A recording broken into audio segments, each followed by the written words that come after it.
What's going on, everybody? I hope everyone's having a fantastic evening, afternoon, pre-noon, no matter where you are in the world. I'm Hasan Piker, and this is Dawson. Our broadcast coming to you live from gloomy California, Los Angeles, folks. We're live and alive, and I hope all the boys, girls, and MBs are having a fantastic one because today's a beautiful day. Today's a wonderful day. Today is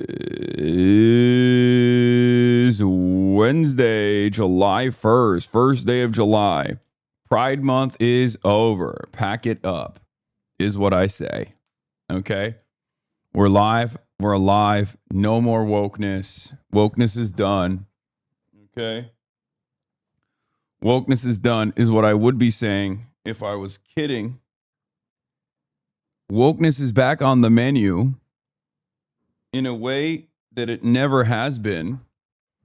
Because guess what? Guess what? We just selected another socialist in the Congress, okay? And the numbers are growing. Ladies and gentlemen, it's woke time. It's woke o'clock. It's over. It's done. Melat Kiros won last night. You guys already know. It's a beautiful experience. I'm glad to have been able to share it with you. Mexico's celebrations last night made New York Knicks look like a parade. Yeah, we'll get into all of that. We'll get into all of that and more, but what a night it was. What a day it was. What a life we lead. Back to the old school camera setup. Yes, we've moved some stuff around. There's a reason why we did that. I'll show you why. Here, are you ready? When I have a guest on, that's for the record. Just want to start off by showing you something. This is what Dave is working on while I was away, and that's what Kami says. Thank you for the 50 gifted subs. Oh my God, we're on a golden Capitran. I didn't even realize. I'm a little out of it right now, and so excuse me for being just a little out of it, but. It's a little red. Okay. But that's because, every time David touches the cameras, he loves tweaking it and making it red for some reason. But yeah, guest wide shot for when I'm interviewing a guest here. Okay. And then guest cam single when I'm interviewing a guest here. So, and then this is my single, I guess. When I'm interviewing a guest, when I'm talking to a guest like this. So that's the situation we got. Okay. Numerous camera angles. And yeah, I'll have someone clicking away on those angles. But, yeah, when I have someone here that I am interviewing, I want to make sure that it's a little bit more dynamic. So that's what we're going to be doing. So that I can just talk directly to my guest. Okay.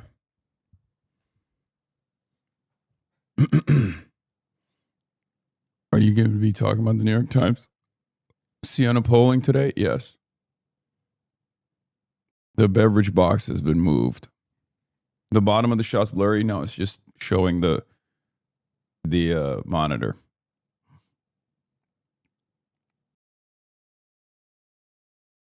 Mainstream media cinematographers beat the fuck out. Yeah. Anyway. PBS getting upgraded. Getting upgraded, putting up numbers, and also trying to make it a little bit nicer as well. Victor Marx is only 1,400, 0.4 votes behind We Are Charlie Kirkmeyer in the Republican primary for governor of Colorado. Hasanabi and Scott Bottoms is doing his thing out back, taking his back shots. Melat had this cooking. Oh, no, I know. This shit was fire. We'll get into all of that and more. Honestly, 1310 suit because you really running shit. Thank you. I'm a little tired. Not gonna lie to you guys. This is part of the broadcast where I tell you about my personal news about what's going on in the world of Hasanabi Piker in between the time period where I press the stop streaming button and press the start streaming button. So help me God, that's what I'm gonna do. And honestly, yeah, I drank a little bit last night in celebration, as you guys saw. But more importantly, I wasn't just getting yacked out off the Henny, okay? I was off that oxygen. That's right, the oxy, straight from the source. Altitude sickness got nothing on your boy. I was fucking spamming that O2, baby. O2 boys. Oxy boys. Different kind of oxy, though. Not Oxycontin. Oxygen, okay?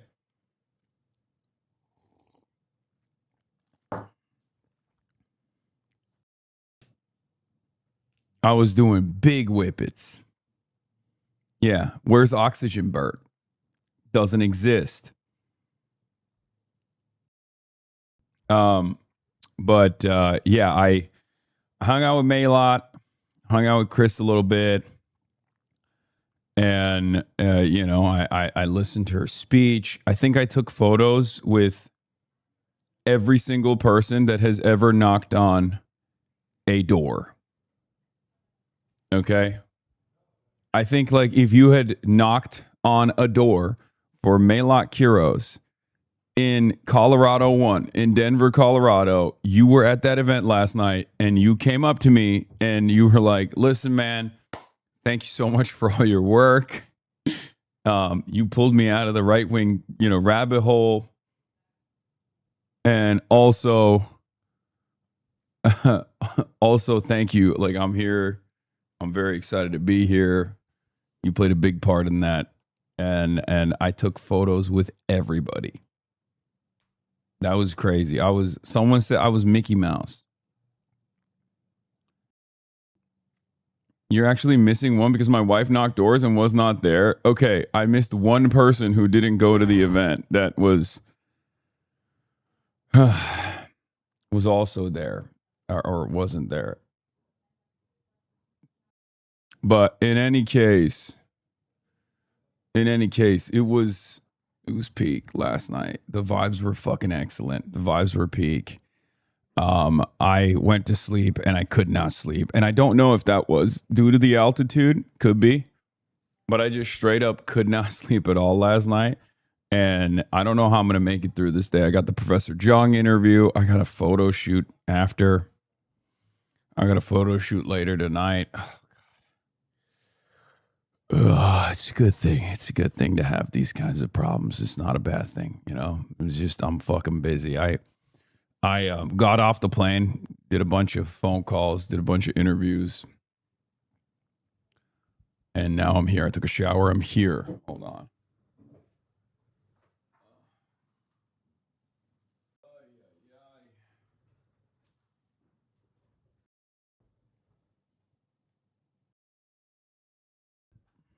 Ask him about Pax Numerica, Patrick Bet David presidency.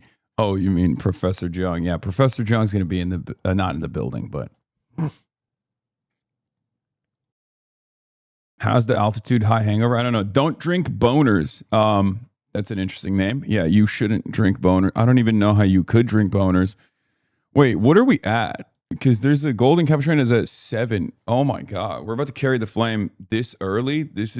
It's literally 15 minutes in, and we're already about to carry the flame. Golden Kappa train, Golden Kappa hype train, folks. And at level 10, we carry the flame. You already know what it is. But also, God damn, my hair looks fucking gnarly right now. At level 10, we carry the flame. It's 35% off gifted subs, 5 gifted subs, I think. And if you contribute, you can you have a chance of unlocking a golden kappa that you can use on the rest of the platform.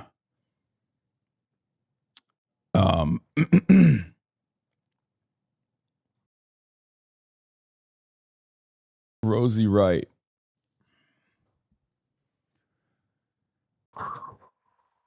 Did you read Kamala Harris reached out to Zoran? Yes.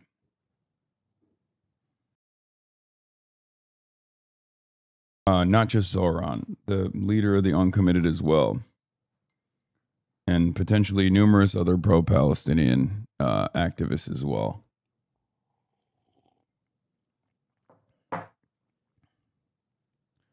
I'm not at liberty to discuss anything further about that situation. I can tell you I have not spoken to Kamala Harris.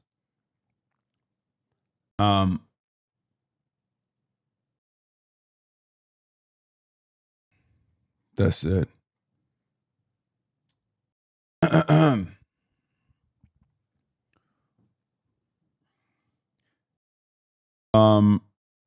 Yeah, can you find an emote artist? Oh my god, True King of Gondor. Stop fucking shitting on the emotes. They're not poo-poo, okay?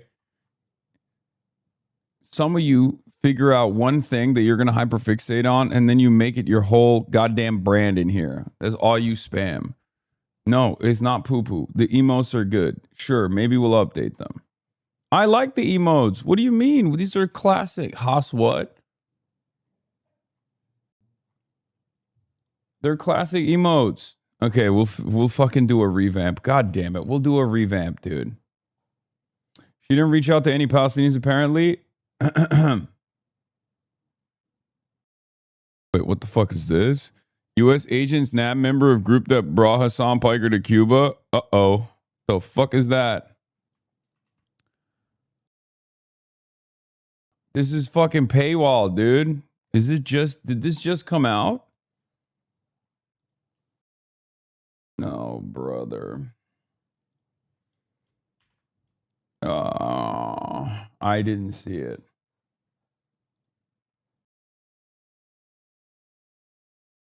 What is this? ICAP? I don't know who this person is. I don't know what this org is. For decades, the Cuban Institute of Friendship with the People, or ICAP, has been a vehicle for radical left-wing extremism and subversive foreign influence in the United States and across our hemisphere. ICAP is the Cuban regime's premier influence and intelligence front group, exploiting its vast network to spy on Americans, promote anti-Western propaganda, coordinate foreign influence operations, and organize revolutionary leftist movements around the world. Earlier this month, I designated ICAP and several other Cuban organizations responsible for engaging in subversive anti-American activities pursuant to sanctions authorities created by President Trump's Cuba executive order. I don't understand why they're covering this as like the organization that sent Hasan Piker to Cuba. You look so tired. Same suit from last night? No, this is a different suit. But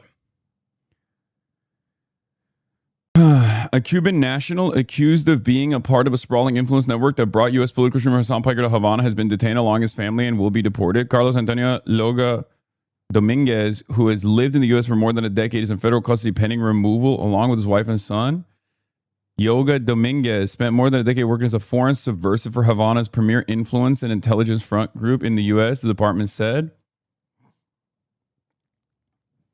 President Donald Trump's administration has been steadily increasing pressure on Cuba in hopes of ending nearly 7 decades of one-party rule. In addition to imposing a de facto fuel blockade, Washington has been cracking down on Havana's ability to project soft power, sanctioning ICAP. Bro, what ability does Havana have to project soft power? It's literally just people who feel bad. Neither Parker nor ICAP immediately responded to the email request for comment. I did not see an email. Founded in 1960, the organization was thrust back into the news in March when it sponsored an international humanitarian aid convoy that delivered 14 tons of aid to the island. Among those participated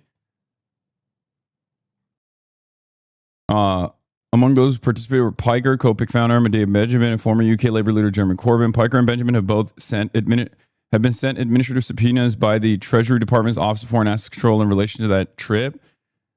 Fox News reported in May. I have not received a subpoena. Neither Piker nor ICAP immediately responded to the email request for comment. Co-pick spokesperson confirmed that Benjamin received the OFAC request and said the administration is complying with it.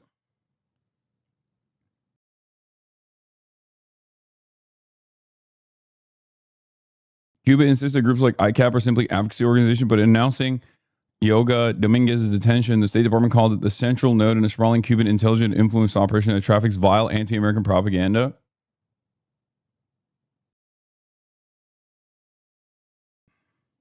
I mean, this is unbelievable. ICAP coordinates a lot of cultural and humanitarian work between Cuba and abroad and was one of the orgs in the Nuestra America convoy was partnered with.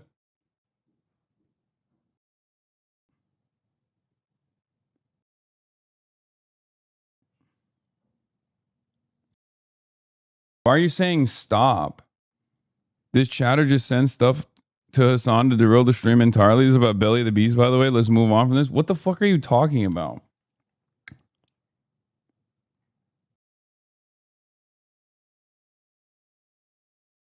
Dog, this is possibly a news story about a far more... Oh, Denim's also... It's official. Denim's beat her court case. Level 9 train. Tell him to pump it. What?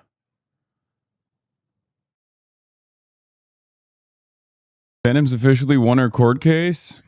Let's go. I mean, dude, so much is happening. Holy fuck. W Denims. W Denims. L for H3H3 and the entire operation that they had, the entire harassment operation that they launched. Oh my God, dude, I don't give a fuck about the banner guy on the Empire State Building right now. There's like a million things that just you guys blasted me in the face with.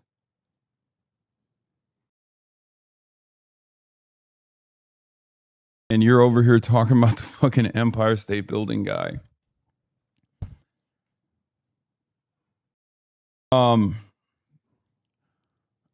Jesus, I haven't even blasted off yet. And we just found out like a million things happened. Holy shit. Oh, it's too much. It's too much. Too much is going on.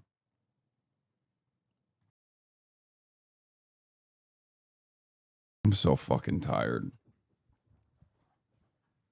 I'm so tired. I'm so red. I look like I have a Mexico filter on my broadcast almost, but it's not a Mexico filter. It's like a 70s filter. Oh. And we're at level 9 Golden Kappa train. We're about to hit level 10. Anyway. All right. Let's blast off. Sean Hannity goes off on Melat. No. Melat Kiros. Oh, yeah. What a fucking time to be alive. What a time to be alive. Speaking of you and Fox News, you were on it. Piker.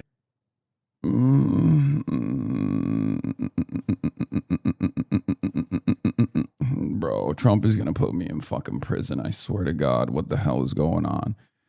Back in LA.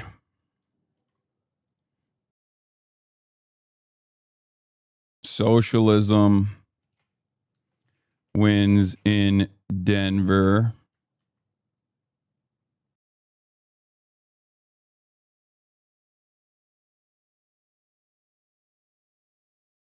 Hogwatch. SCOTUS defends birthright.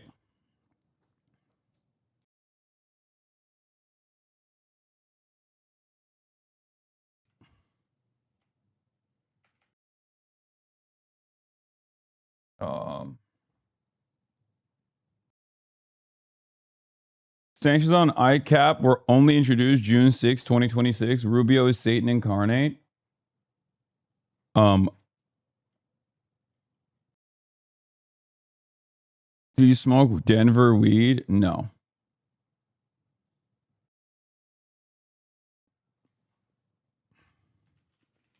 Everyone's trying to talk to Zoran.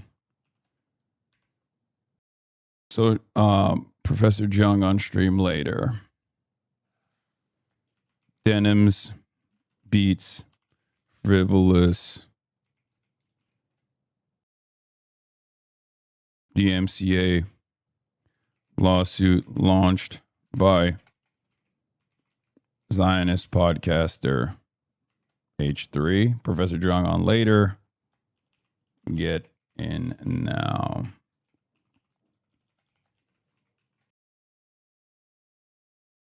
Okay.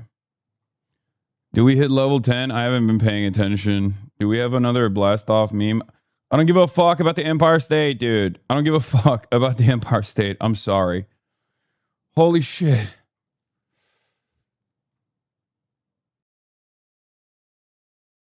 The more your candidates win, the more they'll target you. I know.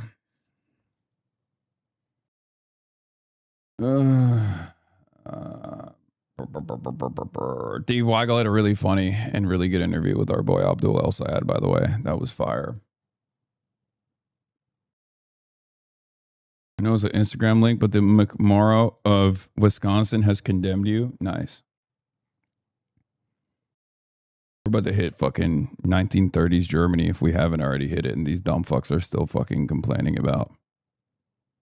These dumb fucks on the Democratic Party side are still complaining about people that the Trump administration is actively targeting. And they're also taking advantage of that active targeting because they also don't like us. Great.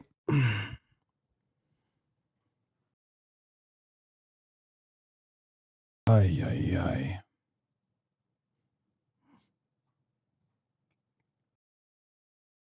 My Smosh vid is out too. Jesus Christ. Too much going on.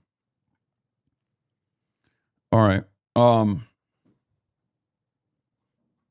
Obviously I'm going to play in honor of carrying the flame as always, once again.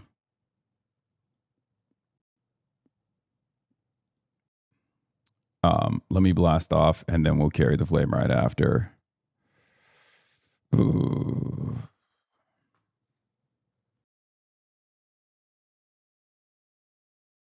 Okay. Where do I begin? Where do I freaking begin? Holy shit.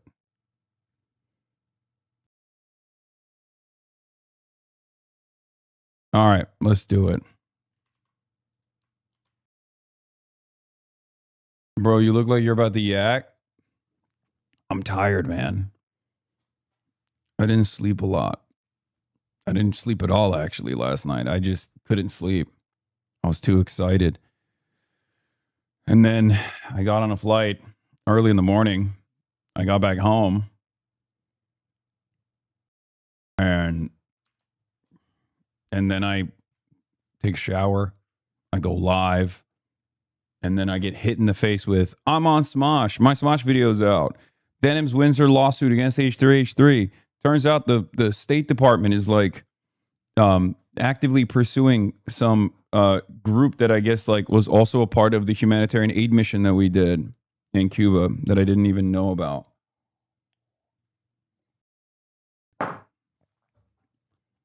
And it's like probably not the best sequence of news and events to hear about in succession, especially considering that I was, kind of oblivious to what was going on. But here is carrying the motherfucking flame, ladies and gentlemen. Short time lapse of people across Denver thanking Hasan for inspiring them to get more politically involved in helping the Melat Kiros campaign and remind that Twitter isn't real life. We will continue to care. What a night. What a night it was. What a night it was. Ladies and gentlemen, I mean, what a day, what a night. I'm going to do more Canvas stuff, I think. I'm just going to freestyle it like we did. Because like one of the issues when you're door knocking is you don't want to obviously like film people that don't want to be filmed at their homes. So I realized that the way we did it yesterday was really good, really impactful, really successful. And I think part of that was, bringing you guys in to the process is always like bringing you guys into the process is always fun, is always good. And I think it's always valuable, right? Whether it be urging you to do phone banking or even canvassing in general. I think it's cool to see it in action, right?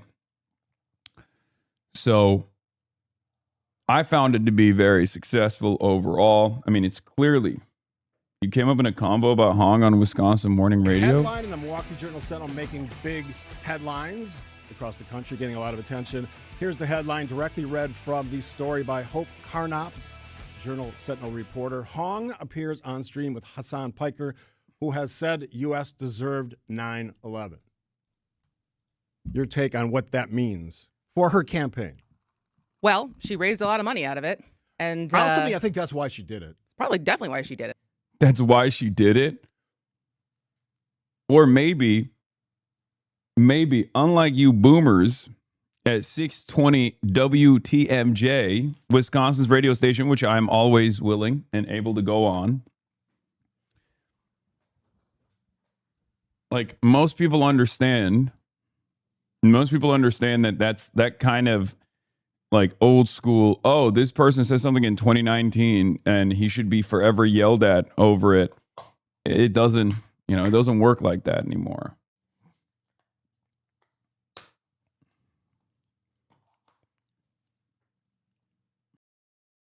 I mean, I think between that and I guess there was a different, I had never heard of this other person who's, what was it? There was another person, Mike from PA.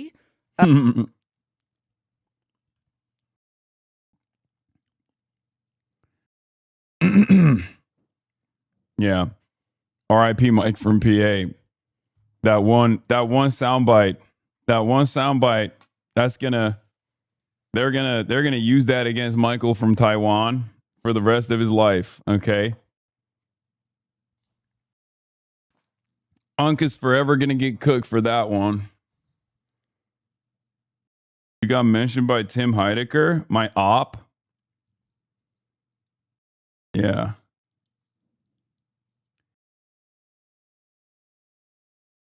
If that's the standard, the media should always say President Trump, who raped E. Jean Carroll, just released a statement. Yeah.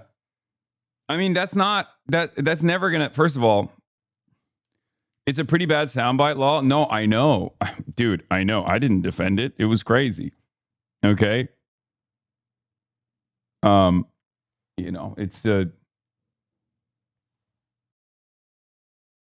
It's just that, like, I don't think Michael is what do you call it? Like an anti-Semitic person at all. I don't think he is. Like, I don't even remember what it was. I think he either misspoke or he just got he went nutty mode with it. But like, we're live streamers, we're live broadcasters. Like, if anyone is like an actual anti-Semitic person, like, it's not going to be one clip. Like, that's just so dumb. You know what I mean? Yeah, when he said like demonic. He says, honest word, demonic raise was pretty fucking bad, man. No, I know it's indefensible. I'm just saying that, like, you guys watch me. I'm a live streamer. You know this sphere. You know how this stuff works. I think, like, at the end of the day, if someone harbored this kind of attitude across the board, like unconditionally, and this is not a defense of that statement, right? It's indefensible, but like, there would probably be more, right? There would probably be more moments that you can point to, right?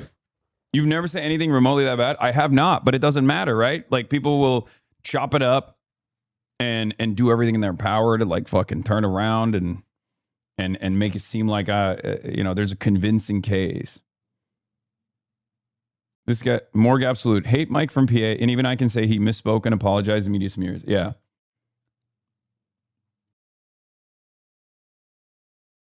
Are you going to react to how normal the human interactions you had on Smosh were? Sure.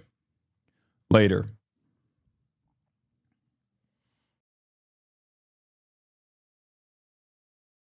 Anyway. Boomers trying to comprehend like what's going on. Boomers trying to comprehend what's going on in this side of the media sphere. The media ecosystem is so funny to me, always. WTMJ is right-wing radio. I love that. Have campaigned with Hasan Piker. He is I don't know if you want to say he is a similar character as Charlie Kirk for the left. He's extreme. As far as things, he streams like 6 hours a day. He's been in the public eye for, I remember first hearing about Hasan Piker when he was still with the Young Turks. So that was 2015, 16, 17. So there's a lot of tape, as they say, for this guy, things that he has said. Asmongold says you started wearing suits to be more like Nick Fuentes. Guy who's only watched one political commentator. Guy who's only watched one movie, and the movie happens to be Boss Baby. Wow, the Schindler's List movie. I'm getting a lot of Boss Baby vibes from the Schindler's List movie.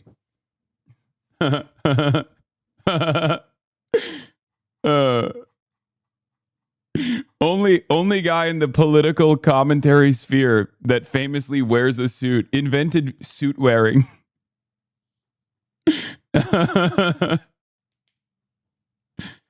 Yeah.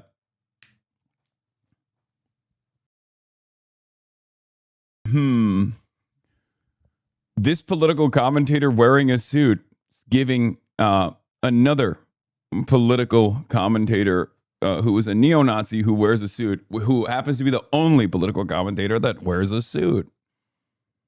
Yeah. Expand your horizon. Okay. Expand your horizon. If anyone has influenced me to wear a suit, it's Kyle motherfucking Kalinske. Okay. Asmongold Botting goes to an office. Man, there are a lot of Nick Fuentes fans dressing like him in this office. I went down to Wall Street and I was shocked to see how many people were dressed exactly like Nick Fuentes. I tuned into CNN and everyone was wearing a suit. They must all be getting influenced by Nick Fuentes. Yeah, this lady clocked my ass. She said, I've known about him since the Young Turks, and it's obvious that he's not putting in the same level of effort any longer. A 6-hour broadcast, half day Hossie, except yesterday was like 10 hours, right? Over the years. And so he also has an audience of like 3 million people. And especially the people who I think subscribe to Hasan and the overlap with people who are fervent about Hong and her policies overlap a lot. So on the one side, it's hard for me to criticize this too much when we just were saying yesterday and giving flowers to J.D. Vance for going on Bill Maher, who's also said some controversial things over the years. Yeah, OG 9/11 Andy, by the way, ironically enough, like that's the OG 9/11 Andy.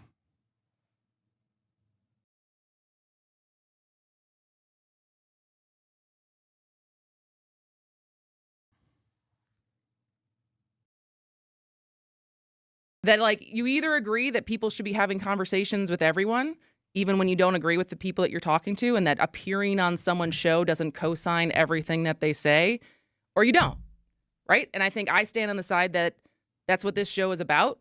We try to have conversations with lots of different people we don't always agree with, and that further understanding only happens through conversation, and the conversation doesn't mean that you agree on everything. So I think it's you either believe in that or you don't, that you can't pick and choose it, because who's the arbiter then of who's too extreme to have a conversation with and who's not? Yeah, I don't. The pattern on your suit moves awkwardly on camera. I know when it's too small.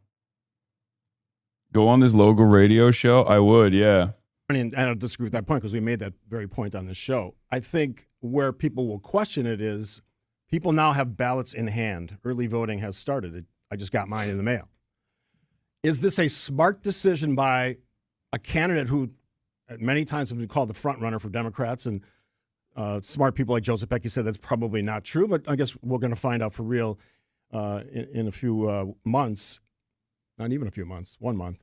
It is something that you can look at, from 40,000 feet and say, is that a smart move by a candidate in the state of Wisconsin? Well, I'm not sure caution has been a bedrock of Fran Hong's campaign, right? No. Like this is. Yeah, I think none of this stuff matters. I think what matters is what you're going to do for people. Okay? I think what matters at the end of the day is what you will do for people.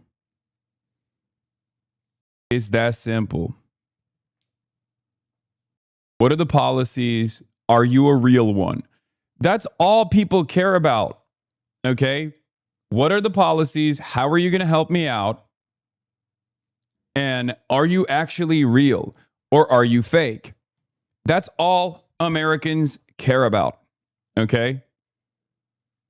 Like, that's what voters should care about, and that's what most voters do care about. And for someone like Francisca Hong, like, her honesty comes from her moral conviction, her courage to say the truth about certain issues that other politicians have shied away from, her consistent advocacy on certain fronts, her lack of interest in backing down, right? That's it. And what's strange to me is that these people don't get it. And I've been saying this for years. That's what's so funny about it. Like, it's almost like there's a post-Zoran universe that we live in now and a pre-Zoran universe, right? Before Zoran, I always said to run campaigns exactly in the way that Zoran ran his. It's not like I decided, oh, it's successful because Zoran won with that. That's what I used to tell the DNC. That's what I told every politician that would listen to me, right? Like, this isn't a new concept. It's actually a very basic and very old school concept. It's called democracy, okay? It's identifying the needs of your constituents and then showing them that you will earnestly fight for them. It's that fucking simple. The funniest part about this, what is this? You catch a hilarious story in this video essay around timestamp 250. Slurs telling a What is this? Is Zootopia pro-segregation? predator that only bunnies can call other bunnies cute. You are even cuter than I thought you'd be. Ooh, you probably didn't know, but a bunny can call another bunny cute, but when other animals do it, it's a little... I am so sorry. But again, if prey are a white majority, cute is less the N-word and more...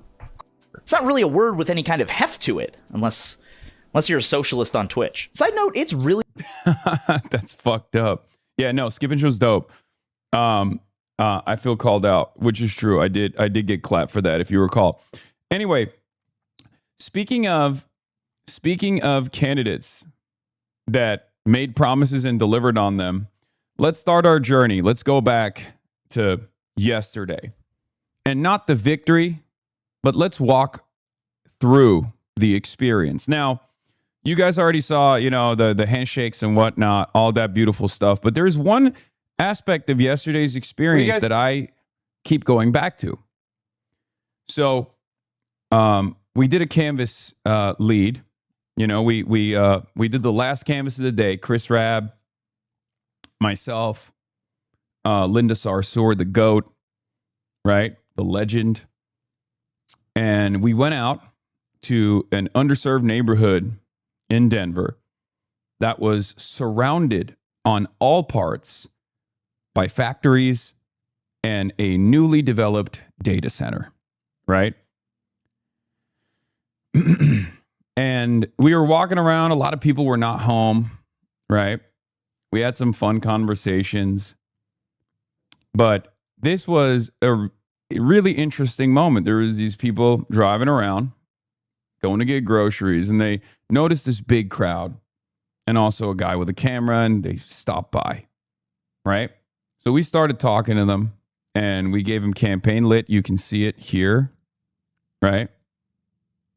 And it was a very interesting conversation. Think about the data center that just popped up over here. We hate that random over We hate it. All right, listen. So, Diana DeGette, this represented this district for 30 years in Congress, is saying nothing about the data centers because she's in the pocket of big corporations. Melat Kiros, on the other hand, is going to fight back on the data center moratorium. She got endorsed by Bernie Sanders, too. What? They want to put a stop to these data centers being getting propped up left and right. You guys are stuck between a factory, Purina factory, and a data center in between. And that's not good for these little guys back there. Poison. It's literally poison. Yeah. This district's poison. But you only have till 7 o'clock to vote. So if you don't have, do you have a ballot in your house currently? Yes. Yeah, you just I gotta, have 3. you gotta put it in a drop box. Oh, you got 3 voters in your house? Yeah. Yo, that. Okay. Drop them off. Hell Just yeah. drop 'em off. There's one in Philly. I'm going to Congress in Philly. We just I let came all the way them. out because you have the opportunity to. Are you from New York? Huh? He's from Philly. Philly. She's from New York. Yeah. You know, East Coast. New York, East Coast. Well, you have the opportunity to bring someone to Congress who's actually going to change things and not not be with the corporations, but be with the people. But only if you come out. So if you got 3 ballots at home, drop it in by 7 o'clock. And if you're confused by the names on the ballot or whatever, because like there's so many names, and it's like somewhat intimidating. There's a DSA thing, right? There's a DSA. Dude, look at Chris. He is a dynamo, man. He is a goddamn dynamo. I mean, watching him in action, it makes sense as to why they defeated the Philly machine, the Philadelphia Democratic Party machine. That man does not stop.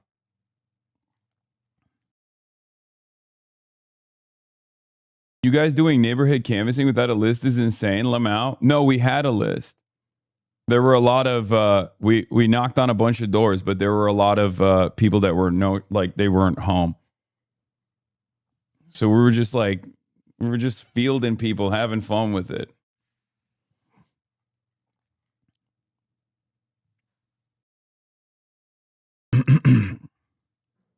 Yeah, you guys did the OG shit of just grabbing randoms. Yeah. But it worked out. Abolitionist organizer difference? Yeah. I mean, he's such a Chad. A DSA ballot guy. Too. You have to remember, this is the pre-Van era. You used to just grab a list of voters without knowing much. Yeah. Yeah, I mean, I've done the Van stuff. I've done that for Bernard, right? Like I have some experience door knocking and canvassing. And it's this is the OG. This is the OG initiative because it's not very productive, There's no, you have to have a level of confidence. You have to maximize on your impact. You have to maximize on the number of doors you're knocking on. But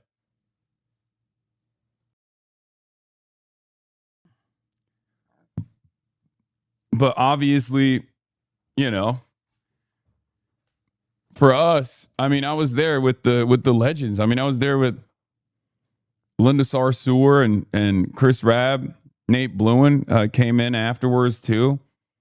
Like, Chris Rabb is confidently bald, and that's why he's unstoppable. I think he's just confident, not just confidently bald. He's just confident in every way, shape, and form. The man does capoeira. We don't have another person in Congress. I can say that confidently. You know what I mean? There's no one else in Congress that can do capoeira. Speaking of capoeira, I will be, when Chris is in LA, I'm going to try to get him to teach me how to do some tricks. We're going to try to make it happen. He's going to be in LA for a little bit coming up, and we're going to try to do an IRL where he just shows me a couple moves. You know what I mean? I'm very excited. Anyway, that's a secret. I'm leaking it. New capoeira filibuster tech about the drop. Dog, you're going to hurt yourself. Please stretch first. Yes. I'm a numbers guy. Yeah, Michael from Pennsylvania was right again. A few people saw that I got the New York City DSA slate predictions dead on, accurate, and wanted to see my predictions for Melat Kiros. Here it is. Melat by 10 to 15. Yeah, you also were wrong about Julie Gonzalez, though. You said Julie Gonzalez was going to be a marginal 1-point victory over Hickenpooper. I mean, you were right, though. You were dead on this one. Look, I placed a lot of confidence in your predictions. I respect it.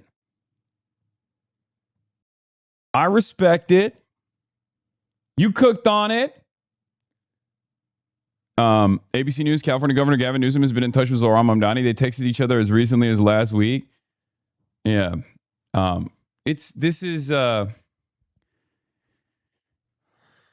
it's got to be so funny. If you're one of these like centrist neoliberals, you got to be on fucking straight up suicide watch, right? Like if you're a centrist, if you're one of these like centrist Twitter accounts and you're watching all of these like figures that you didn't even know why you were defending, but you were defending unconditionally because you thought that that represented like the moderate position in the party. Kamala Harris is trying to reach out to Zohran Mamdani. Gavin Newsom is trying to reach out to Zohran Mamdani. That's got to be a real moment of crisis for you, right? If you're one of those guys that's like, my whole life is defending the Democratic Party, and meanwhile, all of these figureheads that you've wanted to defend, all of these figures that you've wanted to defend are now chasing after my guys, our guys, okay? It turns out some of them are smart enough to recognize where this movement is going and want a piece of it, okay? Which is not bad. It's not bad. I mean, it's cynical, it's desperate, and maybe it's amoral as well if you want to consider it that. But it's not the worst, okay?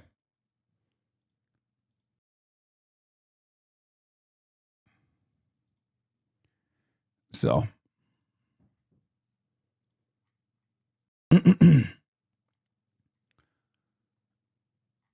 most of them are doing the "you are here" meme unironically. Yeah. So where was I? What was I going to say? Oh, so yeah.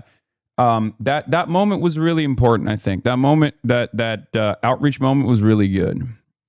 It's educational, right? And the reason why I say that is because it proves once again that there are so many people out there who are just simply never heard from, right? Especially in neighborhoods that have been left behind, neighborhoods that are surrounded by factories, neighborhoods that are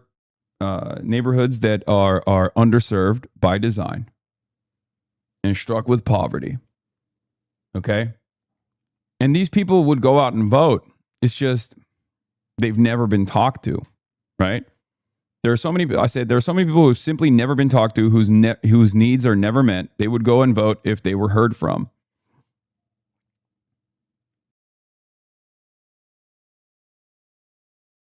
I love that you mentioned that Southeast LA looks exactly like that too. Yeah, it's true.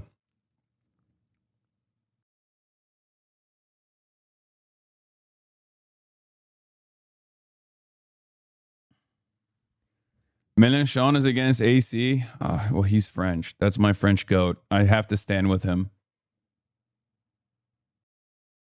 What is this? Timestamp local news mentioning her presence at the party. About to make her way outside of this room where she had been, at least for some period of time tonight. She's been in that room at least once, I know, with a far left streamer, Hasan Piker, who has really helped boost her profile.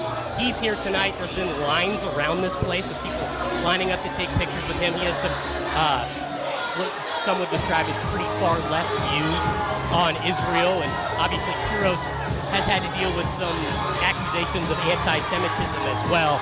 But this is a moment for the Democratic Socialists in Colorado and across the country, right? Right, there are Democratic Socialists on Denver City Council and in the state legislature, and now soon to be in the Colorado congressional delegation, because obviously a Republican is not going to be competitive in Colorado's first congressional district. Here she comes on the way. All right. Yep. Go ahead and move your camera if you guys want to move the camera over there. All right. I'm getting out of your way. You do it. You do it. We'll continue to kind of talk about this here as we. Yeah. Can you guess what Matt Bennett's new op-ed's about? New op-ed on the rise of the DSA and how Democrats should respond. GIF link. Oh, that's amazing. The far left is poised to take over the Democratic Party if it isn't stopped. Matt, fascism is here, big dog.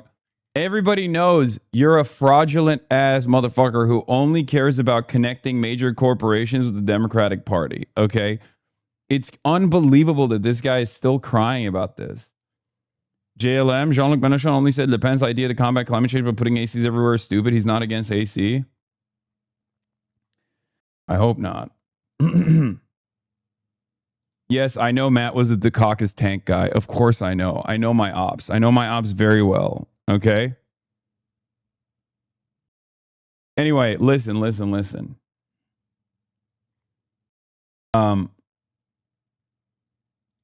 Politico on the Colorado win. You get quoted in this. Oh, yeah. Anti-establishment avalanche buries a pair of Colorado Democratic stalwarts. Okay, we're obviously going to talk about this right now. I guess the last thing I wanted to say is it was an incredible night, and it's yet another instance of proof of our action, our impact as a community, our impact in this movement, right? Like, no one man is a kingmaker. This is not a moment. This is a movement. No one person is more important than the next. And we all played a role in this. Every single person that phone bank played a role in this victory. Every single person that went out and door knocked played a role in this victory. Every single person that's been watching for a decade that went and joined their local DSA in Denver that decided to, like I was talking to some of the people there, like, you know, unionize their workplace, Alamo Draft House. Every single person played a role in this. Every dollar raised was able to combat 3 times the amount of outside expenditure. Okay? Melat was outspent 3-1. And in the last week, those attack ads kept coming through. Okay? And by the way, I don't even know if it's appropriate to call people like myself a kingmaker. I think it's probably a little bit more appropriate to say queen maker. All jokes aside. Because goddamn, we got a bunch of queens. Some kings too. But a bunch of queens in Congress is crazy. All right. In any case, look at the vibes at the Melat rally, and then look at the vibes at Diana DeGette's re-election campaign. This is a 30-year incumbent.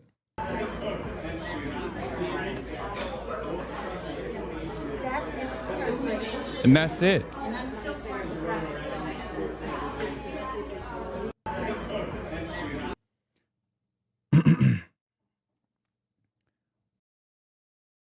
Because of the Alamo Draft House unions, all ADH employees got pay raises. Hell yeah. I want you to know, after the way you talked about joining in on the canvassing and donating to DSA, I've decided to join the next DSA group in my state. Good.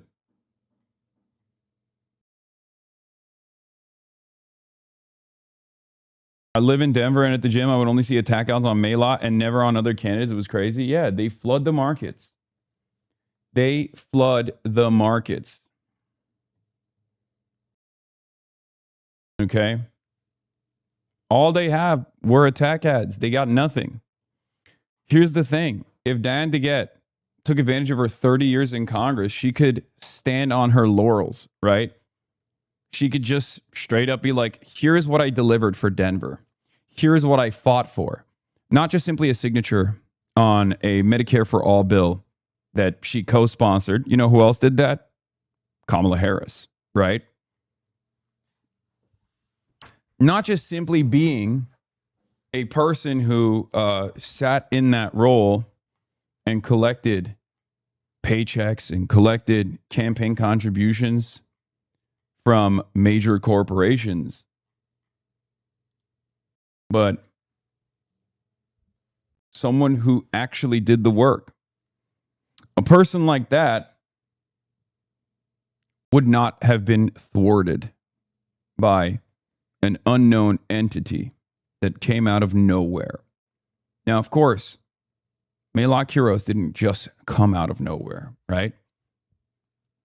I'm talking came out of nowhere for normal politics, but we're not living in normal times right now. She is just like Daria Liza, just like Claire Valdez, and in some ways just like Zoran Mamdani, a representative of the anger that a lot of people feel, a resentment that they feel towards business as usual politics, of the Democratic Party's feckless nature, its ineptitude, its lack of interest in representing its constituents. That's it. As long as you can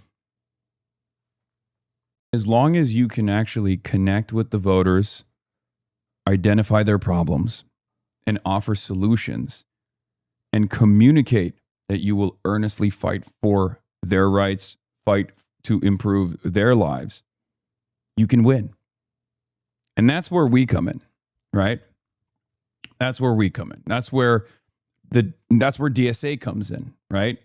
The groundwork, the legwork, the fundraising. Because people like Melat are not going to generate millions of dollars with one signature from a massive corporation with tremendous amounts of consolidated wealth, right? They're not. This kind of movement doesn't work if we can't connect it to the grassroots. So I see myself as the connective tissue in that regard. I see this community as being able to connect with campaigns that are going to fight for all of us. Okay? I think that this community is something the left has not had for a long time. That's air cover. You can put a lot of national leftists on a campaign and give a huge visibility boost so the voters can even hear their arguments. Name rank and ad spending has always drawn us out. You give so much earned media and monetary support that a decent candidate instantly can use you as a nitro boost. That's a new factor that the establishment can't contain. You aren't part of the plan. Yeah. And that's part of the reason why the establishment does not like me and wants to take my ass out. Okay? That's it. That's a big part of the reason why so many people are frustrated with what I'm doing. Okay? I'm supposed to sit back and maybe chirp from afar. I'm not supposed to get hands-on. This community is not supposed to get more involved directly, right? And if someone is supposed to get involved directly, they're supposed to do it in the appropriate venues, right? This is an inappropriate venue because it's unbossed, unbought, unbowed, and not controllable by the party. I'm not afraid to shake things up.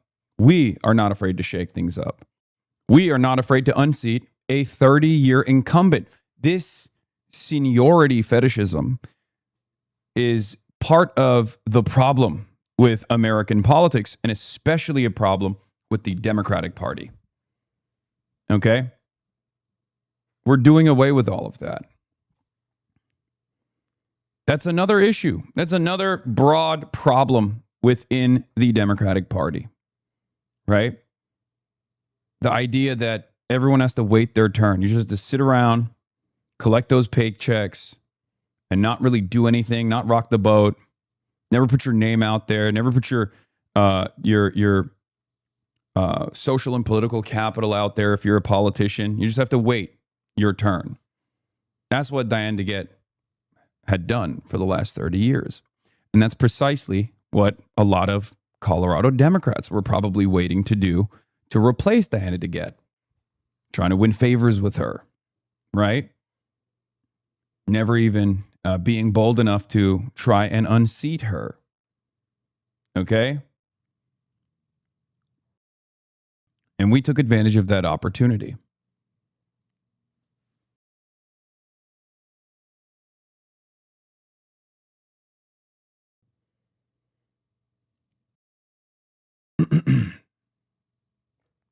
Diana didn't do anything, though. Do you think we can win against power brokers like Schumer, Jeffries, and Gottheimer? Gottheimer's not a power broker. And Schumer is no longer going to be a power broker anyway. And if you think about Jeffries, he's a somewhat weak power broker. He does still hold all the power in the party, power of the purse.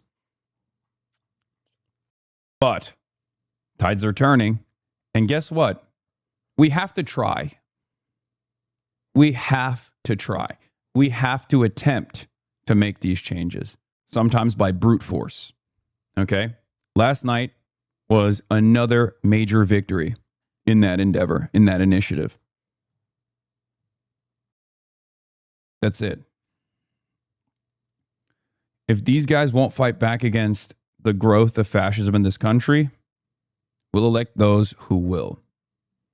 if these guys won't place the interests of their constituents, the interests of the working class at the center of their movement, we'll put in positions of power those who will. That's a promise. And since the beginning of my career, I never thought that I would be able to get to a position where I can be that connective tissue.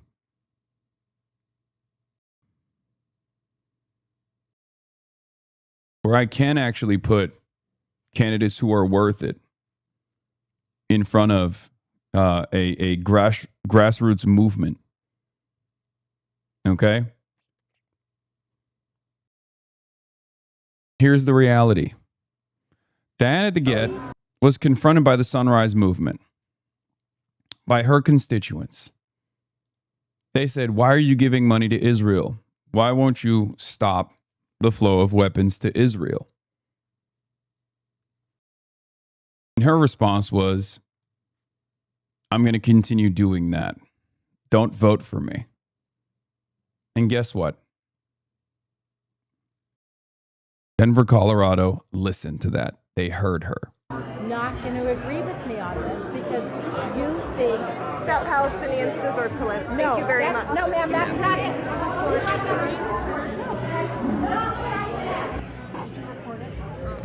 Did you? Hi. Yes, I did record it. Okay. Here I am. Hi, Diana. I'm Nicole Shea. Hi, Nicole. I am a delegate in Denver. I'm in 5 points. Okay. Great. Like you, I really consider myself a women's rights activist. I appreciate the work you've done. I'm just wondering, why do you keep sending money for bombs that Israel is sending to Palestine? So actually most people think that Israel should be able to defend itself with an Iron Dome. And oh, most people think that. Okay, got it. Oh, if most people think that, then that's fine, I guess. Oh, my bad. Well, what do you think? Do you think that it's appropriate? You know what I mean? that's what I'm talking about. But so defending themselves is different than continuing the genocide in Palestine. Correct. You're talking about different subjects, and I'm trying to ask you about the Block the Bombs Act. Okay, I'll tell you about the Block the Bombs Act. I've read the Block the Bombs Act. The Block the Bombs Act is a very poorly written piece of legislation because it's both too narrow and it's too broad. So why haven't you introduced amendments Can I finish? I can't introduce amendments because it hasn't been brought up. Why are you sending money to Israel to commit a genocide in Palestine? If the only issue that you care about is this issue, then you should not vote for me. And there it is. And people heard her loud and clear, right?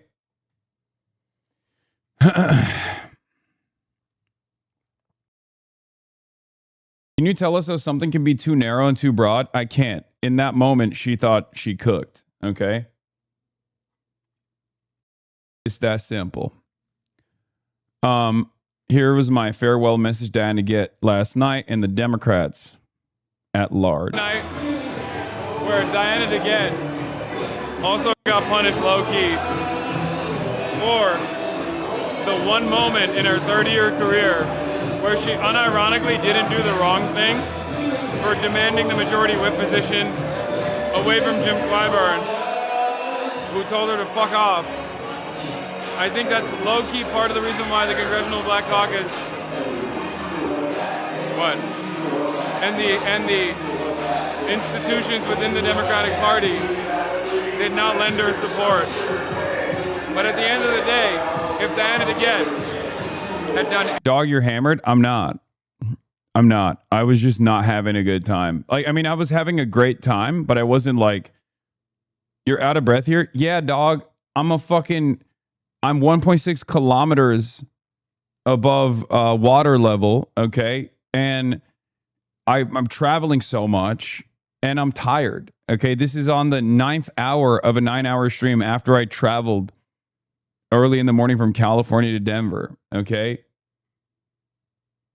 You guys need to give me a little bit more grace, please. I'm asking for it. Anything in her 30-year career Bro, I don't know how the fuck you do it. Honestly, I was at that election party too, and I saw when you left, and I basically just woke up, and I didn't even have to fly home. You're a beast. Thank you for your dedication. Thank you, the hippie one, for understanding the amount of effort I put into this shit that most people don't recognize. Okay? Would not be in the position that she's in right now, but I have to be thankful. Thank you for not retiring, Diana, because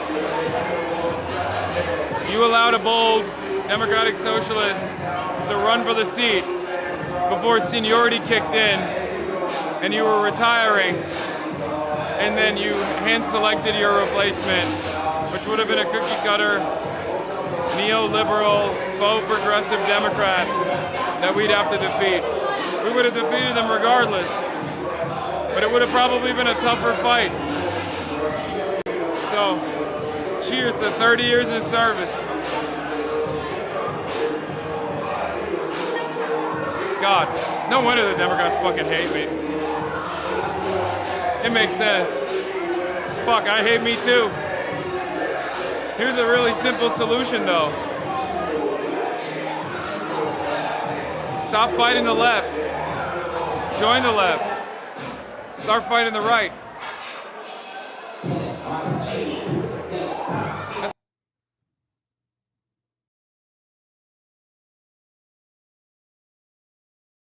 Hold on.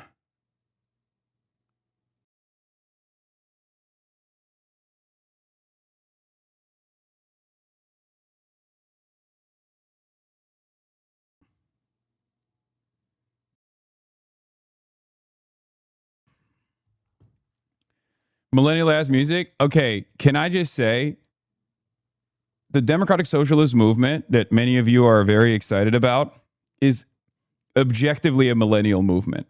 Okay, even the older, the zillennials, the older Gen Z need to fucking recognize that.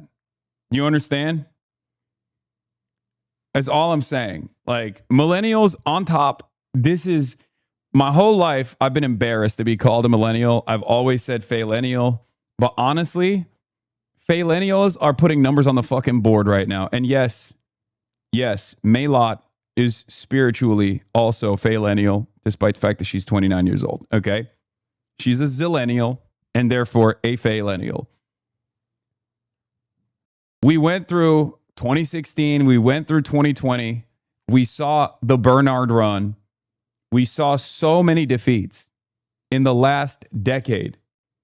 But through resilience, through steadfastness, through tireless advocacy, the faillennials rose to the challenge and are now meeting the moment. Okay? That's it.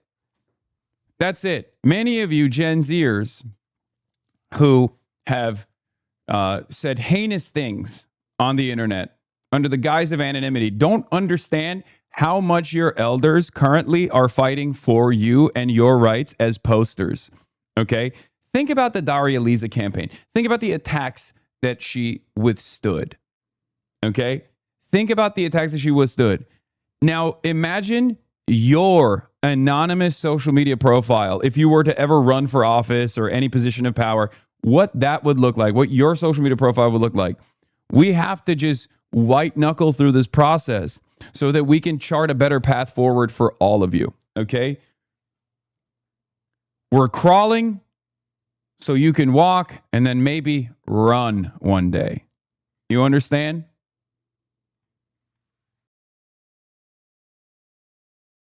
We're pushing through the boomer dam that has held on to entrenched power for far too long. We're brute forcing it so that you guys one day can unseat us. Okay? When you see the elderly millennials like myself at the age of 34 doing all this stuff, I don't want to hear the slander about how we're boomers, how we don't get it. Okay? We're doing the damn thing. We're doing the damn thing. Yeah.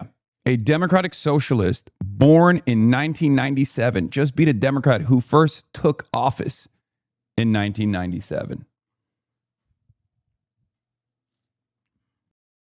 Respect your elders, Gen Z. We're doing the damn thing for you, okay? For all of us.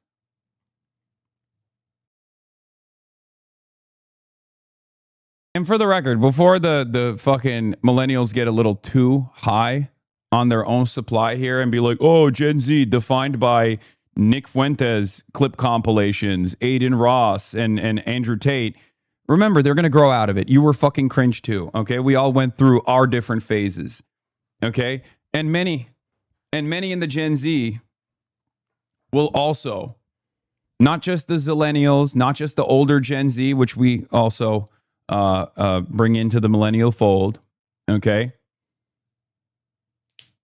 Because, like, come on, guys, I've hung out with Melat. She is spiritually zillennial. She is spiritually millennial. I'm sorry. You can't act like she's a normal Gen Z person, okay?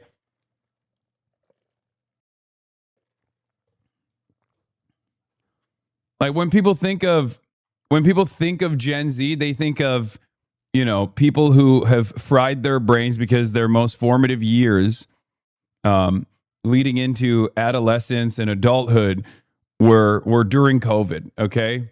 We're defined by the lockdowns and we're defined by, you know, watching the worst of the worst content and having that shit fucking penetrate their collective consciousness. If you're on the cusp, you're a millennial.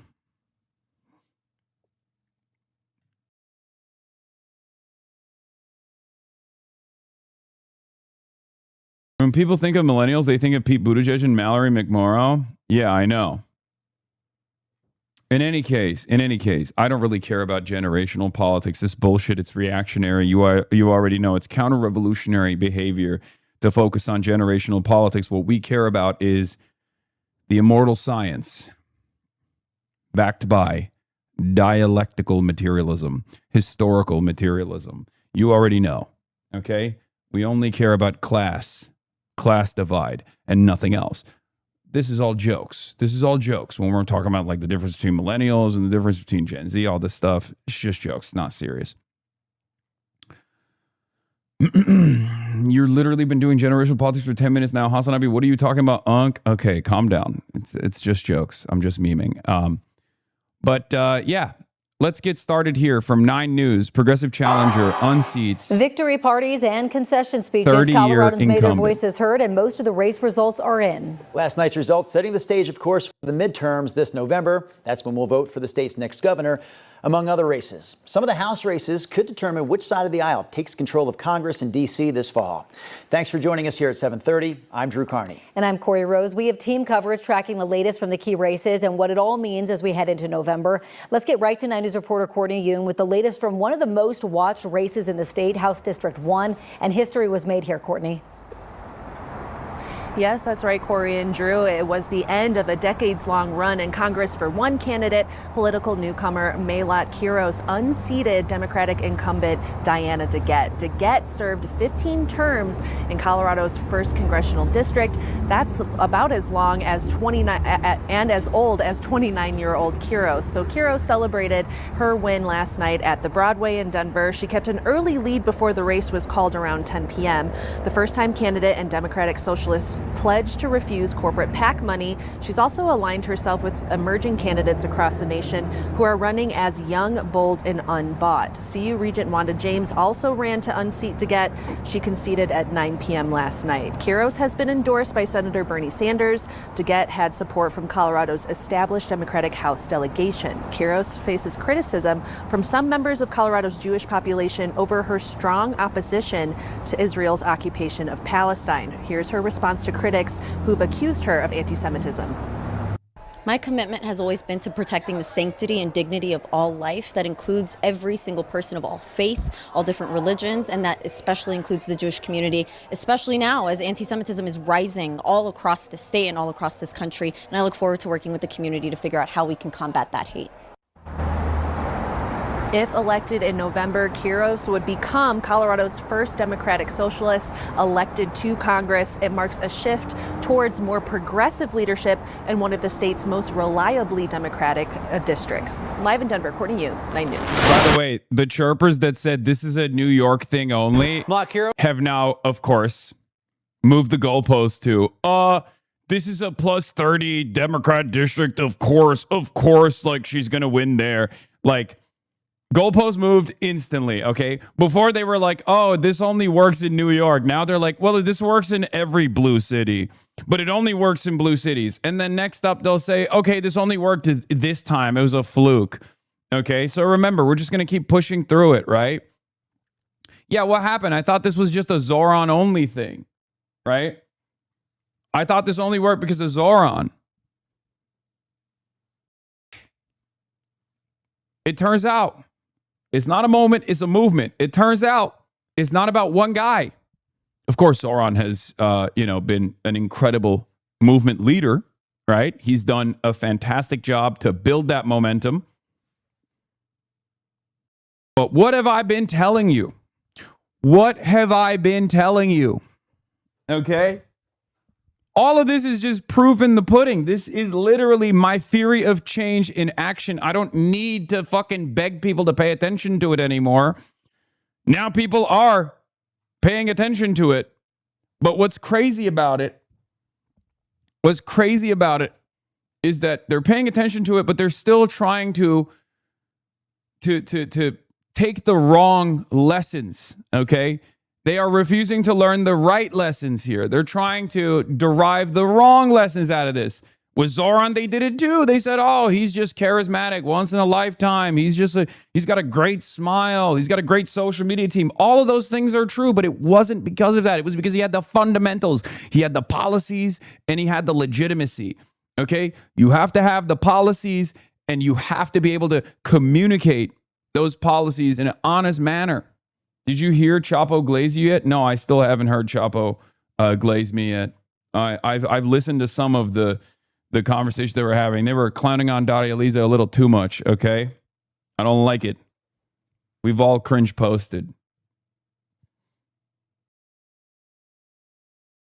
That's my girl. Anyway. But yeah. To be cringe is to be free. Okay? That's all I'm going to say. It's the same with your involvement in general. If the candidate wins, you did nothing. If the candidate loses, it was all your fault. They can't make up their mind. I mean, yeah, my involvement is look, you can go and ask the campaigns what they think about it. Right? and you will hear what the truth is, right? And some people have. And you've already seen it. So it doesn't matter. You are a part of it in many instances, right? So it doesn't matter what the fucking outsiders say. We know what the truth is. And ultimately, it doesn't matter. It doesn't matter whether people recognize my impact or not. I don't give a shit, dude. What I care about is putting numbers on the goddamn board. Okay? What I care about is putting numbers on the goddamn board. What I care about is electing socialists, electing fighters, putting them in office. You understand? What I care about is building this movement.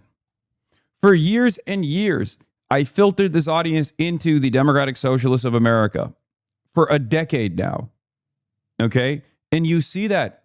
You see that in the victory party for Zoran. You see that in the victory party in Denver for Melat Kiros. And you see that in the victories itself. Right? Sounding more like Kobe than LeBron. I don't know what that means because I'm not even taking credit for it. I'm saying we've been doing the work, and not just myself, but like these organizations have been doing the work, especially, okay, for the past decade with limited success. And the job is not finished. It's just beginning.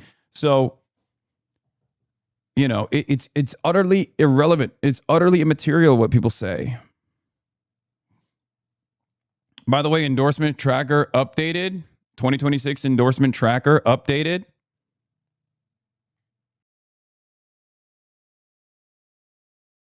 Contested races. Zoran Mamdani, 100% win rate, 3 wins, 0 losses, 1 contested win. AOC, 83% win rate, 5 wins, 1 loss, 1 contested win. I'm 67, 6-7, 10 wins, 5 losses, 6 pending, 2 contested wins. Working Families Party with 22 wins. It's crazy. And Justice Dems at 13 wins, 4 losses, 7 pending, 2 contested, 76%. Bernard Sanders, Papa Bernard with 10 wins, 3 losses, and 3 contested. Now, of course, the irony here is that the best way to go about this is when all of these endorsements and all of these movements work together, right? And there are certain instances where like you can't really do that. Like with Bernie. Bernie couldn't do that with Gonzalez, right? Which we're going to be talking about in a second.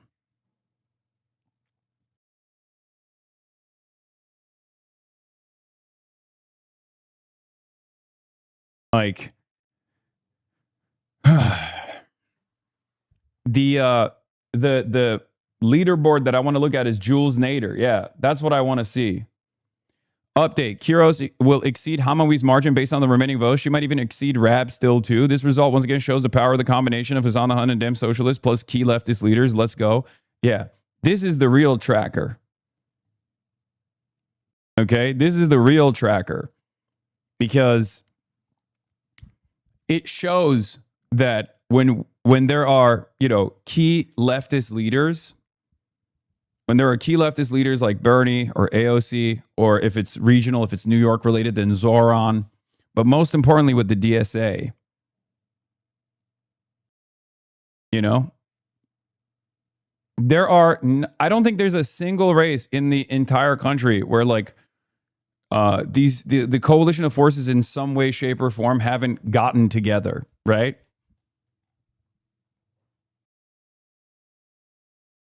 And then we build the movement by expanding on the momentum. We build the movement by doing what?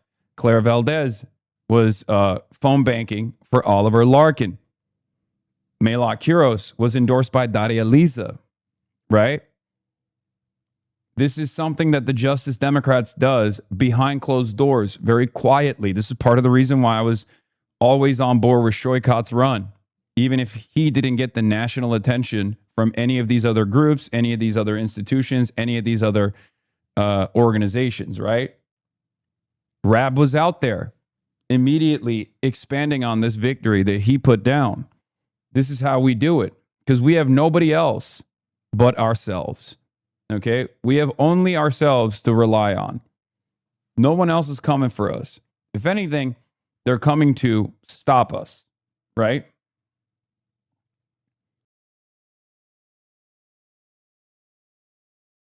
Daria Lisa was at the phone bank too. No paper endorsements at DSA.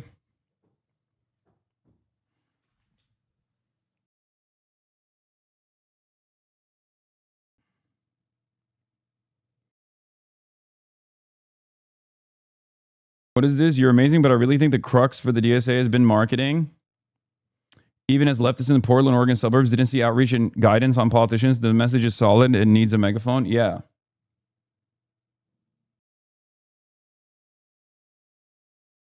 Gonzalez dropping out of that rally with Kiros was a bad move. Yeah. I mean, I'll talk about that in a second. Also, credit to Shoykov for bringing out Daria Lisa and Melat for his San Francisco rally with you. That was huge and showed he's on the right track. I mean, yeah, that was big for them too. This was very impactful, right? This was a moment when they needed as much media attention as possible. And that's not my assessment. That's like literally their assessment, right? Like these are the opinions of the campaigns and of the politicians who are now going to be elected into Congress. Like they've said that. The Atlantic dropped a new DSA hit piece like 45 minutes ago. I know there's going to be more. The hits are going to keep coming. But you know what's interesting about this? I'm not so lonely any longer. Okay? Back in the day, I was the sin eater. Now they've realized that it's a movement. So now they're trying to spread it around. So at least I won't, selfishly, I'm not the only person that they're yelling about. Okay? Sorry. but you guys can deal with it. Many of you that are in the DSA, many of you that have maybe even worked on these campaigns, some of you that have run for office at this point, you've already seen me go through this process. You've already seen me go through the motion in the last decade or so. You know what it looks like. You know it doesn't fucking matter, right? So you just have to be more emboldened, and you have to be courageous. You have to be brave, and you have to keep pushing. It doesn't matter. Yeah, Linda Sarsour thanked me, and she's the OG tank, right? Linda Sarsour is someone who, I mean, Linda Sarsour is obviously Palestinian. She's been pro-BDS, pro-Palestine her whole life, and she's been punished endlessly for it. And I was talking to her about this last night, where it's like, I was like, remember 10 years ago, like, would you ever think when you were at the Women's March, because she was one of the leaders of the Women's March. I was like, think about it 10 years ago.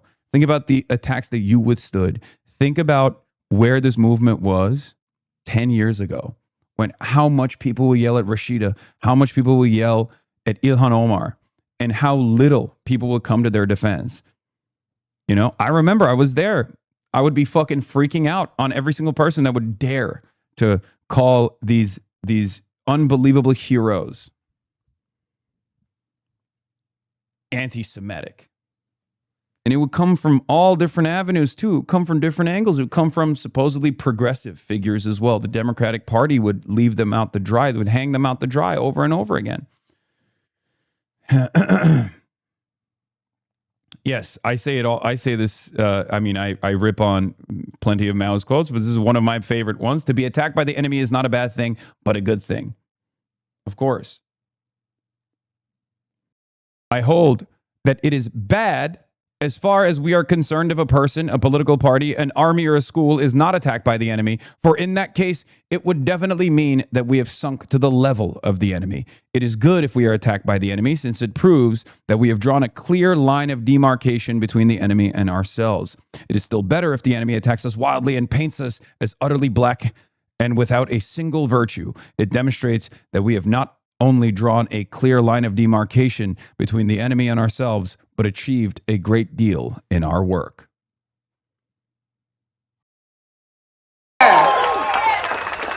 With all of our friends that we're sending with you, because what's beautiful now is people are not going alone. You're sending a whole class full of them. And so I'm just here because I like to be in places where winners are. I know I might have been a little cocky after New York Knicks won their championship after 53 years, but I want to be where the winners are. And I know the winners are also where Hasan is. And I just want to say this really quickly on Hasan, because I be on the record. If this man is the most hated man by the Democratic Party, make sure that you know I'm with Hasan Piker on this one. Because Hasan can sit somewhere on his little Twitch and do what he twitches, whatever that is, because I'm old, so I don't know what he does, but he does something important. But he also comes outside. He's been helping our candidates all across this country, using his platform for good, to be an extension of our movements, and I want you to get your credit for that, Hasan. And actually, I like when you're on the front page of every paper, because that actually helps us, just so you know. So please, just for us, let him hate you, it's okay. It's actually doing something for us. It's true. It's true. I've been the sin eater for the longest time, and it felt a little lonely. I was a magnet of hate. But now this movement is growing, and it's becoming so undeniable that people are paying attention, that it's not just like one person, right? It's not just one person at all. It's just there's so many of us. So many of us out there pushing for the same cause. We were not have been more lazy. You guys did more for like that lady in Los Angeles, like you had her on like 5 years ago, and she was running for city council. yeah. The one who stood the election against Spencer Pratt. Just like I know his name has come out of Fetterman's mouth too. But if you're gonna credit someone for this or blame them for it, we got to give our boy Hasan credit, because he was in New York City more than I am. He was out in the streets of New York more than I was over the last fucking month or so. He was doing like 90,000 people phone banking for DAC. Yeah, He was talking about them like constantly, like on his stream. There's some guy who like followed him to like watch him play like the Elden Ring DLC, who has to hear him talk about like the primary for New York's 13th congressional district every day. Oh man, it's the back, like as recently as 3 years ago, nobody gave a shit about any of these races, but now it's like it's a primary election for a midterm is like prime time shit. They got like Steve Kornacki bringing up the board for like a special election in Tennessee. There is so much just interest in this. So thank you, Trump. Thank you. I'll just note one other opinion piece from the Wall Street Journal. This is by Matthew Hennessy. Headline: Unleash Fetterman on the DSA. Unleash him. Unleash him. Poof. Imagine us on playing a game still. Okay, shut up. All right, I'm going to pee real quick. Speaking momentarily but after I'll be a back in a victory second. party tonight in Denver. The 29-year-old corporate attorney turned barista has defeated Democratic Congresswoman Diana DeGette, ending one of the longer careers in Democratic political history. DeGette held that seat for 15 terms and rarely had a challenger. This year, Melat Kiros pulled off what was long thought to be impossible, and she has changed Denver's Democratic Party structure and Colorado politics in doing so. Let's listen in. This victory belongs to every single one of you!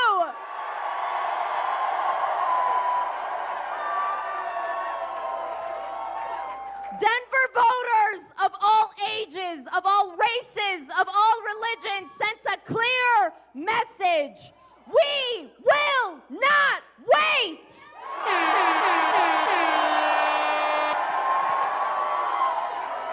We will not wait to take the fight to Donald Trump and the oligarchy. We will not wait! We will not wait to abolish ICE and pass Medicare for all! We will not wait to put an end to the politics of the past, to get big money out of our politics, and to reject corporate PACs and AIPAC.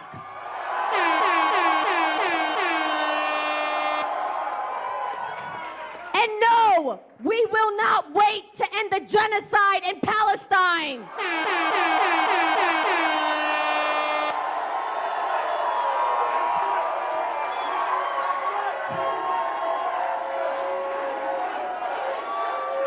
We believe that fundamental change can and will happen if we fight for it. If we organize and show no fear in standing up for what's right, that is the message that Denver has sent to both parties, to Donald. That was millennial. That is millennial coded. That is millennial coded. I won't lie. I won't lie. The air horn is crazy. The air horn is crazy. That is millennial as hell, bro. Beer, beer, beer, beer, beer. Trump and to the entire country.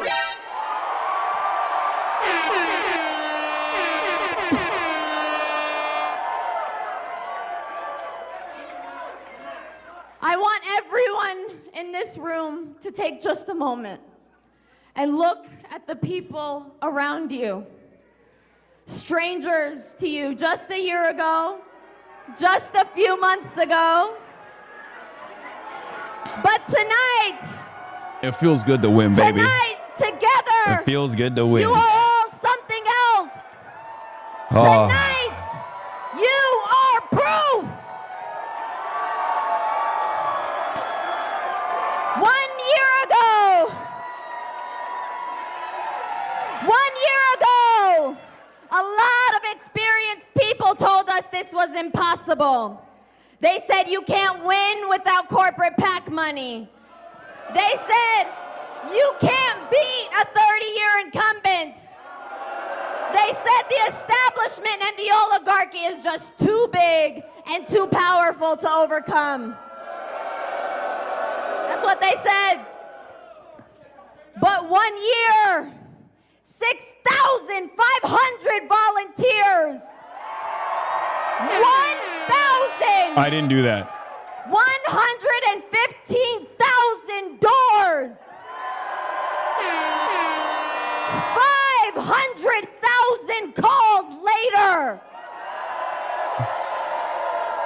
You are the proof that the power of organized people beats the power of organized money.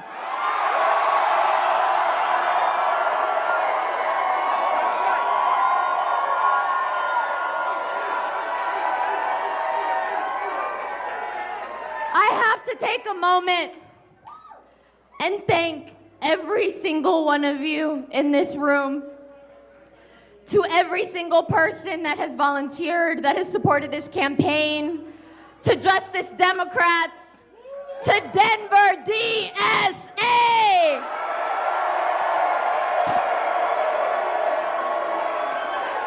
To the Working Families Party, to Sunrise, to our incredible team, Matt Group, Rebecca, Howard, Susie, Ellis, Marissa, Lauren, Bill, Jackson, Jay, Ethan, Deep, Sarah, Casey, Michelle, to every single volunteer who knocked on a door, who made a phone call, who talked to your friend, who talked to your coworker, who talked to your neighbor, and made— No Unk mention? I know. It's all, bro, it's done.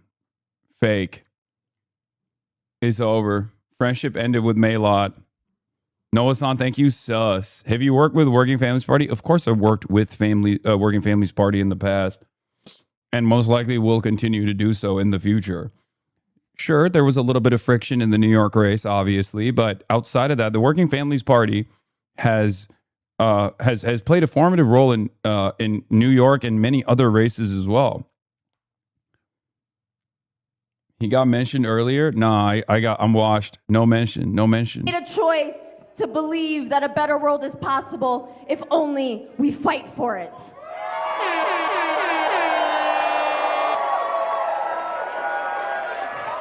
I want to take a moment to acknowledge Congresswoman Diana DeGette. I am grateful for her service. Damn, she thanked me and not you. Feels bad while Bunhole gets the thanks before Hasanabi. Listen, we work and real G's move in silence like lasagna, okay? And her fight for I'm only in it for the glaze. reproductive freedom. She helped build the community that welcomed my family to this city and to this district, and I'll always be grateful for that. Melat Kiros mentioned in an interview today she thinks of you as a coworker and not a friend. Coworker wig. Once again, Chudwig strikes back.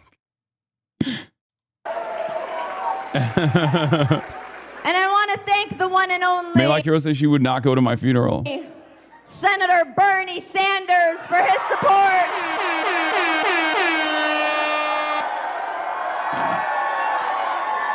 And to every single progressive running. And to every single progressive running for office in Colorado, across the country, across this state, for inspiration, for solidarity. Tonight we saw wins down ballot. We saw Cello win. We saw Iris win. We are winning from coast to coast, from every level of office. We are taking back our party and our country. I didn't do that. I didn't do that. I want to tell you something about why this campaign matters, because it matters for what comes next.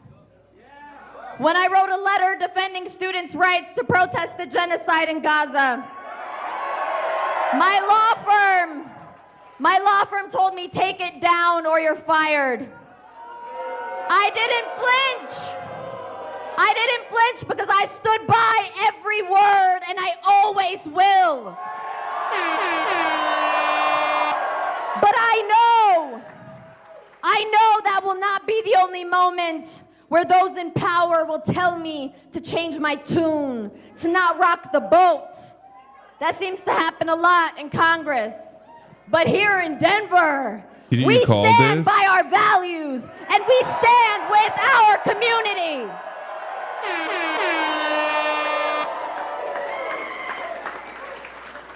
We are days away from embarking on the 250th anniversary of the founding of this country. I've been thinking a lot about what that means. The promise is made, the promise is unfulfilled, that this country belongs to everyone who loves it and what it stands for, not just the people born here, not just the people who look a As a radical centrist, I'm deeply disturbed by this hate-filled speech. It reminds me of Zoran's hate-filled victory speech. Yeah, I agree. Talking about,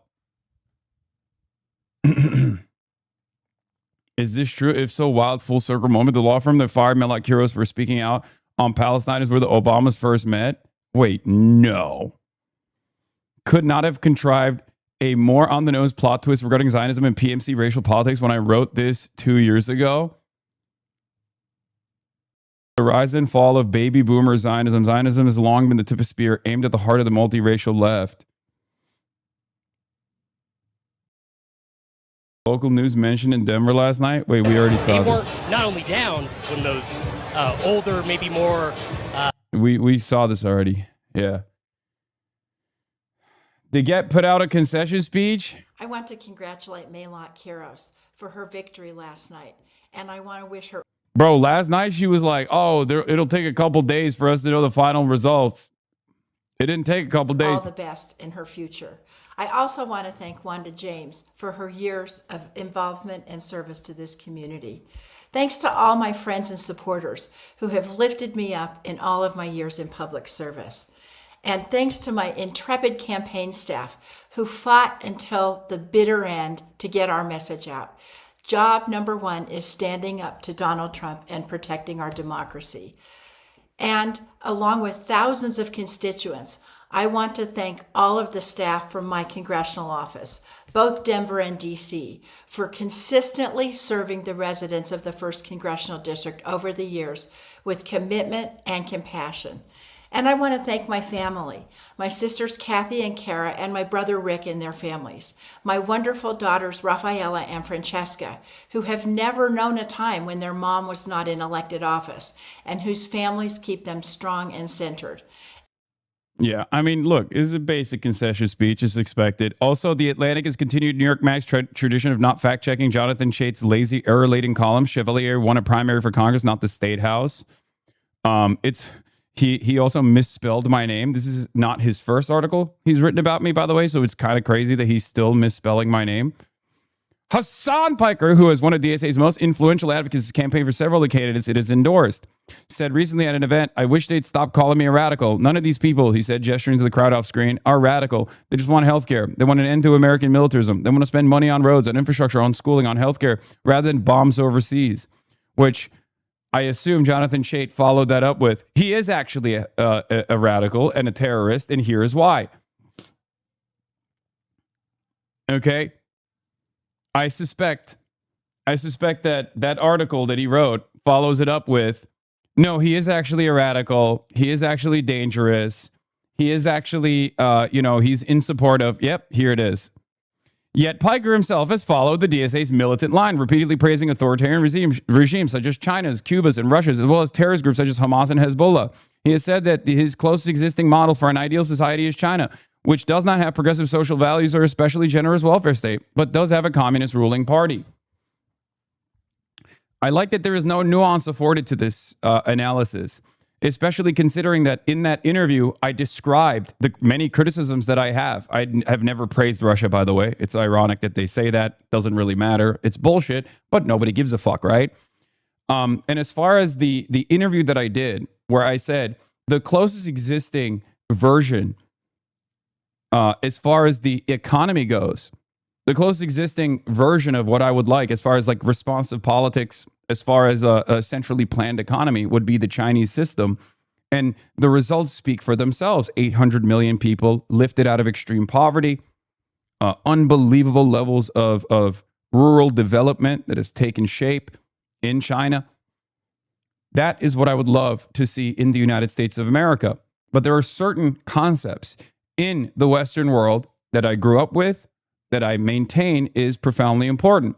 Due process, free speech, and things of that nature are very important to me personally, right? I'm glad you're clarifying this. Dog, I clarified this in that interview. in that interview. Okay?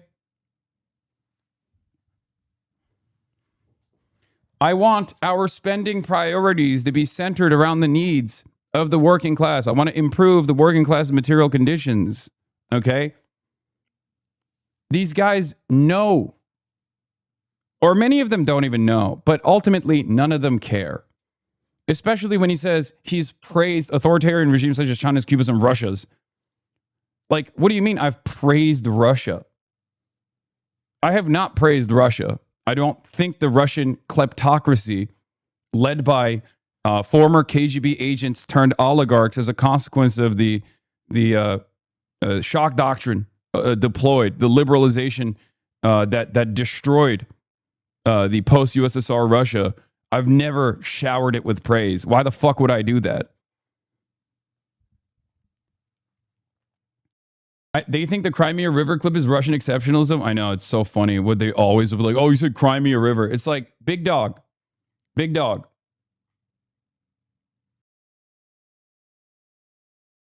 My position on this, albeit sometimes a humorous quip where I say Crimea belongs to the Tatars and therefore it's Turkish territory first and foremost, is utterly immaterial to what has already taken place. Okay? And it's always people who are pro greater Israel project that try to go, oh, it's hypocritical. You think I have an ownership stake in the same way that you feel an ownership stake in the greater Israel project? You think I have an ownership stake in Russian irredentism? I don't. I just want there to be a diplomatic process seen through so that more and more Ukrainians are not fucking dying. That's been my consistent position since day one. It's the same for Israel and the IOF against Hamas, where I've demanded a ceasefire over and over again. And it's the same thing that I've demanded in the Russian invasion of Ukraine, the illegal invasion of Ukraine. People holding on to Crimea as this like choke point, as this like pivot point, are holding on to nothing. It's so strange to me. Anyway.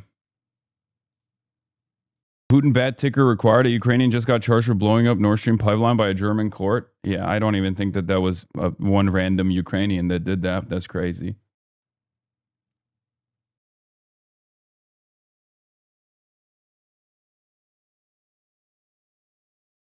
There has never been a moment where I've justified the illegal and immoral invasion of Ukraine. Not once. And it's so funny that people still run this lie over and over again. Yeah. Take it up with Biden. Take it up with Obama. They were the ones who also did not choose to advance the defense of Crimea and instead recognized Sevastopol as an existing Russian military base, which it was, and thought that the Crimean annexation and the way that they dealt with it, which was without a single shot fired, was objectively very different than the current Russian invasion and occupation of eastern Ukraine. If we can't make these distinctions, then we're being ridiculous.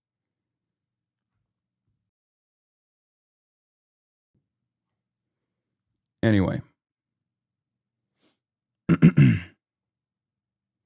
You absolutely did support Russia and defend its invasion. You did it when I made it up in my head. I know. People will still push that line. Why is Dylan Burns mad at you? Because I think for a lot of these guys, some of them are very passionate and it's understandable. Okay. But for a lot of these guys, it's a way to advance their own personal grievances. Maybe I made them feel small. Maybe I made them feel silly. Who gives a shit at the end of the day? But that's what it is. There are a lot of content creators who will use like existing global conflict where hundreds of thousands of people are dying to advance their own personal interests. Also, I am objectively anti-NATO. So I think that's probably part of the reason why many of these guys are pro-NATO. I see NATO as as an extension of American force projection capabilities, as an expansion of an extension of American empire, which, by the way, it's not just my assessment. Mark Rutte has openly admitted that that is precisely what NATO is, right? I'm in favor of diplomacy. So I think that's part of the reason why a lot of people will just like use anything and everything they can, because having a reasonable argument, having a reasonable conversation around what NATO is doing and what NATO has done is obviously not going to be favorable for a lot of people. I think it's far more defensible than many aspects of capitalism, by the way, from the perspective of like, you know, being a bulwark against Russian irredentism, which Vladimir Putin has straightforwardly proven, right? It is real. It's a real fear. It's an understandable fear. I'm not going to lie, your analysis had a good friend of mine call me stupid because I said Russia was definitely going to invade Ukraine. I didn't think so, and neither did the Ukrainian government at the time, because no one expected Vladimir Putin to be that fucking crazy.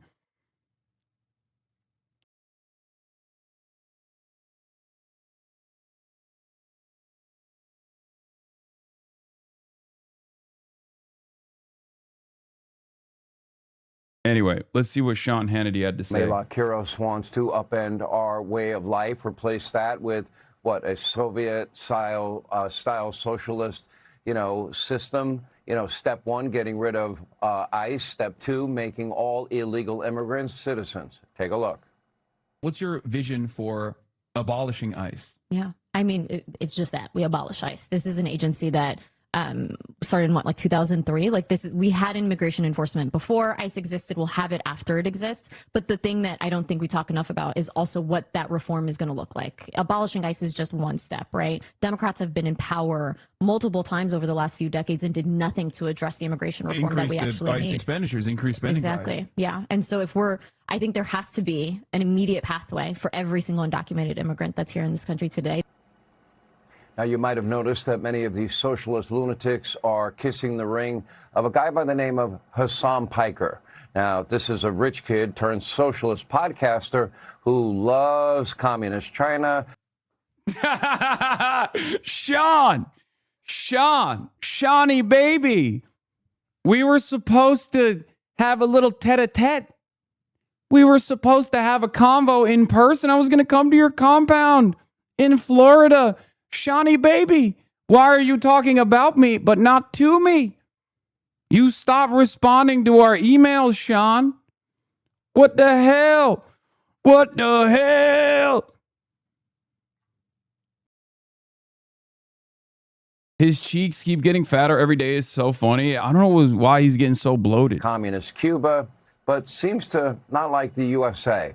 In fact, at least unlike Jonathan Chait, he's saying I praise communist China and communist Cuba and did not say I praise Russia. In fact, he once proclaimed that we, the U.S., deserved the 9/11 terror attacks. And sadly, Melat Kiros seems and that to he agree hates with this fucking country so much. Wait, what? this. Take a look. Was 9/11 an inevitable consequence for America based on U.S. foreign policy? This is such a crazy thing to still, multiple decades later, advance as though 9/11 was just randomly a thing that happened because they hate us because they ain't us. This is established at this point. Okay. I don't understand what the argument is, man. It's been 25 fucking years, dude. When can we finally acknowledge that American destabilization led to 9/11? I'm not even alone in this. This is an issue where there is academic consensus around. And two, even the people that were the godfathers of the post 9/11 global war on terror, the neocon movement, the people who were pivotal in using 9/11 to advance their own agendas in the Middle East, unironically have already acknowledged that 9/11 was a byproduct of our destabilization that led that went on for decades before 9/11. How conservatives think bin Laden chose to do 9/11? Yeah. New York Post says Colorado Democratic Socialist candidate called 9/11 terror attacks inevitable due to U.S. foreign policy. This is unironically a concept that comes across as like far-fetched, I guess, in mainstream media circles still for some reason. But like, this is something that most Americans understand. This doesn't mean 9/11 is good, by the way. It's just analysis. Now, Melat. Okay? That's all this is. Where is it? Oh, here's Glenn Greenwald. The level of willful blindness and emotional immaturity when discussing the 9/11 attack a full 25 years later is stunning. The U.S. wasn't chosen randomly. Of course, decades of U.S. violence and dominance in the region played a significant role in the attack. Forcing people to pretend this isn't true out of some solemn reverence for this attack is repressive and deceitful. It would be like saying that Israeli violence and repression played no role in the October 7 attacks. Even the CIA has a doctrine to observe this causal relationship. It's called blowback. Also, a very famous podcast by a friend of the show, Noah Colwyn. Okay? And Brandon. Identifying the cause of X is totally unrelated to the question of whether X is justified. It's good to see that these dumb attacks are losing their potency, as the candidate who said it, Melat Kiros, basically won a congressional seat last night in Colorado, defeating a worthless Democratic incumbent, pointlessly filling that seat for 30 years.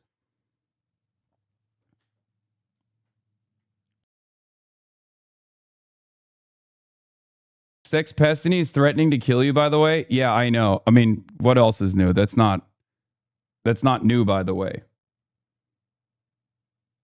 That's not new. He's been doing that. He does that every couple of months, if not it increases the frequency in which he does that. You're lucky your ops don't know the true source of your power. Yeah, that's true. An army of witches casting protection spells at all times is what holds my career up. Okay, but like, are you taking it seriously? What am I supposed to do, man? Actually, I don't like, I mean,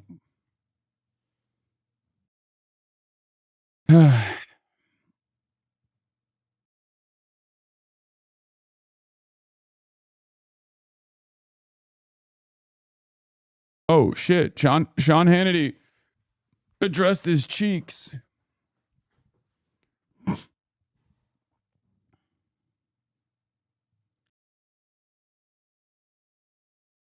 Thanks to everyone who has checked in. I've already addressed it several times on my radio show, but while training, I developed a painful pinched nerve on my neck. My doctor put me on prednisone to reduce the inflammation, and while it's helping, it led to laryngitis and some puffiness, which is normal for this medication. I'm fine, recovering well, and still training. But apparently, a few weeks of prednisone has generated more social media commentary than 30 years of rating success. I appreciate all the concern and well wishes, including from members of the left-wing media. Sorry to disappoint them, but a pinched nerve, a raspy voice, and a puffy face aren't taking me out anytime soon.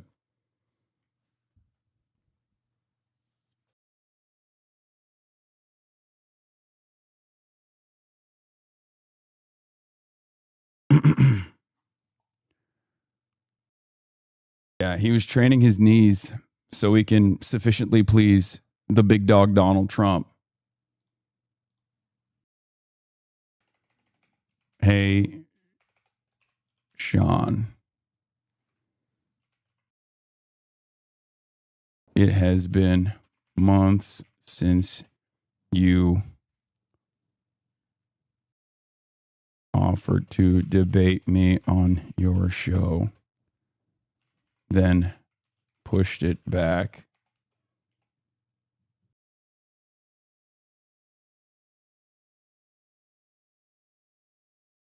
Asked to push it and stopped answering my team's calls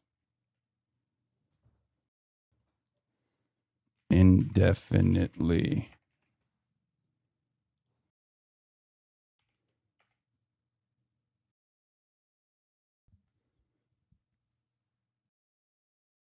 It's time to talk to me rather than about me. Is that good?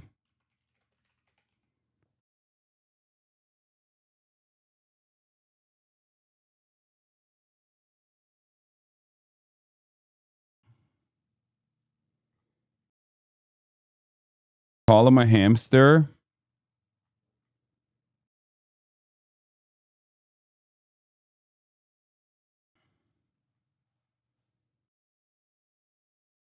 Maybe he's challenged. Yeah.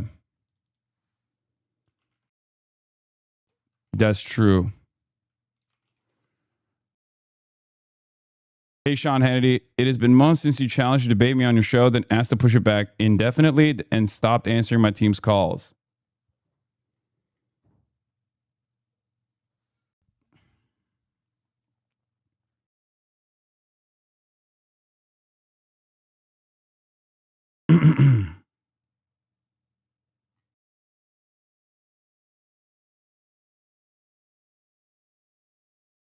Since you issued a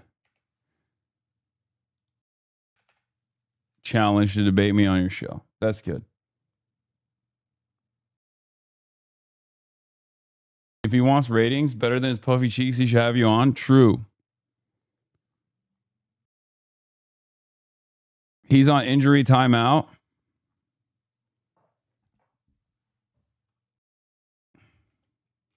I wish you a speedy recovery.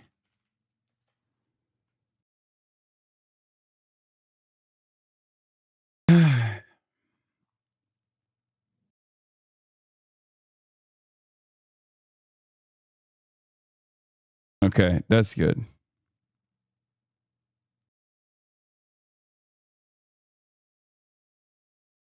He's not carrying the flame? No, that's fine. Now, Melat Kiros wants to. All right, let's continue. Inevitable in the sense that we destabilized a lot of the Middle East, that forced people to believe that another act of violence was the only response. Now, there is one thing that these communists hate more than America, and that is the world's only Jewish state. That, of course, would be Israel. In fact, Kiros was fired from her job as a... That's awesome. I love when these guys immediately hit that line and they're like, they very clearly are they very clearly are criticizing the world's only Jewish state.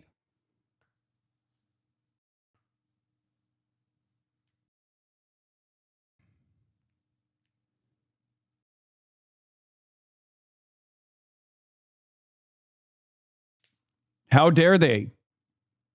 It's like, okay.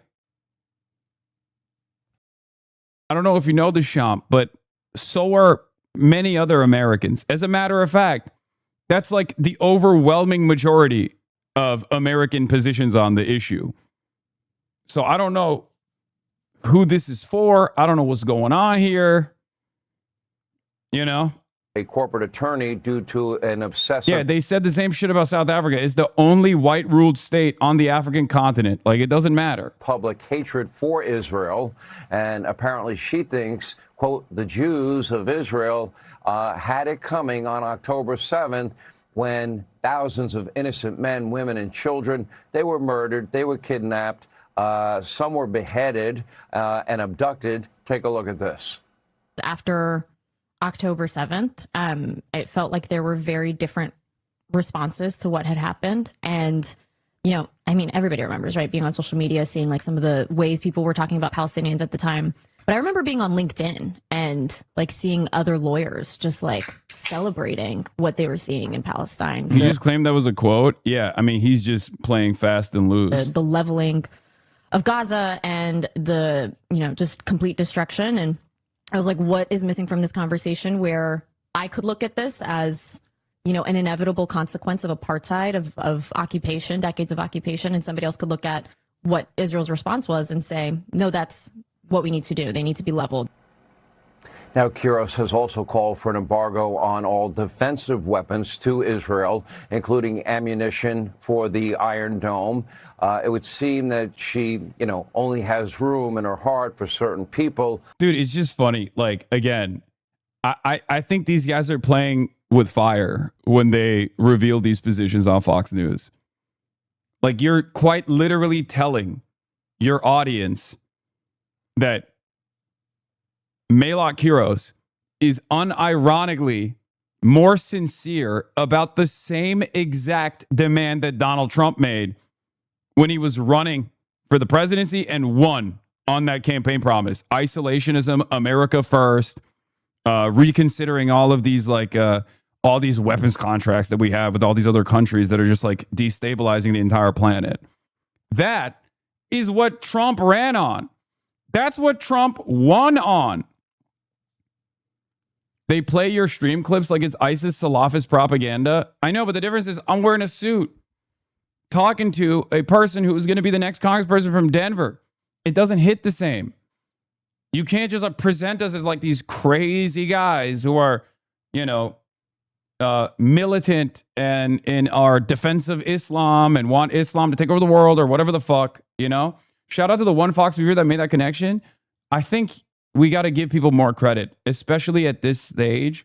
A lot more people are done with Israel. You know what I mean? Including Republicans.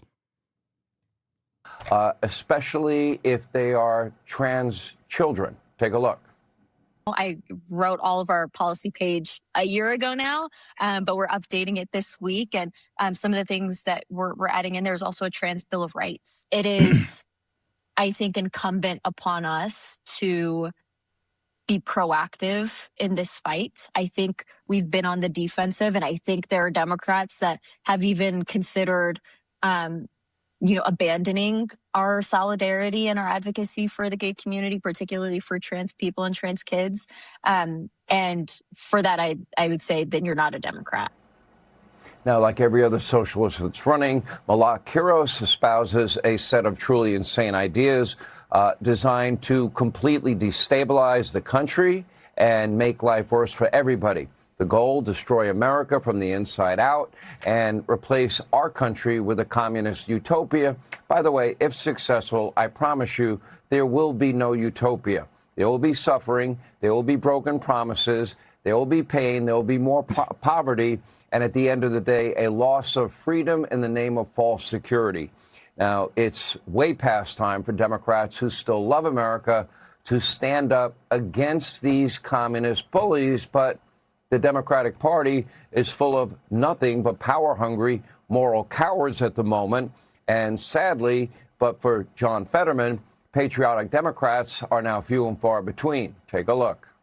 There is such a polarization, partisan split on this issue, the largest that I've ever seen. Just take a look at this. This is where it really gets interesting and I would dare say a little bit nutty. How proud to be an American. Among Republicans. I think it's just stupid to this is to demand stupidity. Okay.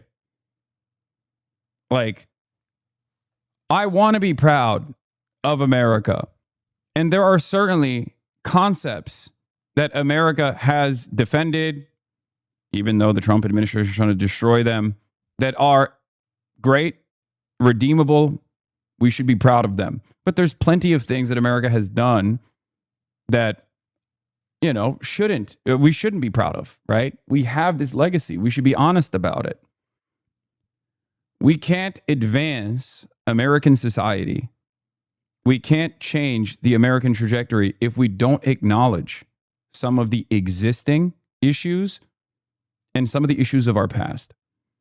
So when these guys on Fox News say, oh, these guys aren't proud to be American, what the fuck? It's like, dude, we want to fix these problems, okay? America has tremendous promise. America has tremendous potential, but we're just casting it aside.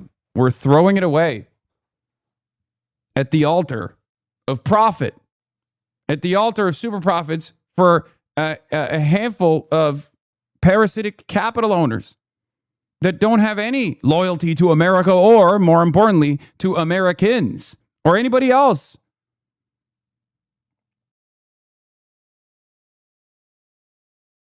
It's that simple.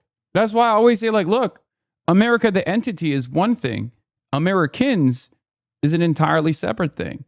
And in most circumstances, America, the entity, operates at the behest of capital. And therefore, it operates in an antagonistic manner to Americans, the American working class, the overwhelming majority of Americans that have been left behind. 93% are extremely or very proud. Just one, a single one, say they have little to no pride in being an American. But look over at the Democratic side. This is where we've seen this extremely or very number. It's been taking a tumble at 27%. But look at this. The little or no proud to be an American actually among Democrats eclipses, is greater than the extremely or very proud number. What has happened to this once great party known as the Democratic Party? Not that it was ever great, but is anybody really surprised? Wait, what happened to the great American Party, also known as the Democratic Party? Not that it was ever great. What the fuck? This is the Democratic Party. Not that it happened to this once great party known as the Democratic Party. Not that it was ever great. Why did you say that then? Oh, that's so funny. Yeah, what happened is Sean Hannity ate the great American Democratic Party. Not that it was ever great. But is anybody really surprised? This is the result of what Sean Hannity's hiding the Democratic Party in his cheeks. There's decades now of Democratic leaders, academia, the media mob trashing our great country day in, day out, year in, year out. Take a look. We're not going to make America great again. It was never that great. The American flag is such a complicated symbol for most of us, and in many ways, like Jesus, like the cross, it's been co-opted, and in some ways, its true meaning has been betrayed. No, no, no! Not God bless America! God damn America! Wow, what a flashback to my goat, Jeremiah Wright, the legend. In the Bible. Founding fathers did not live and die for this moment. I can't celebrate July 4th. We tired! We want some of this earth! Or we'll tear this goddamn country up. And making America great again. By the way, it's so funny to put Farrakhan and then Pete Buttigieg. You know, guys like James Tallarico, Pete Buttigieg, and Farrakhan, same guy. Oh, that's awesome. It turns out the Democrats are truly the big tent, the biggest of tents. No tent is as vast and as large, as spacious as one that features Louis Farrakhan and Pete Buttigieg. That past that he has promised. I think that might literally be the entire political spectrum. Okay, I don't even know where I could place Farrakhan, because sometimes he's on the far right, sometimes he's on the far left, right? He's a much more complex figure. It's difficult to fully comprehend what space he occupies on such a rigid spectrum. He's everywhere all at once, but it is hilarious to have Farrakhan up there with Pete fucking Buttigieg, dude. To return us to was never as great as advertised. I can promise you, black folks, we will take that day off. We will barbecue because we off. But black people, that nobody black I know is really excited about the 4th of July. Everything they're doing runs against making America great. Well, it was never great, so I'm not going to say the again part, but. Now, this America-hating monster, the Democratic Party now created for political gain, is now totally, completely out of control. And as Obama's anti-American pastor, the once, famous on this show, Reverend Jeremiah Wright, once said, America's chickens have come home to roost. All right, thanks for watching. Check out my new...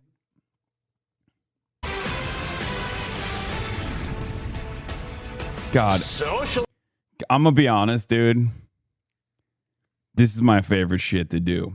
Like, the victory is sweet, but the true nectar is the delicious tears of reactionaries the next day, okay?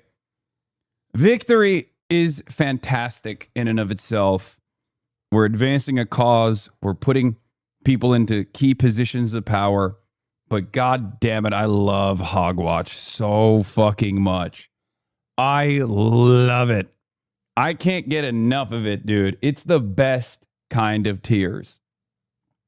Oh, how delicious the sweet nectar is of reactionaries crying about socialism growing in this country. We must put an end to it. It's not just for the Big Apple anymore. Democrat socialist Melat Kiros beating longtime Democrat Congresswoman Diana DeGette in the Denver, Colorado district primary. Watch.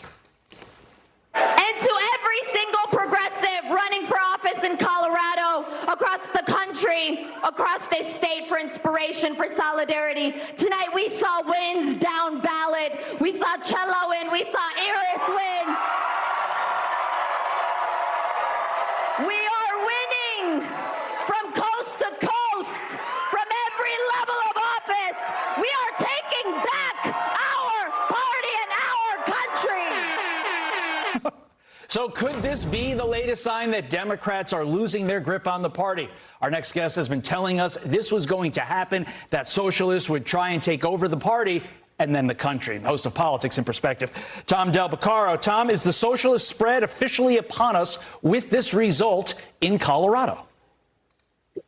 Well, it is, at least in the big cities. And we need to remember that these are candidates that Bernie Sanders and Elizabeth Warren, to some degree, support. So I know the Democrats are trying to say they're from outside our party.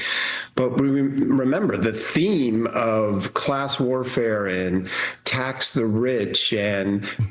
Again, what a jump off, dude. Class warfare and tax the rich. Yeah, those two things are definitely the same. I guess. Or a wealth tax. These are issues that are embraced by Gavin.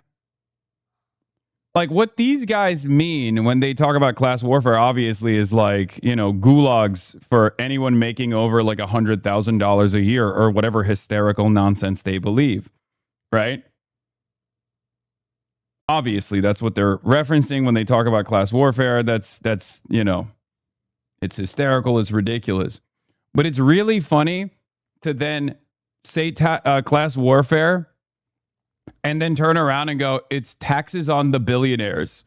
This is ultra violence. Qantas poll, another beautiful poll came out on our boy Abdul at 41%, to Haley Stevens is 35%, to Mallory McGore is 7%, at only 15% undecided. U.S. Senate in Michigan. What can I say? What can I say, folks?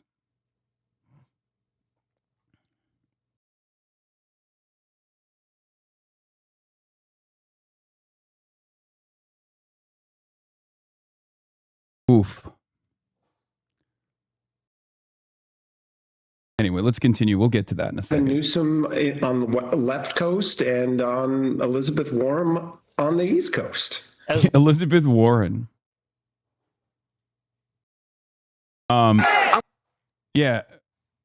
Talarico won the Texas Senate Democratic primary, defeating Representative Jasmine Crockett. Jasmine Crockett will be replaced in her district by Frederick Haynes. By the way, working with Frederick right now on doing something, possibly in Dallas, Texas. As you guys know, we are big fans of Frederick. We are big fans of the Reverend. He is fantastic. He's a phenomenal orator. And he is also going to be another incredible fighter, another Justice Democrat-backed candidate.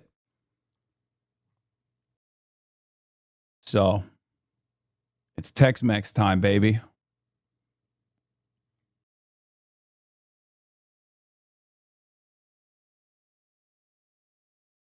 Josh got. Oh, God. Okay, we'll do the Pod Johns. The Pod Johns are in this very funny space because, like, obviously a lot of the stuff that's coming out of the DSA is far too radical for their taste, but they're also, like, somewhat agnostic. Like, I'm like the bridge holding, you know, the commies and the socialists together with the Pod Johns to the best of my ability, and it's like it's being pulled. It's being pulled a lot. Okay. And it's interesting. The Podjons are just glory hounds? No, that's not true. I give them credit where credit is due. They were early on Abdul. Okay? Y'all are crazy. They were early on Abdul. Fairly certain that they were big Zoran guys too. Plus, there's, Tommy and Ben Rhodes, Ben Hamas Rhodes at the Podjons. So there are people within the Podjons universe that are far more radical than John Favreau or John Lovett. Like Abdul literally had a podcast. It's like the Gucci bag. Let it go, man. No, I will never let it go. Dude.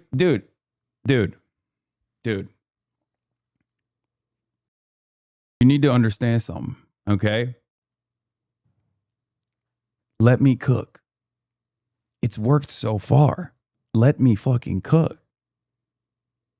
Okay? I don't know why you guys are literally in this very moment still doubting what I am trying to do. Okay? My position on this is clear. As long as people are not an impediment to change, they can chirp after it's over. Okay? I was a pod save gal for a long time. You're definitely a bridge from that universe. I used to listen to the Podjons and Brian Tyler Cohen. The Podjons are redeemable. Yeah. Some very bad people have said that exact same thing. Okay. Look. They say things at times that I vehemently disagree with, like the Daria Lisa criticisms I thought were, I disagree, and I think it's unacceptable. But again, Podjons are far more agnostic, and they maintain a tremendous amount of influence over liberals, and they're far more agnostic to our side than the Neratandans of the world. In many respects, they are the connective tissue between the Neratandans of the world, which many of you understandably oppose and despise for good reason. It's understandable. But we need, this is a multifaceted approach, right? We have to exhaust all readily available options. Yeah. And they were, once again, and I think this is important to recognize, they were big pushers of Abdul from the start, right? Some of them at least. So I'm always going to give them credit. Yeah, no, this is me holding the Podjons in the coalition. Holding the Podjons in one hand and holding the radical left on the other, and just like, no.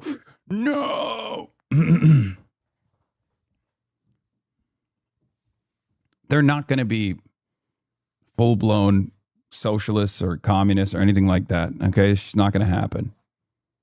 But as long as they're not an impediment to further progress, they're not my enemy.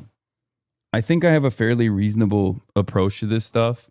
Maybe it's because it's my approach, so of course I think it's reasonable, but the way I look at it is the same as anything else. There are a lot of villains. There were a lot of villains in American politics. And unlike the tendency of the left, I choose not to go after my closest associates and closest ideological allies, even if we are in opposition at times. But instead, the target-rich audience that is the rest of the political landscape. Okay? My only red line is when they try to rat fuck, which the Podjons never did, not even with Daria Lisa. That's why I got very mad at Progressive Victory and the Track Ukraine account or whatever, right? Because right before this election was taking shape, they came out and they were like, oh, we think your position on Russia is too ambiguous, blah, blah, blah, all this stuff, right? I think that is a red line for me. That's the only red line that I have. If you, right before, yeah, they defended you enough where they could have just ate off these W's. Like my perspective on this is clear. If you don't engage in wrecker behavior, even if you don't, outwardly come out in defense, that's still fine. You might have your disagreements,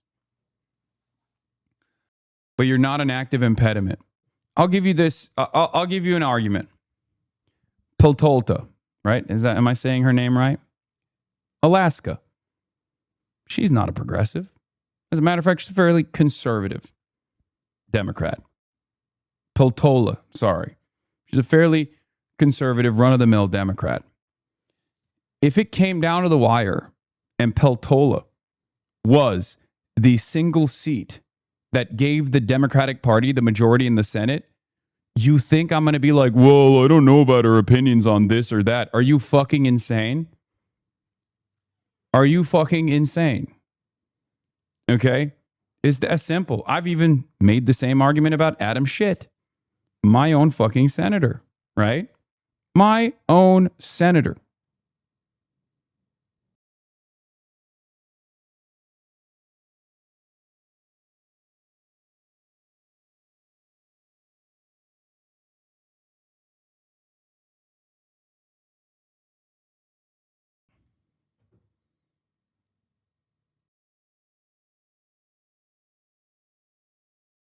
And he sucks.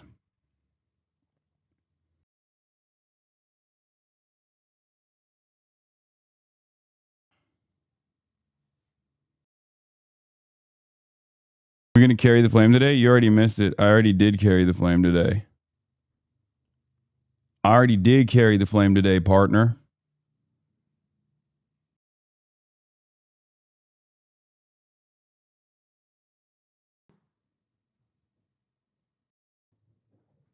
Hold on, I'm doing something. Sorry for the brief pause. Awkward pause, awkward pause, awkward pause.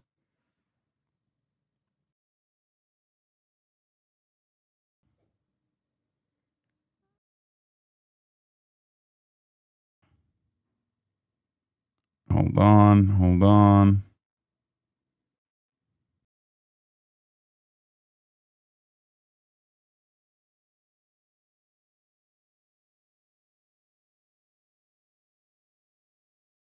Dude, I'm getting blown the fuck up. All right. Let's get back to this. Well as Hasan Piker, the far left firebrand. Here's what he told Fox and said, it's just the beginning. Watch. I think progressive politics, left populism, a politics that centers the needs of the working class can work in every district, in every state. That's why I kept saying over and over again, it's coming to a city near you. Okay, Tom, but both you and Hasan actually said a key word in your answers. The word was city, because it's important to note that I said district and state as well. If you want to think about the words that I was using, I said district, I said state, I said every district. I didn't say just this district. I said every district. John Hickenlooper, also in Colorado, but in the Senate, which is the entire state primary, actually fended off his progressive far-left challenger. So, yeah. And I think it's important to recognize what took place there, right? It's important to recognize what took place there, which we are going to be talking about with respect to the Senadora, the campaign that didn't make it last night. What does that tell you about the real potential for this to grow? Is this just a city thing? Have the states said, we're not going to go so far with a senator? What say you? Remember in history that the cities are always more liberal than the countryside, but it starts somewhere. So London was more liberal than the countryside, but the Labour Party grew eventually throughout the country. So this is a coming thing within the Democrats that is spiraling a bit. But I'm not saying it's going to be accepted in Indiana tomorrow, but it is a warning sign for the Democrats today as a party. The country sees it on the horizon. Switching gears to a race involving one of these far leftists. Going to Maine now. A new Fox News poll on the Maine Senate race shows that Susan Collins has a small 3-point advantage over Graham Plattner. But more of Plattner's supporters say they are extremely motivated to vote this November compared to Collins. Tom, you well know you chaired a state Republican Party out there in California. What should the Maine State Republican Party do with that information, with this latest Fox News poll? Well, remember that Susan Collins has made a living off tight races and seems to win each particular time. This is an off-year presidential election, which tends to favor the... Mike looked at this poll as bunk. I know. Well, we'll cover it too. It's so strange, by the way, that like Neera Tanden and all of those are like, they're describing Jeet's reverse Mao. Time for a reverse Mao. First take the cities, then the countryside. Okay. You know what's funny about this, by the way? This is literally the Bolsheviks. Like, yeah, this is just called a proletarian revolution, spearheaded by spearheaded by Vladimir Ilyich Ulyanov, also known as Lenin. So that's not wrong. There's different. Look. There's many ways to skin a cat, right? That's the statement. I've always found that to be a weird thing to say, but that is. The descriptive actually existing socialist experiment that led to the USSR. So, you know, Lenin.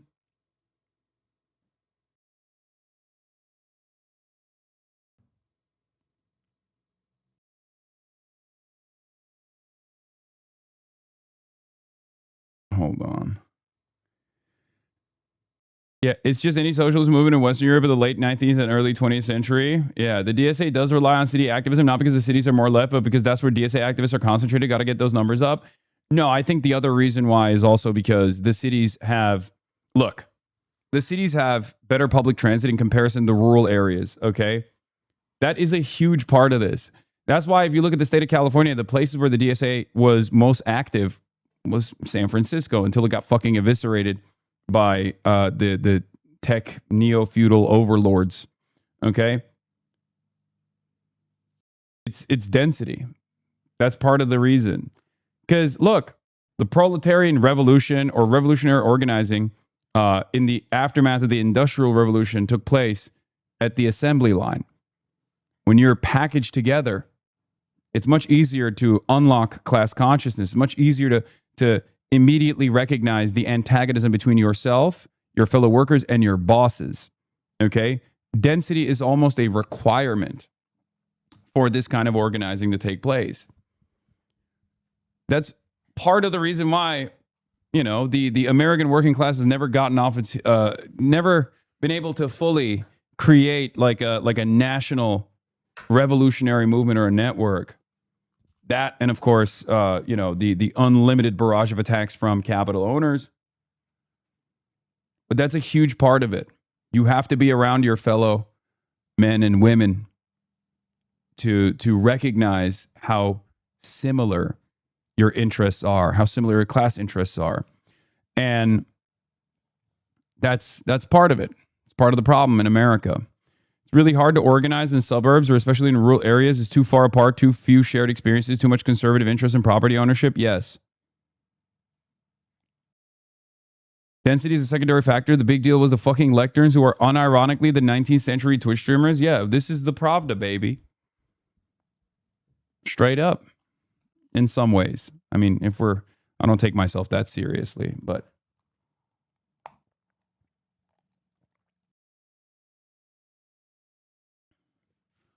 But it can work. It's just we have to be the third spaces. We have to build the third spaces. And we have to be the third spaces. We have to get together and congregate and recognize our similarities, no matter how far apart we seem from one another. Okay? That's it.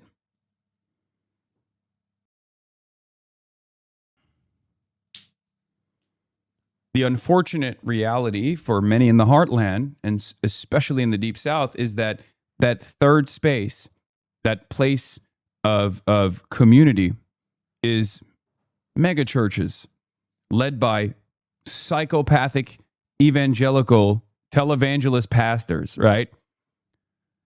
And that's probably part of the reason why a lot of that communal organizing in places like that come from the church, and a lot of the people embody the racist attitudes of the church. Okay, this isn't to say all churches are the same. Obviously, they're not, but there are plenty that are fucking crazy.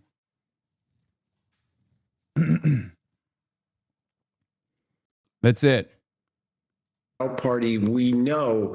But interestingly enough, Todd, these races in the city show low turnout among Democrats. So it's possible that the big blue wave isn't really that big because of these low turnouts.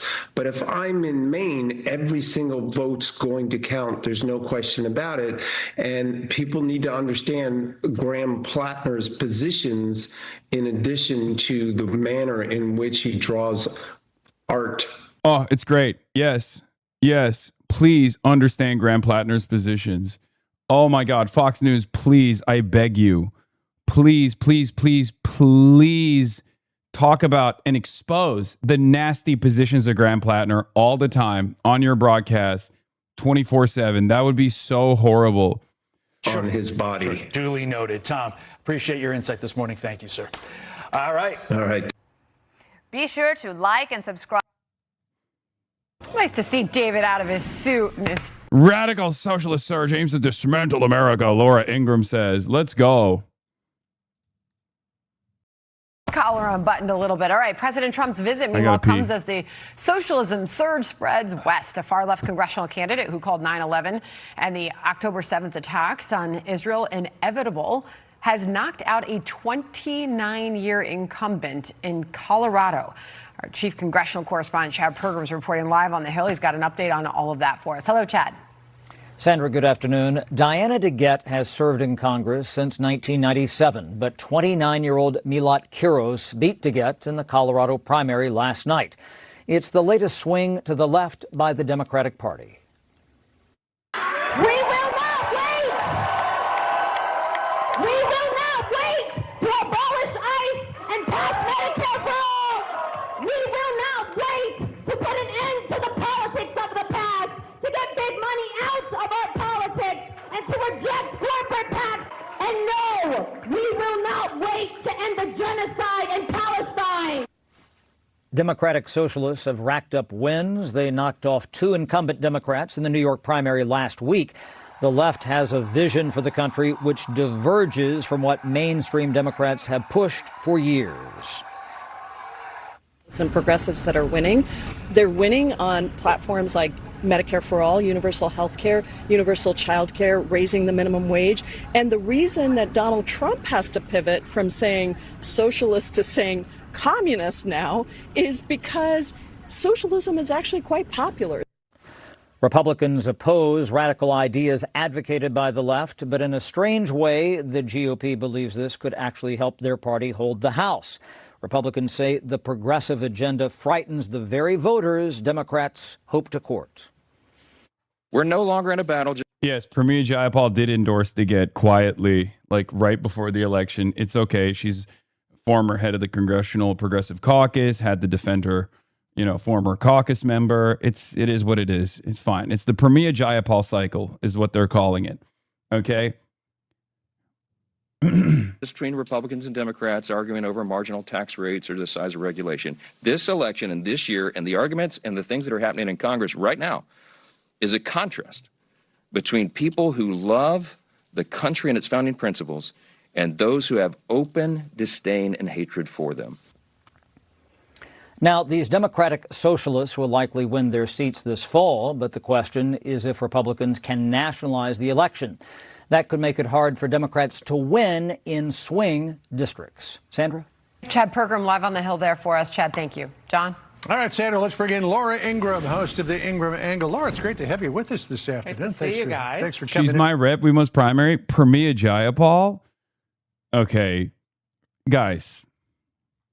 Pramila Jayapal is not like Diana DeGette. Okay? Pramila Jayapal, sorry. Like yes, she has, her inconsistencies and whatnot, but that's crazy. Like she's definitely done a lot more as a actual progressive in Congress. What the fuck?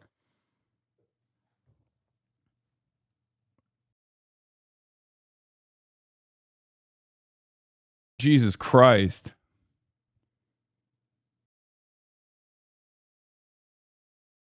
Like, focus on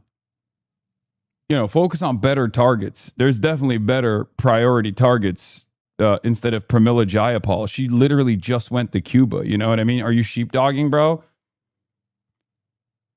No, she's not even Pep. She's like been pretty critical of Israel too. Nowhere near as critical as others, but no, yeah, we have the momentum, which is why I'm not advocating the primary AOC. I mean, that would be crazy.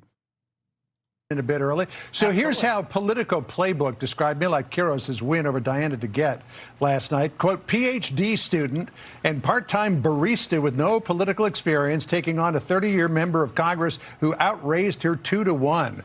This socialist red tide was described by many Democrat analysts and specialists who I think were more hopeful than anything. It was described as as a Palestinian constituent of hers who has personally met with her, I promise you she is not what we need to worry about now. Down the road, potentially, but not now. Yeah, she's like a fairly responsive and very progressive.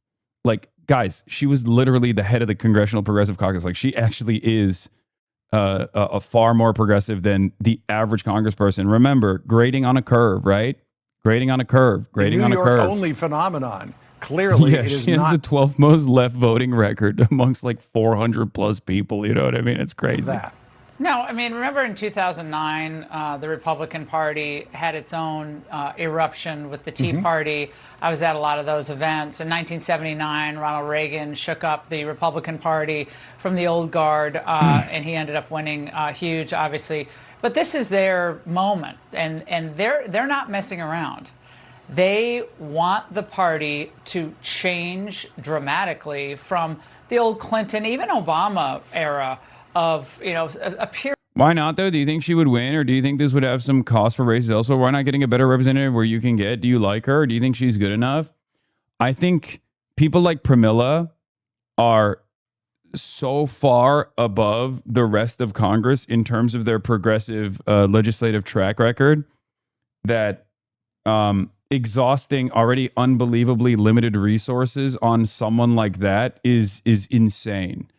Like, I find that kind of stuff to be crazy because those are the types of people who would already caucus with and have already been caucusing with the existing former members of the squad. Like, that's someone you don't go after first. That's someone you might not even ever have to go after, as a matter of fact. And certainly you would go after them last. This is the same principle that I maintain when talking about like the ACP or the people on the edges, like people who are more radical than myself, right? I always tell them like there's a tremendous opportunity to foment the revolutionary spirit amongst the working class. So why are you wasting your efforts here on those closest to you ideologically, right? Why aren't you going out to the countryside? Why aren't you going out and like trying to convert liberals, right? Like you're doing this here. It's a waste of time. It's a waste of air. It's a waste of energy. Like there are far better places that you could spread your initiatives to. And it's the same thing. It's like going after people who are not your ideological opponents at all, who have been your allies for their entire congressional legislative history is ridiculous.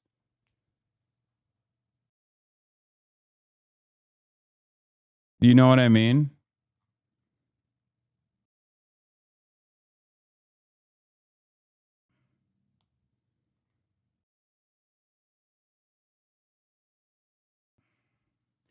I'm sorry, I'm not going to waste fucking time and effort trying to primary a congressperson that literally went to Cuba, okay? Amidst the blockade. You're ridiculous. Wake up, grow up. Focus your initiatives elsewhere. Pramila Jayapal is not your enemy, okay? Yeah, we got a primary Bernie Sanders, dude. At least on the surface, to be more reasonable, not using terms like socialism or things like abolishing ICE. Old Democrats would never say that. They would say either we need a strong border or we got to reform ICE. But they've had enough of that, and they're going for political blood here. And I wouldn't just look to what's happening Washington in be getting Colorado, Adam Smith out but before you have her. An She's in the top upstart 15th running for governor percentile in of Congress. Wisconsin, Francesca Hong, who I believe also has a decent chance with zero real political experience or real world experience.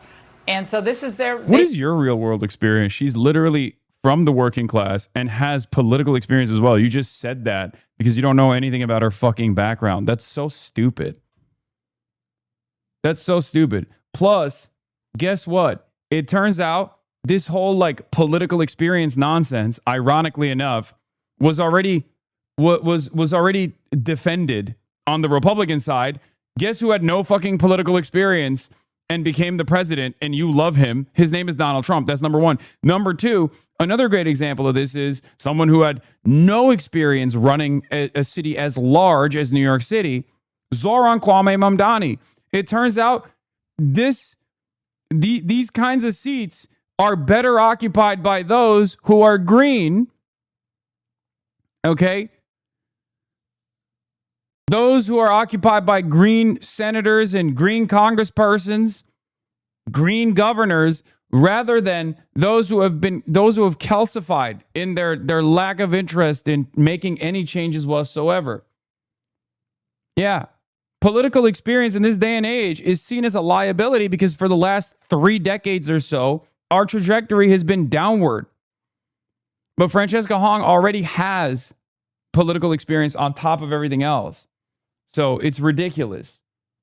I think this is their moment. I do agree that Republicans have a massive opportunity to flip this narrative on them and really drive turnout because of what this will mean to our standard of living, our safety, our security, our border, all those basic things that most Americans, just common sense people, think we actually need. Yeah, flipping that narrative, Laura, great to have you on, is clearly what we're seeing on the part of the White House and the part of the Republican Party. This was some of the interview with J.D. Vance on your show last night. Listen.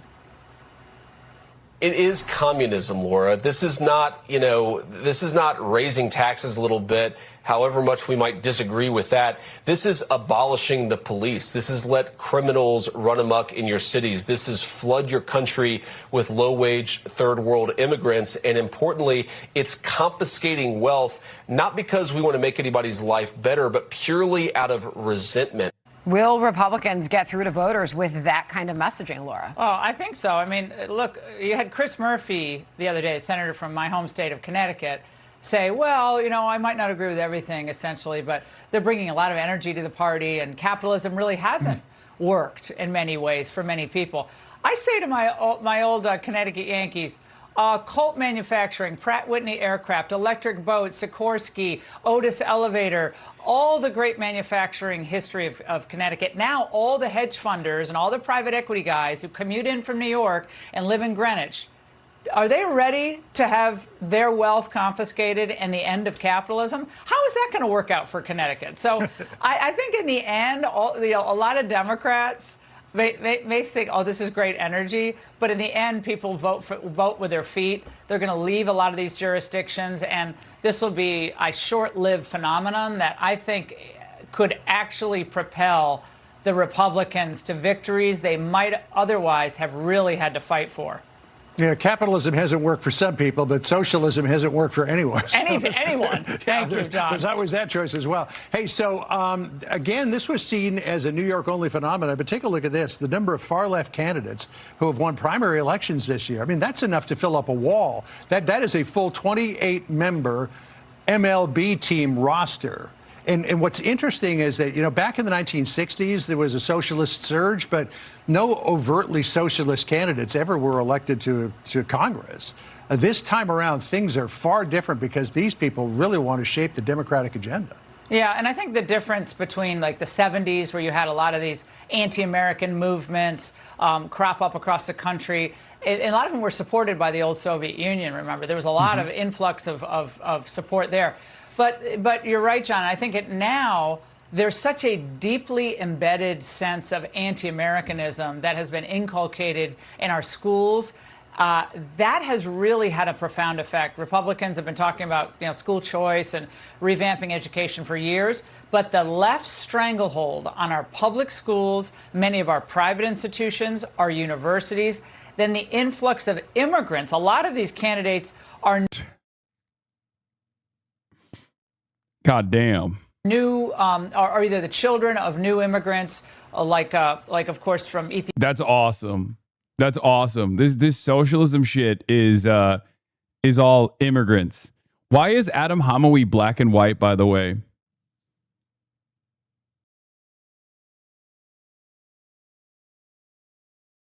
Incredible. Thank you. Thank you, Fox News, for doing the damn thing once again. Oh, this socialism stuff. The people that are actively fighting to make sure that you have public housing, like, housing for all, Medicare for all, those are all bad. They're all immigrants. Also, Frederick Douglass Haynes III and Charles Booker being plastered on this alongside Chris Rabb as children of immigrants kind of gives the game away, don't you think? Really? Multiple generations of living on U.S. soil, descendants of slaves in this country that were stolen from their ancestral homelands and brought here by force. And then you just say that they're also immigrants. It's like, first generation immigrants. Interesting. Like, what a strange thing to say about black Americans, huh? I wonder what you mean when you say immigrants. It's also very funny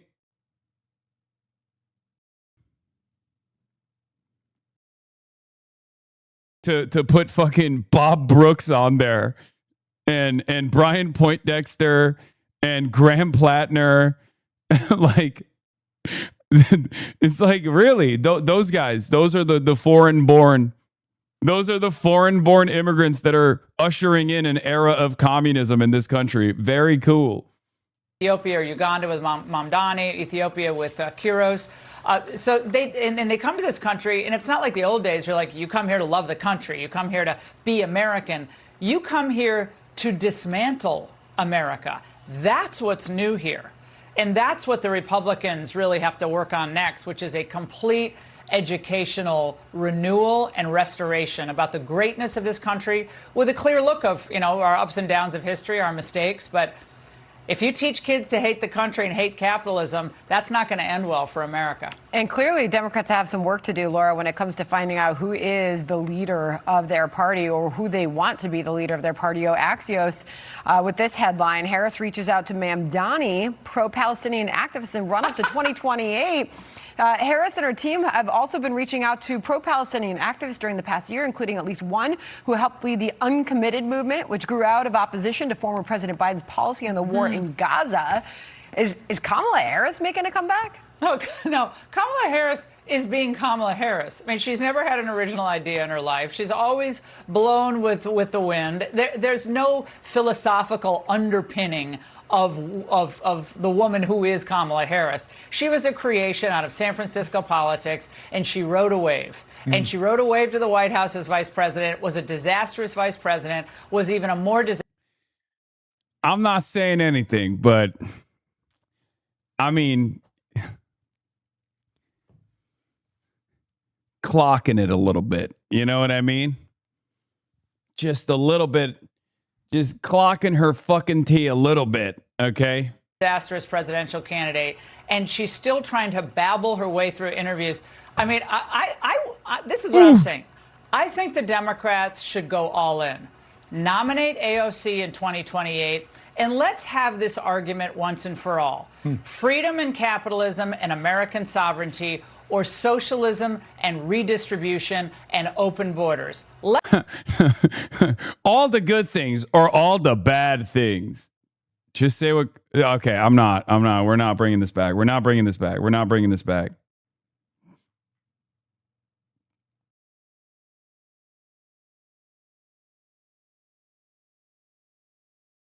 Let's have that debate, because I know who's going to win that debate, and it ain't going to be AOC.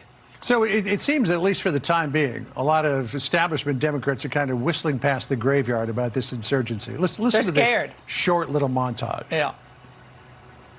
We have a Big Ten party. That's what it says. I'm all about new leadership. I don't agree with all their positions, but I respect what the voters have done in New York.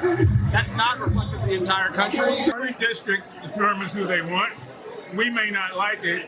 Chris Van Hollen, we're a big tent party. That's what this says. Well, it's great to be a big tent until somebody pulls the center pole out of the tent and it comes down around you. Wait, Van Hollen cracks me up, guys, because, I mean, these people couldn't get rid of Kristen Sinema fast enough, right? Bob Casey, pro-life, like, they're not big enough of a tent to accommodate anyone who is pro-life.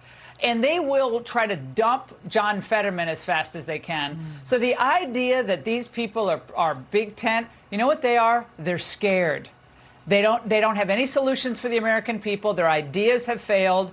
They're celebrating Obama's library. You know what his legacy is? Donald J. Trump. That's what Obama's real legacy is. They know it. They have no answers. Socialists come in and say, we have answers. So we'll have to have this debate all over again. I'm ready for it. It's exciting.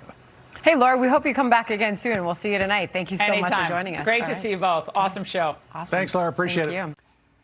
Be sure to like and subscribe for all the Fox News latest on YouTube and catch full shows streaming now on Fox One. CBS News is projecting Democratic socialist Melat Kiros has won the Democratic primary in the state's first congressional district. The 29-year-old political newcomer defeated 15-term incumbent Congresswoman Diana DeGette. She is now poised to win this November's general election and become the first Gen Z woman in Congress. Kiros delivered a spirited victory speech to her supporters last night. Denver voters of all ages, of all races, of all religions sends a clear message. We will not wait. That sound as I associate that with Gen Z. I know. CBS News congressional reporter. Torian liked it. And because he's a member of Gen Z. Yeah, he just did it. He's just like out there. Torian, you're on Capitol Hill. Yeah, let's talk about this. How big of an upset are we looking at here? I think I saw a stat that said that Kiros was like, I don't know if she was born or she was like in elementary school when DeGette was first elected to Congress. Yeah, I mean, a 15-term sitting incumbent, to overcome that is quite the seismic shift, and potentially the political ideology when it comes to these congressional races. It doesn't necessarily spell the same outcome for statewide races, but I think it does, at least for this moment, explain the sentiment to shift the party further left. We also see this come on the heels of some pretty big upsets like Daria Lisa Abilia Chevalier in New York's 13th congressional district race, unseating incumbent there as well. And then we also saw in Pennsylvania's 3rd congressional district race, Chris Robb, who is also another Democratic Socialist candidate who picked up the victory in his respective race there as well. Whether or not this spells where the party will move here on the Hill is another question. But these are kind of the same conversations that were had about AOC's wave of congressional Democrats coming in, also known as the Squad. Whether or not those progressive policies will resonate with the wider audience, I think, is the biggest question mark. So last night, Torian, as you know, the co-chair of the Democratic Socialists of America discussed what they consider the appeal of democratic socialism on the takeout. Here's that sound.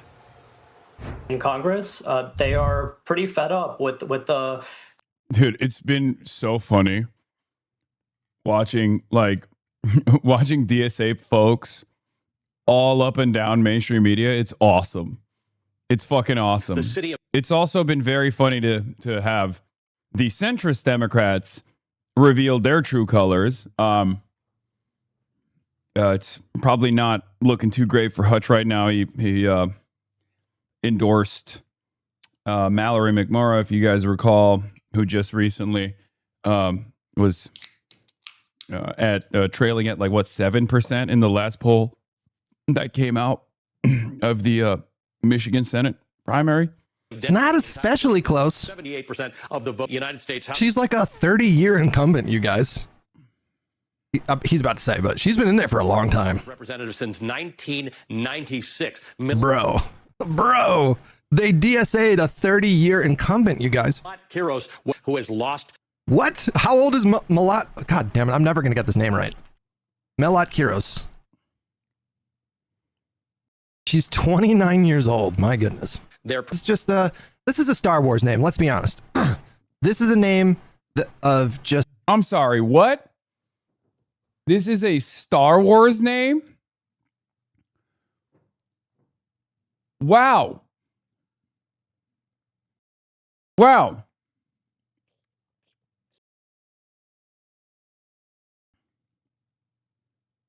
Interesting.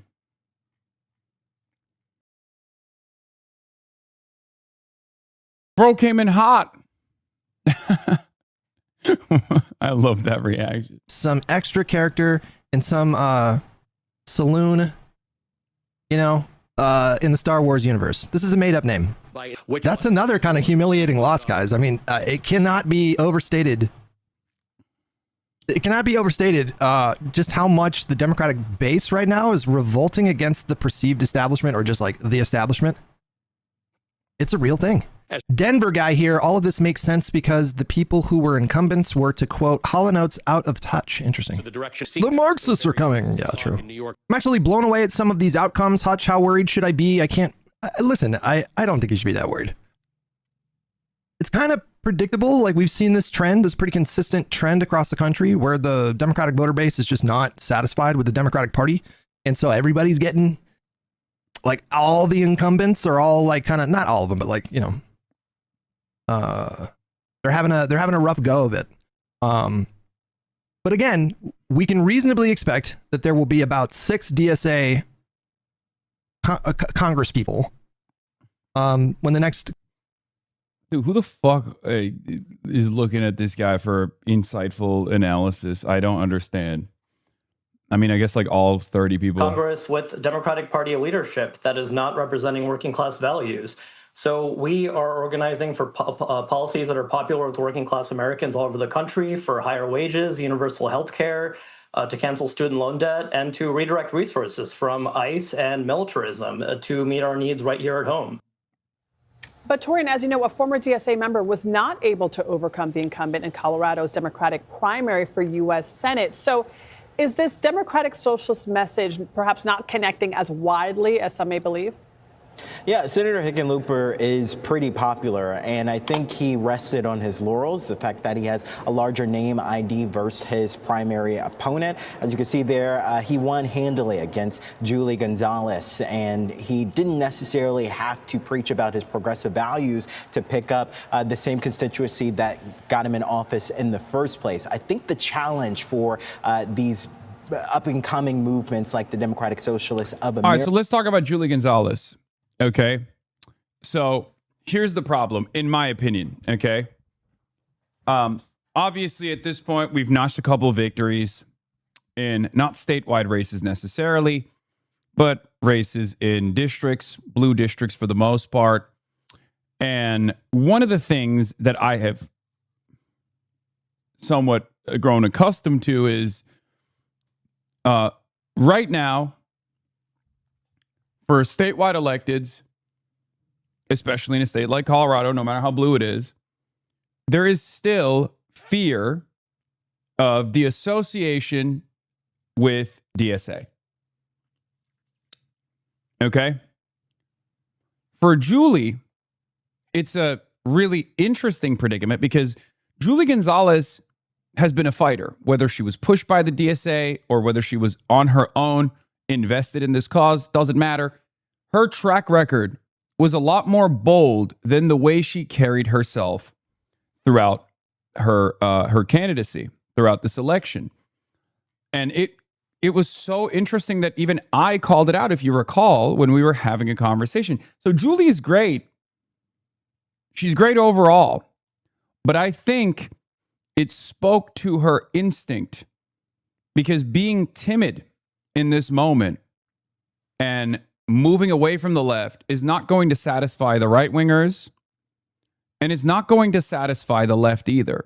So you end up losing your coalition that brought you into the seat of power. And it also kind of shows you as a wishy-washy or flip-floppy for no reason. Okay? For no reason. I will. Look, I mean, this was when I directly tried to gently nudge her in that direction in this conversation, this interview. Can I give you some notes? I don't know what it is, but with I'm seeing a lot of chatters, first of all, that don't know your background. Sure. That don't know the amount of time and effort that you've put in to all of these things that we're talking about. And you can start off by saying yes and then continue with the rest of because I know where you're coming from, but they don't. Yeah. And they're being dickheads right now. And I'm trying to, get them to chill the fuck out as well. But just, you can start off with a yes. And then explain it, which I feel like would be a little bit, maybe would cause dummies in my community to be more understanding of where you're coming from. So here's the problem. That energy is something that people actually read into, right? And it's sad because when you look at Julie Gonzalez's background, when you look at her track record, at the state level, she's been a fighter. Whether she was being pushed to be a fighter due to DSA and due to other people in her coalition, doesn't matter. She was out there and she was a champion for a lot of the causes that many people in Colorado would be on board with, right? The problem is her instinct, for one reason or another, maybe because she's running for statewide office and that's the reason why she was timid, but for one reason or another, she always spoke like there was a consultant in her head. Okay? Honestly, that is, I think, part of the reason why she lost this race when it was already a difficult race to begin with. She was not going to have many allies. I mean, Bernard is not going to come out swinging against a Democrat. I don't think Bernie endorsed her, right? But you don't have to triangulate. Now is the time to be bold, and it's the time to be brave. Because if you're not going to make it, you're not going to make it, regardless. But it's important to attempt to show your moral conviction. Now, people will be like, oh, this is a defeat for the Democratic Socialists of America. It's not. And it's exactly what I'm talking about when I say she cast aside the DSA when she was running for statewide office, I guess because of her fear that a DSA association, the socialist moniker in statewide office, would hurt her. I think this is just how she talks. I think she did as good as she could have, to be honest. Hickenlooper is fairly popular, and she ran up the numbers in Denver. He also outspent 9-1 with some endorsements and more money. She could have had a lot more of a shot. Yes. But I think one of her biggest issues was name recognition. Hickenlooper had all of it. She didn't have many of it. She didn't have a lot of it. And you can't be timid if you want that name recognition. You have to fight for it. Okay? I don't think Hickenlooper is popular. He just has name recognition. So you're wrong on that front. Okay? You got timed out by Fossabot because you wrote too long of a statement. I want to push back on the idea that support from the DSA would have changed Gonzalez's race. It was everyone's initial reaction last night, myself included, but the numbers don't support that. Within Denver itself, I'm not talking about Denver. And I'm not talking about just the Democratic Socialists of America. Okay? You're missing the forest for the trees. I'm talking about something beyond that.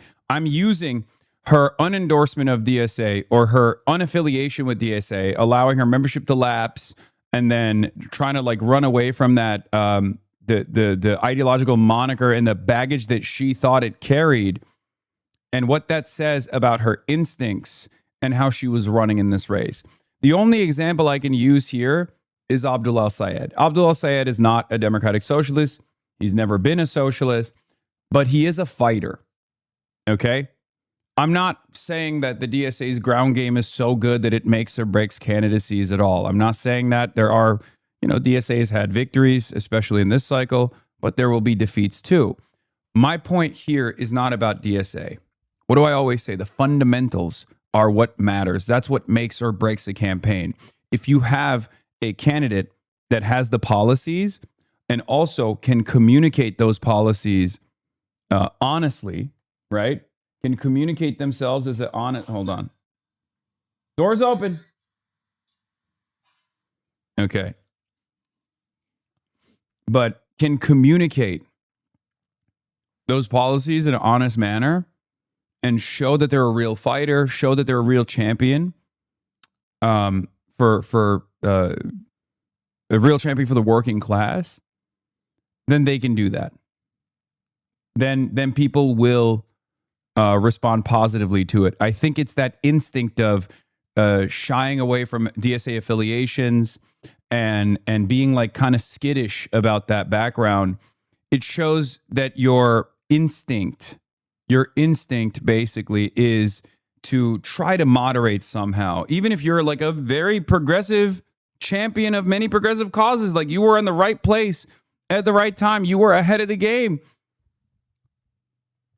I think it's a waste. It was a waste to not try and go all the way, because I think voters look at vibes. Okay? They look at policies, but they also look at vibes. And on the vibes analysis, if they see you as being shy about your background, being cagey about your background, being cagey about your track record, I think that doesn't read positively.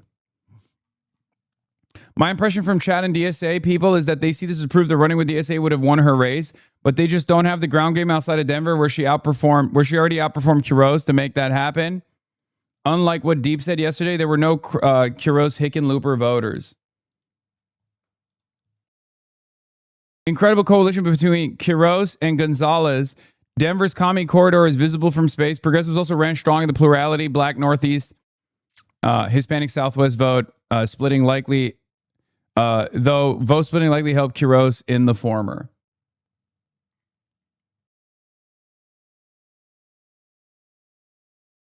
State candidates right now are still worried about adopting the banner of socialism. That's fine. We'll get there eventually. Okay? That's fine. We'll get there eventually. But my point is not that, like, if Julie Gonzalez says she's a socialist and people heard that and they went, oh my gosh, she's a socialist. I love that. I love socialism in fucking rural Colorado. That's not my argument at all. My argument is if you own it and you sell it, that's still far better than doing it and then running away from it. Do you see what I mean? Because people see that as insincere and people see that as playing politics. That's my analysis. That's my purely no hard data, vibes-based analysis. Okay? And the only counter I can use is Abdul al-Sayed. Abdul al-Sayed, not a socialist, right? Abdul al-Sayed asked me to stomp with him. I said yes. Everybody started attacking him. And not only were they attacking him, they were attacking him in this like vicious way. They were saying he's an anti-Semite. I'm an anti-Semite. I'm a dangerous anti-America radical. He's running for statewide office. And part of the reason why that backfired is because I think if Abdul had gotten on that podium and said, I'm so sorry that I invited this dangerous anti-Semite onto this stage. I'm so sorry that I aligned myself with this radical anti-American guy, right? if he had done that, I think people would not have thought that he would be a fighter. It's not because I'm like a super popular guy and I can make or break a race, especially a statewide race in a state like Michigan. I'm not saying that at all. But the way you carry yourself is very important. The way you carry yourself is very important when you're running for statewide office, when you're running for different districts. Doesn't matter what position you're running for. And I don't think that you ever have to concede or capitulate on your opposition's framing.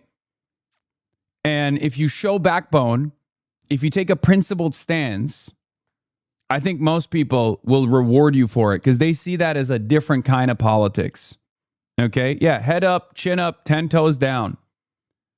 And we saw it. We saw that be successful, right? This, on the other hand, like days before the election, where she was criticizing Melat Kiros for declining to call deadly boulder firebombing, anti-Semitic. This kind of stuff will give you better coverage overall from mainstream media. They won't attack you, but that friction isn't bad. Okay? And we saw that friction wasn't bad. Look at Melat. She won, right?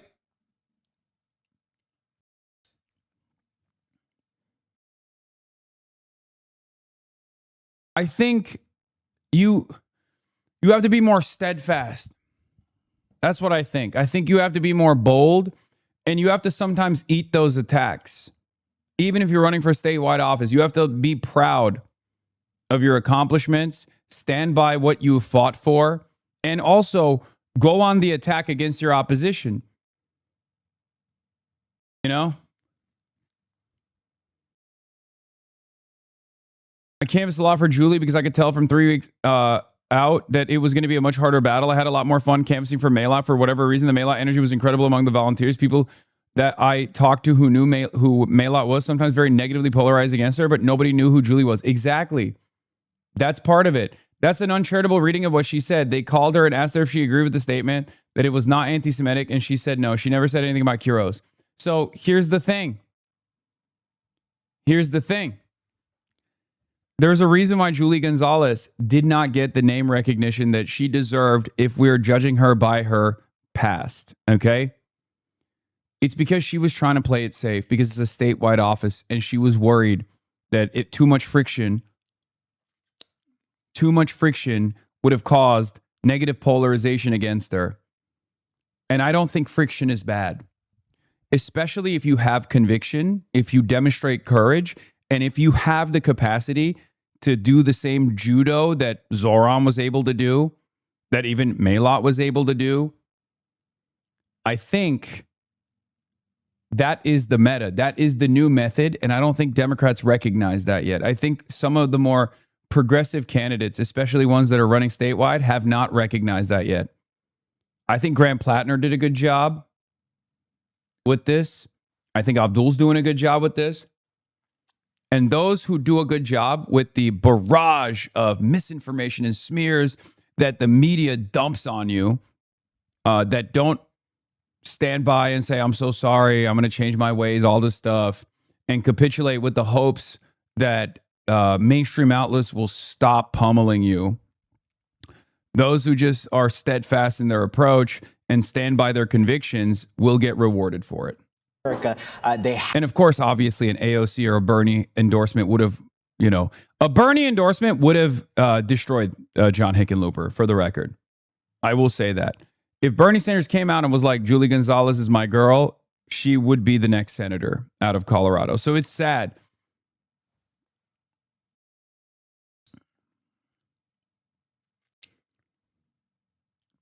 But if you can't do it with Bernie and you got to do it on your own, that's my suggestion. The way you do it is by putting yourself out there and standing proudly with your moral conviction, with your worldview, and with the policies that you have advanced, with the power that you had in statewide office, right? That's it. Yeah. That's the energy that's out there, I'm telling you. And I haven't been wrong yet. People don't want a politician We want sickos. We want fighters. Some Kiros, DAC, Zoran voters might not agree with all their views, but at least they seem like they actually believe in what they're saying. A lot of Trump voters also feel this way. Exactly. Exactly.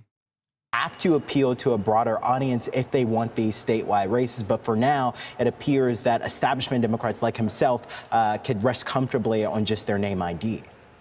All right, Torian Small reporting from the Hill for us. Thank you, Torian. Stunning losses in Colorado. State Attorney General Phil Weiser upsets Senator Michael Bennet in the Democratic primary for governor. People want to know that they're electing someone who's in this work to fight for them, who they know cares about them. And the goal of our campaign was to break through. We broke through a lot of negative ads. We broke through a lot of noise because I believe in the power of people. And then you had Melat Kiros beat a nearly 30-year incumbent Congresswoman Diana DeGette last night. Kiros, the latest Democratic Socialist to win their primary.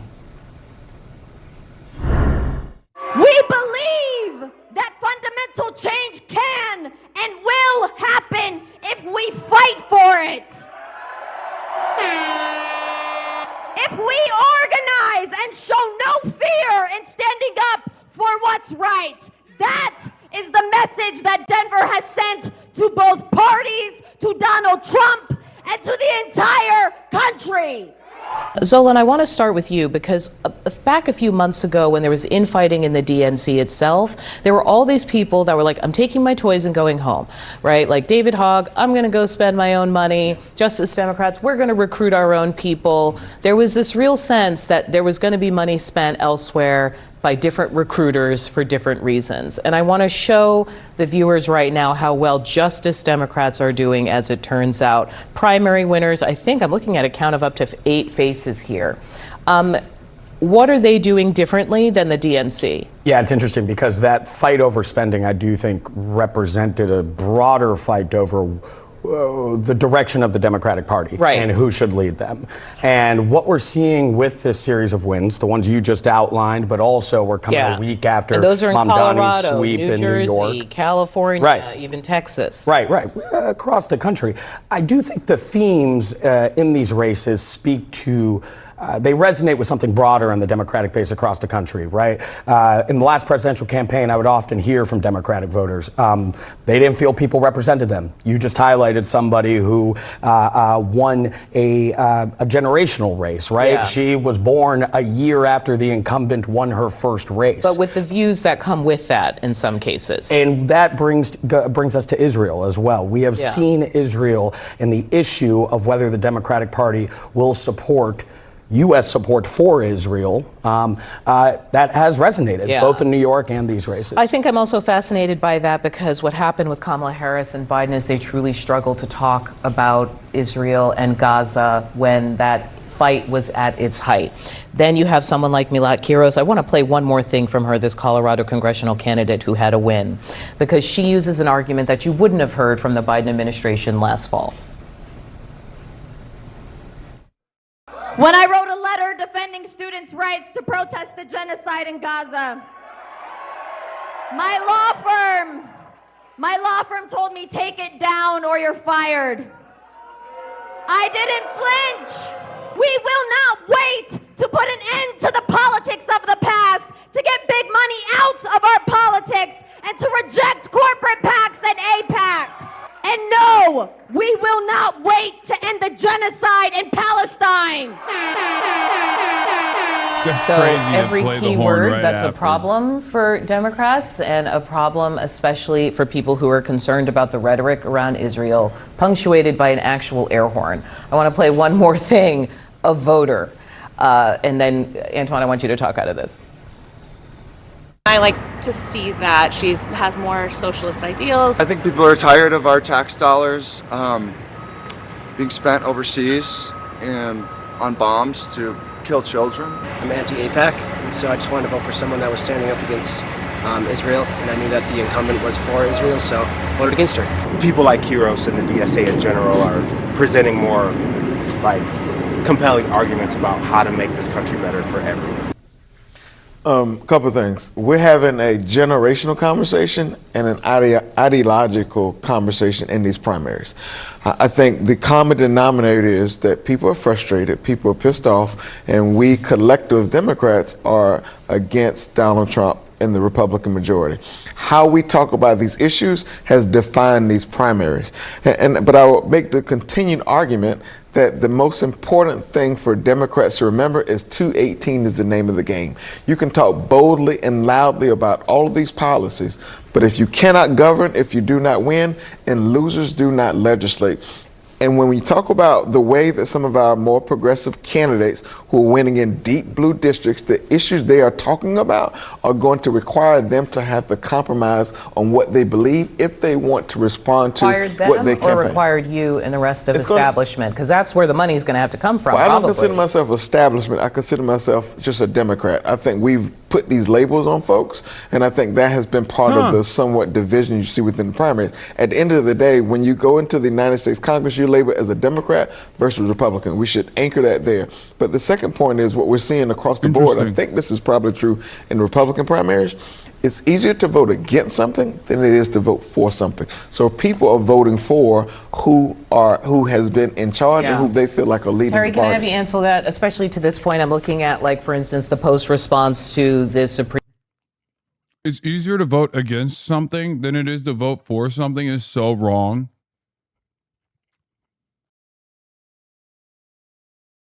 Let me tell you, as a guy who's done both. Wrong. Wrong. It feels spectacular to push for something. Okay? I guess technically I've never really voted for something. I've just gotten others to be able to vote for something.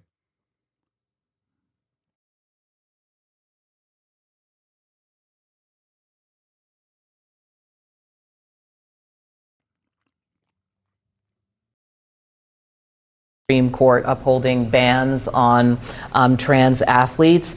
This kind of follows what he's saying. It's easy to say no. No is easy to put in a headline. It's easy to put it in an ad. No, that's exactly right, Audie. And I think that candidates like this that are more radical, where the mask has come off, they're winning in deep blue districts, right? Zohar Mamdani is not running in Virginia. He's running in New York City, and the same thing here. It's going to be interesting to see how these new, more radically left-wing candidates fare in terms of the upcoming midterms, but it's also going to be interesting to see how they change the coalition for the Democratic Party. When President Trump came on the scene back, 10 years ago, he changed the makeup of the Republican Party, and I could see a lot of these higher propensity voters. Can I play an example? Please. Here's an example of someone who thrives in the Trump era. The Colorado candidate for governor on the Republican side. These are the kinds of questions and back and forth he's dealing. I just want to play this for the audience before we go. Your campaign website falsely claimed that you had rescued more than 45,000 women and children. You claimed that you once called in a U.S. military airstrike that killed 70 I love this ISIS. guy. This guy's the best. Dude, this guy is so awesome. He described in gruesome detail how his father made him kill a guy when he was like 7, I think.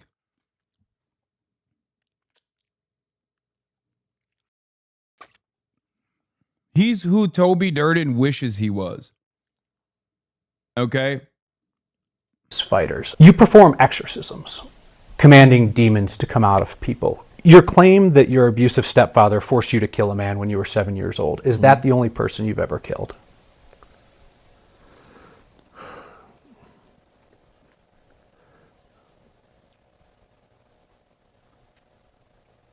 Well, I would say as a child, yes. It feels like the takeaway for Republicans has not been Radicals don't need them. It seems like it's like certain people are more than encouraged by the current environment. I would ignore people like this. Why? He's running for governor. No, I know, but I'm from Illinois, right? And so what happens in these deep blue states where like Republicans basically give up on is which is it's not a free Colorado, by the way. It is not deep blue, but go on. Colorado's pretty blue, Audie. But look. I would look more to the states like Virginia, New Jersey. But then why run a guy like that? Because a lot of the serious people are not running in Colorado. If I was a serious candidate for GOP governor, not just run a guy, but he's leading in donations in that race as money. well. Look, money, donors, probably not from Colorado, are giving him money. And what I will say is that the people, the actual voters, they feel like both establishments are screwing them over. They feel like they're getting behind further and further, and that's the Democrats and the Republicans. Dog, don't be ashamed. 39% of Coloradan Republicans voted for my goat. I'm confused as to what it almost feels like you don't like we got two consultants, two respective establishment centrist consultants for their own parties, and both of them, ironically enough, despise their own voters. You got the third way guy being like, oh, this socialism shit is terrible. It's out of control. Don't care about it. Don't care for it. It doesn't represent. It doesn't represent us. What we need is centrism. And then on the right, you have the same guy doing the same thing. Ultimately, what the problem is for both of them is this is who the voters are. This is who your voters are. Now, of course, you can look at that and go, well, this is just the same. Someone who is like advancing Medicare for all, it has like socialist policies, the same as the guy who said he assassinated hundreds of people and killed someone at the age of 7. If you want to be a fucking idiot, if you want to put the clown makeup on and be a clown, go ahead. I think most normal folks understand that there is no equivalence between these two, right? Let's get right to CNN's senior political analyst, Mark Preston, for the latest on all of this. This is now something of a national trend we're seeing, Mark. Well, John, it's certainly not a one-off, and we've seen it over the past couple of weeks. There's been so much focus on New York City and Zoran Mamdani over the past year since his election, but we've seen that the progressive wing, the very liberal wing of the Democratic Party, is starting to push back against the establishment. If there was ever a generational shift in what we saw last night in Colorado, where Diana DeGette, who was considered a progressive in Congress, losing to somebody who is even farther to the left, shows you right now, as the Democratic Party has gone through 4 years of Donald Trump, again, has decided to push back against this anti-establishment. We've not only happened again in Colorado last night, we've seen it happen in Washington, D.C. We saw it happen in New York City. We've seen it happen in Georgia. We're seeing it happen all across the country right now. It's not a wave. Let us not tell anyone out there that it is a wave. But the fact of the matter is the Democratic Party right now is undergoing this whole transformation right now. And we're seeing these younger, more aggressive, progressive Democrats take on the establishment, John. Yeah, look, you see an incumbent fall in a primary every now and then, but to see 3 lose in a week, that is remarkable. And you hear from almost any established Democrat, and they'll tell you this is where the energy in the party is right now. No, it totally is. And, this pushback by the progressive wing of the party didn't just happen overnight. This goes way back to the Clintons. This goes back to the 90s, where Bill Clinton and Hillary Clinton pushed the Democratic Party more to the center. We saw Barack Obama come in. For 8 years, the Democratic Party was unified. They had something to rally around. We saw Bernie Sanders take on Hillary Clinton back in 2016. That was not well accepted by the Democratic establishment. We saw Bernie Sanders run again in 2020. Look, what has happened is that the progressive wing over the past 4 to 6 years has tried to work with the establishment. They've tried to work within the bounds of the Democratic Party, and it hasn't worked. And that's why we're seeing this pushback right now. Welcome to Meet the Press Now. I'm Melanie Zanona, and if it's Wednesday, we have election results. Progressives notching another big win in last night's Colorado primaries, part of a wave of Democratic Socialists winning in deep blue pockets of the country. All right, I'm done.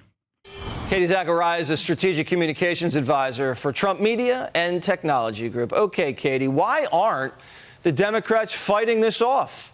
I hate hearing from people that are another poll. Peak Insights poll. Abdul El-Sayed 39%. Haley Stevens 28%. Mallory McMorrow 18%. Holy fuck, look at those favorables. Abdul El-Sayed plus 62. Haley plus 41. Mallory McMorrow plus 47. Interesting. Yeah, Mo Chachik had the insight into this karate pastor. Karate pastor, arms dealer named Victor Marks. He comes from a long tradition of ex-military Christian Zionist sex trafficker bounty hunters.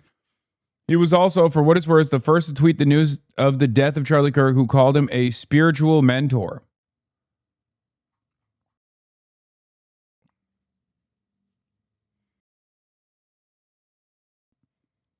The undercover story of last night's Colorado primaries, the cliffhanger GOP gubernatorial primary, where a 2-decade county commissioner who raised $600K is 1,300 votes ahead of a Pentecostal karate pastor arms dealer backed by Erica Kirk and Lauren Boebert.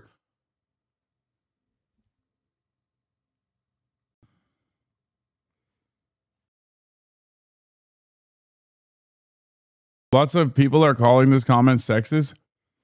Haley Stevens is a suit with a large APAC bank account. That's it. I hope maybe they can find some way to teach her how to string together 2 coherent sentences. I guess at some point, when you sell out for that many corporations and special interests, I guess you forget how to think for yourself. They're calling this sexist. That's awesome. Come on, man. Come on, man. What is it? It's sexism if you just oppose a woman. Like, it's, yeah, I guess that's true. Yeah, no, it's really sexist of him to be running against a woman. Fundamentally.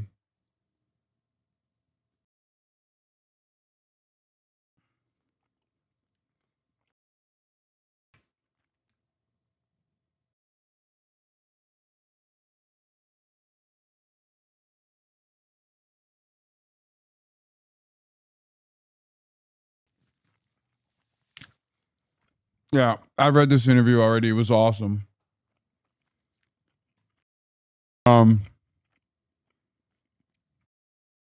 They've also briefly mentioned me as well. Yesterday. Oh, Haley Stevens mentality. I love this. This is, I mean, she's goated. She is goated. So wait. You said you would get rid of the filibuster, but you also want to use it. Which one is it? I said I want to remove the filibuster. Right, but then you just said you should filibuster what's going on with the deficit, right? I'm saying that I want to change the rules. Yeah. I don't just bring my pocketbook size of the Constitution, Jen. I bring the full-size Constitution of the floor of the House, and I point to it, and I remind my colleagues about the oath that we took. Israel comes to me in my dreams. Well, thank you, Grand Rapids. Thank you, Phil Staggs. And thank you, Mayor David LeGrand. I got to say, you guys have brought the heat here to progressives in the park. Thank you. Thank you, my friends. I'm standing up here. Michigan Democrats, I'm standing up here with my friends. Should put any conditions on military aid to Israel on compliance with international humanitarian law. Of course, we should always abide by humanitarian law. I will continue to fight for the people of Israel. I personally believe that we need to have dignity for all innocent people in the Middle East. The answer to your question is no. On the line, and I'm standing up. Oh no, what? Wait, that last part I did not see before. God, wait, no. Of Israel. I personally believe that we need to have dignity for all innocent people in the Middle East. The answer to your question is no. On the line, and I'm standing up.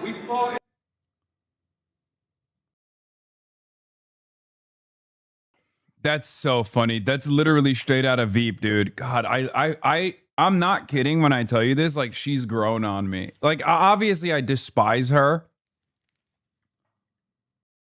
as a politician, But I cannot help but recognize that there's something so folksy and cute about her.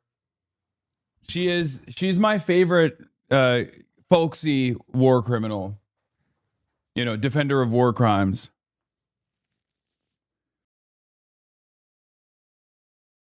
It's the accent. Don't fall for it. No, it literally is the accent.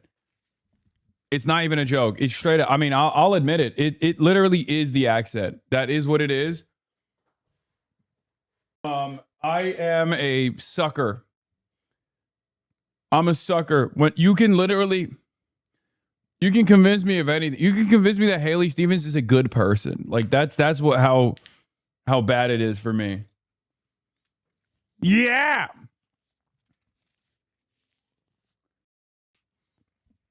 It's comedic every time I say this is a Michigander. Yeah. Donald is talking about you. Okay, I heard that he's being crazy, dude. My two beautiful sons sitting there. I think I'm going to give one to myself, one to them, and we'll have a threesome, okay? I don't even want to know what he was talking about. Hey, yo! Now, as I see my two beautiful sons sitting there, I think I'm going to give one to myself, one to them, and we'll have a threesome, okay? Now, as I see my two beautiful sons sitting there, I think I'm going to give one to myself, one to them, and we'll have a threesome, okay?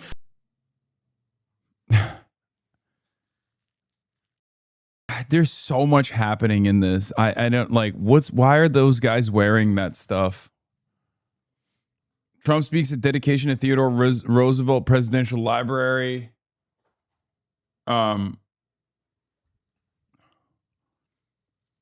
is he doing this outside of Pride Month? Like it should be illegal. To say that you want to have I mean, it should be illegal to say that in general. I think that you want to have a threesome with your two adult sons. Now,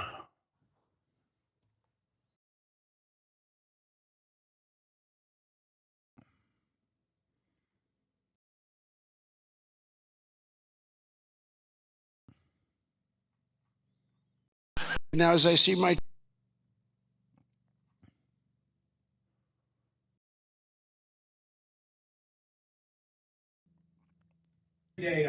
He also thought he talked to the real Teddy. Trump 80 seems to believe AI Teddy Roosevelt is real and tells Roosevelt it's an honor to be with him. The president faces storms most people never see. Keep your nerve and remember the nation comes first. You get through. I know you know that feeling yourself. Well, I appreciate those words. Those words are fantastic. And oh my God. I just want to say it's an honor to be with you today. We are making a little bit of a tour, some of the fantastic things you've done. Oh my God. Oh my God. What the fuck is, what the hell? Oh my God. Oh my God. Boomers are getting one-shotted by AI, bro. Straight up. I mean, we're watching it. It's incredible.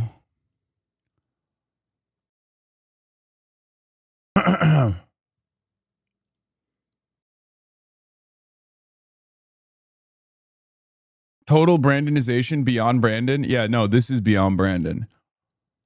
I mean, I expect this from Brandon, but I do think it's beyond Brandon.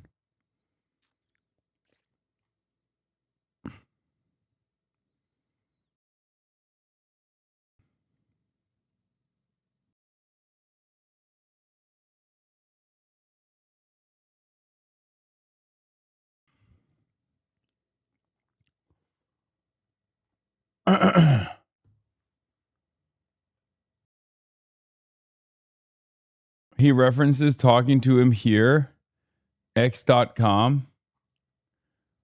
I love that he's just like so chill about it. He's like, we're just, we're here to, I just wanted to thank you for your kind words. It's very obvious that you would love me.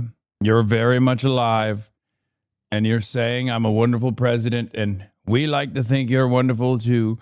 He's RPing. You forgot about this? Yeah, I don't think he is, man.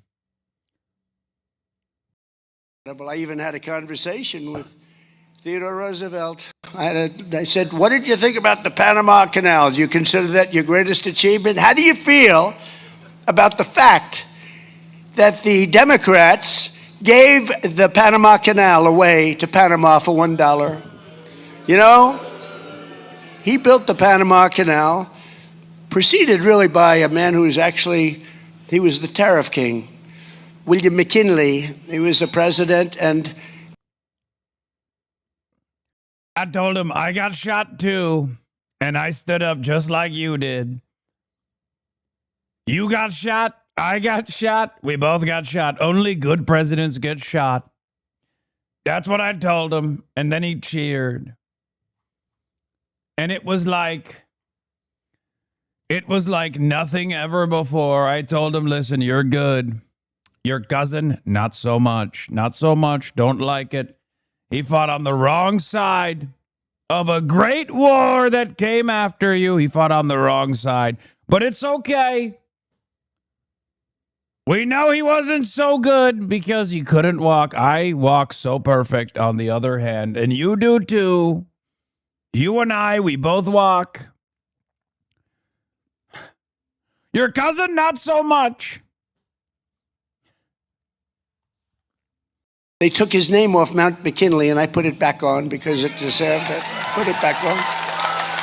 But McKinley actually, and he was assassinated, but he made tremendous amounts of money, made our country very rich. And then Teddy Roosevelt, as the vice president, got in, and he did some incredible things. But one of them, I think, one of the most amazing, maybe. He's shilling for AI, man. Stop eating this bait. I actually don't have that much of a problem with like a historical figure having a fucking AI chatbot. I don't know what the big deal is there. I mean, that's like, that seems like one of those. That seems like one of those situations where it's not like that big of a deal, you know? You do grow a brain? Wait, really? I mean, please elaborate. Boomer ass take, really? Hire an impersonator? I don't know. I mean, I feel like if you just like, it's just a chatbot, you know, who cares? It's been so many. It's not like I'm talking about like, I don't know, bringing Tupac, holographic Tupac as an AI back to life or something. It's fucking Teddy Roosevelt. You know what I mean? It's been a long enough time. Like, it's fine.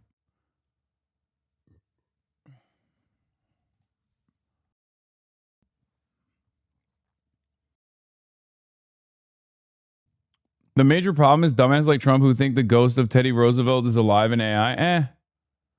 It can hallucinate historical events. Yeah, no, I agree.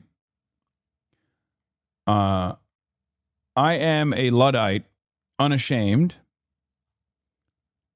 I am an unashamed Luddite when it comes to AI usage for the most part, but there is like certain things that I don't think are that crazy.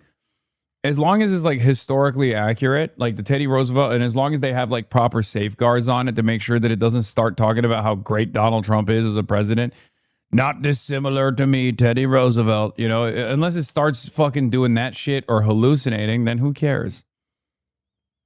It's basically a fucking Chuck E. Cheese animatronic.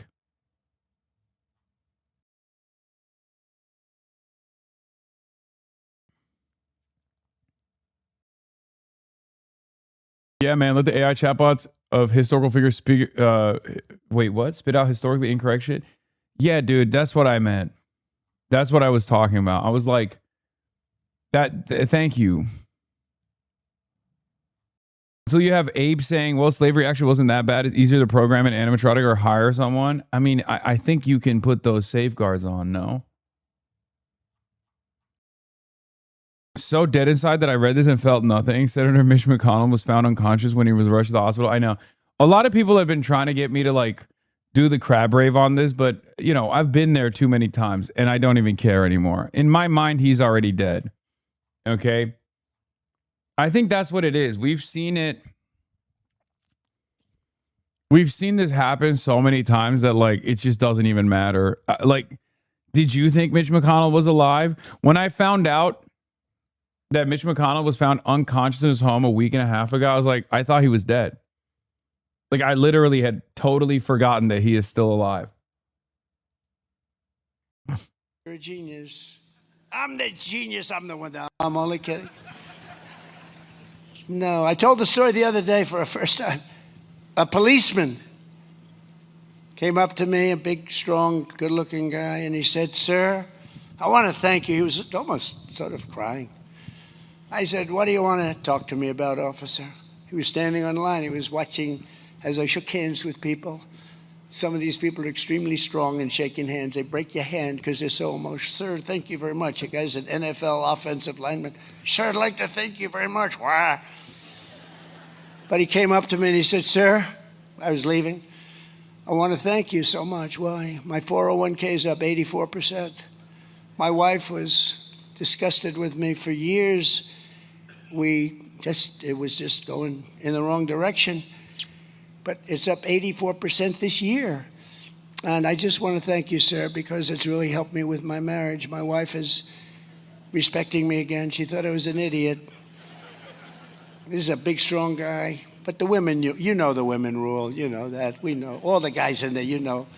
This guy is a big, powerful guy, and he was petrified of his wife. But you know what? He said, my wife now respects me again. She thinks I'm a genius. She thinks I'm Warren Buffett. She thinks I'm one of the greatest investors. But they are up. But everybody in this room, there's not one person here that hasn't been... Yeah, I don't know about that, man. I don't know about that, big dog. I wouldn't be saying that in a big crowd like this. You know what I mean? Yeah.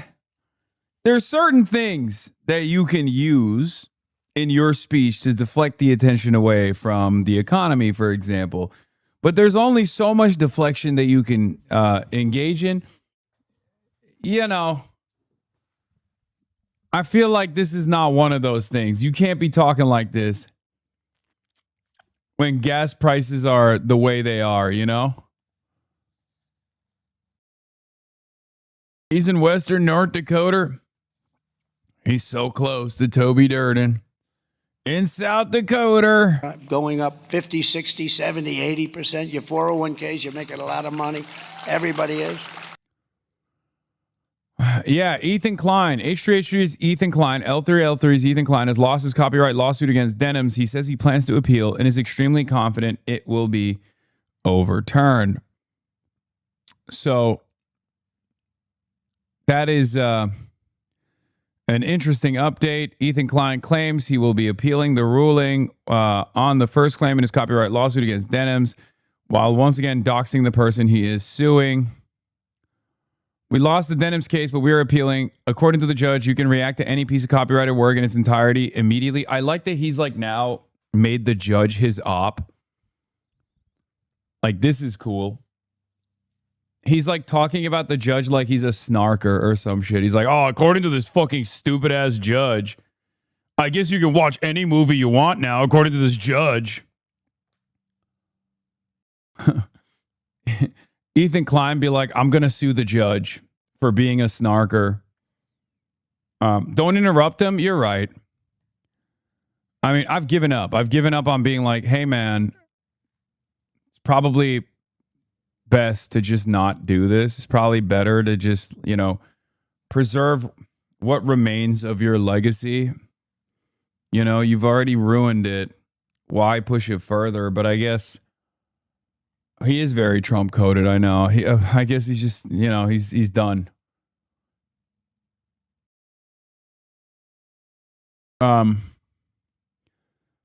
You can even explicitly state your intentions to steal money and traffic from the original source. This judgment is also in total contradiction to the other judge's ruling in the same district regarding the snark mods.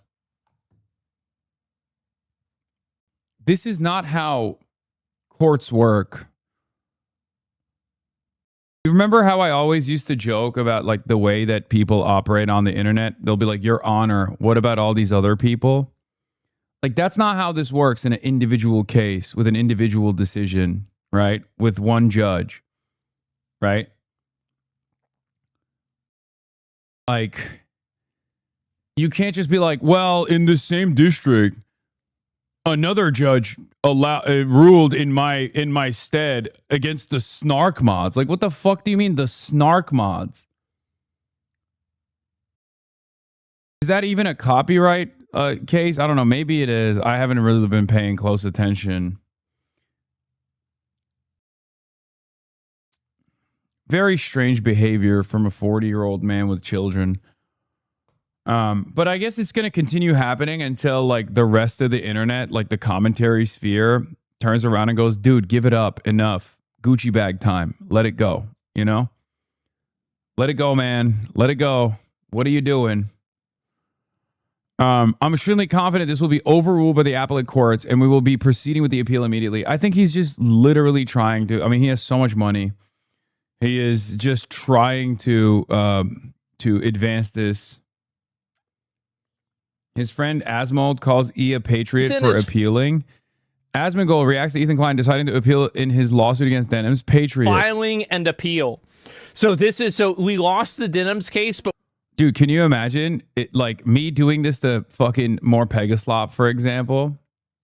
We know what they would say, right? We know what they would say. They were like, "Oh, Hassan can't take criticism at all."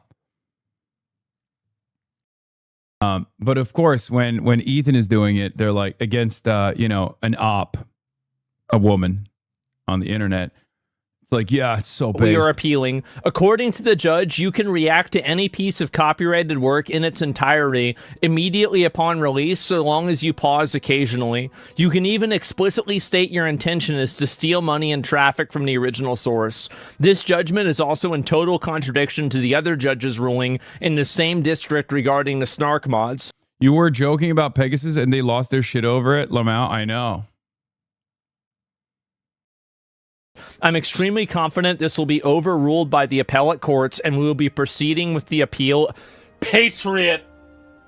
Oh man, I love to see it. That's right. That's right, thank God. Yep, there it is. Sounds like a fast. Could you please say the word epaulette for us real quick? Okay. Why?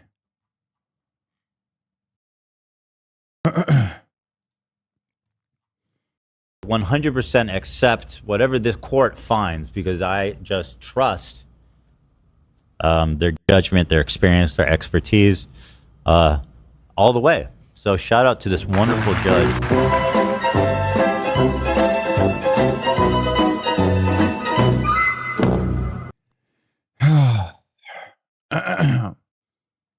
Asman literally made his career off of this area of law. Yeah, he's so fucking stupid. All he does is react to content.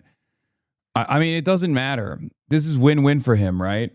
Like, I assume he doesn't even think at all, but I suspect that if he were to think about this critically, he would realize that this is not going to go anywhere. But if it would, go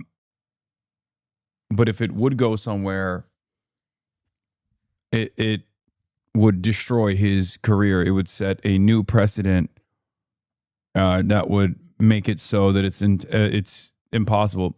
He restreamed your entire Rokana interview with limited commentary just to use it as an example. He has no self-preservation skills. Yeah. Yeah, I mean, I totally agree with Ethan. I'm totally on board with him because, yeah, it's just ridiculous. How the fuck can you go and do that? How can you go and do that and somehow... How can you go and do that? How can you go and do that? There isn't something clearly wrong. I mean, yes, obviously there's something that's a female judge confirmed. Well, I don't know really what... Bro, your audience is so dumb. Oh my God. Female judge confirmed? That's awesome. DI judge, brother. It's got to be so cool to live in this universe where you're like, well, even if it was a male judge, he was behaving like a female, which we hate.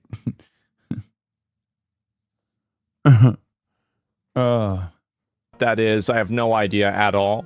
So yeah, and yeah, shit judges happen. Yeah, Denham's got to the judge. Well, I don't know why they made the ruling. I have no idea. Maybe the judge... Why are you... Wait, what? So why are you commentating on it like this? I mean, I do this too from time to time, but like, you've spoken about these cases far more than I have. How do you have no understanding of what took place?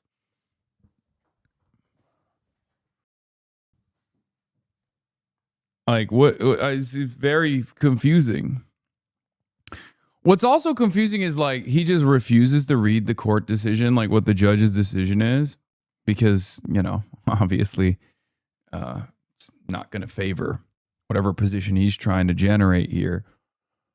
But it is very funny that there are just a lot of people out there who are like, no, I want the head empty, no thoughts ass commentary on this issue as well. Faux Ethan issued podcast lost his copyright lawsuit against pro-Palestine content creator Denims, with the judge citing Klein's own precedent to rule in favor of the defendant. Ethan Klein then doxed her on his IG account and said he's going to appeal. Isn't Issue's whole thing watching and reacting to stuff? How hypocritical must it be to think you have any right to sue someone over something you've also earned money doing? Yeah. Denims got to the judge. It's awesome. What is this? Hello, Hasan the Home. Would you like me as a wife? That's crazy that you just posted your own tweet with 1 like. That's crazy. That's wild that you did that. Okay. I mean, shoot your shot, queen, I guess. Shoot or shoot, I guess. Anyway. You miss 100% of the shots you don't take, Wayne Gretzky.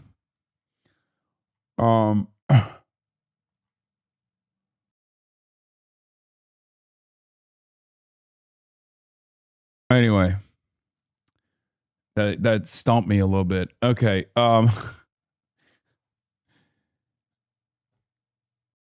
Yeah, it doesn't seem like the internet is on his side, but who knows? I mean, all the fucking slimiest weirdos who are just running on pure hatred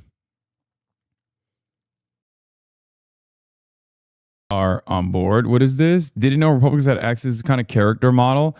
Kelly Dennison, a 27-year-old Larimer County massage therapist, won the Republican primary to represent Colorado's 2nd congressional district.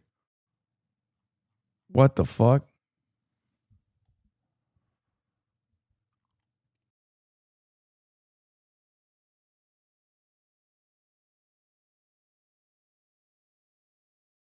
I don't know anymore, man. Crunchy granola ladies have totally turned at this point. Judge didn't like Ethan. Maybe they just made a bad decision. Maybe they misunderstood the case, or you don't wait. I'm sorry. Your cope is that the judge made a bad decision, didn't like Ethan Klein, and misunderstood the case, as opposed to you, guy who just said, I don't really know enough of the details of why the judge decided the way that he did. Which has happened. Yeah, Denims got to the judge. Well, I don't know why they made the ruling. I have no idea. Maybe the judge didn't like Ethan. Maybe they just made a bad decision. Maybe they misunderstood the case, or maybe their viewpoint just simply is not the same viewpoint that other people have. I'm not sure, but I agree with and I support Ethan, and I hope that Ethan is able to get justice. I think that's what happens. That's what should happen, at least, right? Huh. I wonder if there's a secret third thing out there, which is that the judge actually did know what he was doing and didn't really care for Ethan Klein one way or another, and was able to issue an impartial decision on pre-existing precedent that Ethan Klein had set with his successful lawsuit that created the boundaries of what we know as fair use. That same liberty that you, Asmongold, and myself, Hasanabi Piker, enjoy on a daily basis. Perhaps that's the reason why, this happened the way it did. But what the fuck do I know? Probably much better to just...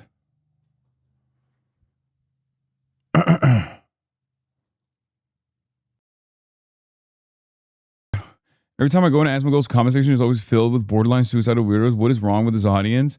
If you ruin my hobby, I will ruin your life. Here. So true, brother. Don't mess with a man's hobby, especially when he has hundreds of dollars worth in it.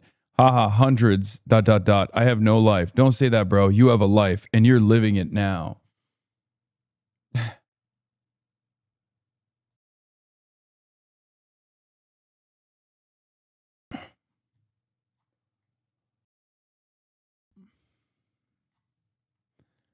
I guess they call this cope maxing. So that's what it is. That's what's going on here. Just cope maxing.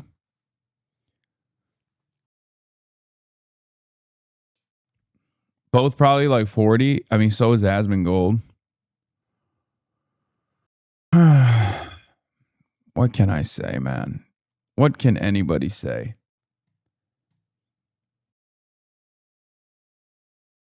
Asmon supports Ethan. He is pro being allowed to watch other people's content because Ethan won that right for the Twitch scene. Lamau. Yeah, except now Ethan is trying to destroy his own precedent. What is this? Nick Fuentes cannot understand why you have so many followers. Way back, I think. Yeah, you got people like Hasan Piker. I don't know how he has such a big following. You know, like he's got like crazy numbers. You know, like why do you think that is? Why do you think people even follow that guy? He's like a performative male. Well, I think the only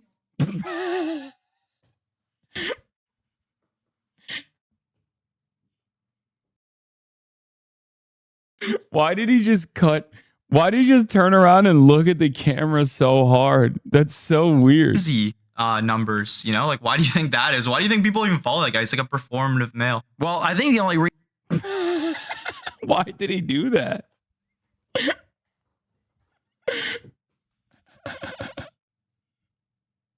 He's like a he's like a performative male.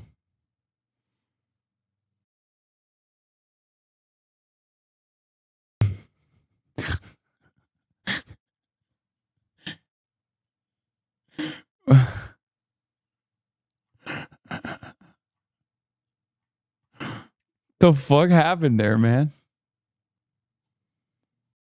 Reason he's got a platform is because he's the only one left on Twitch. This is the ultimate cope. Asmongold is a bigger content creator than me on this fucking platform, man. What is it? That's the sex pestiny cope. Oh, if I was still on Twitch, like I would be the #1 guy, and that's why I'll never end my conquest against him. Hopefully one day. You know, it's the same reason why Ben Shapiro used to be the #1 conservative. And you look at that guy and say, he's not funny. He's not charming. Yeah. Famously, everyone else got banned off of YouTube. That's why Ben Shapiro was the #1 guy. He's not charismatic. Why is he so big? Oh, yeah. Every one of his competitors got censored. He was the only one left standing on Facebook and YouTube.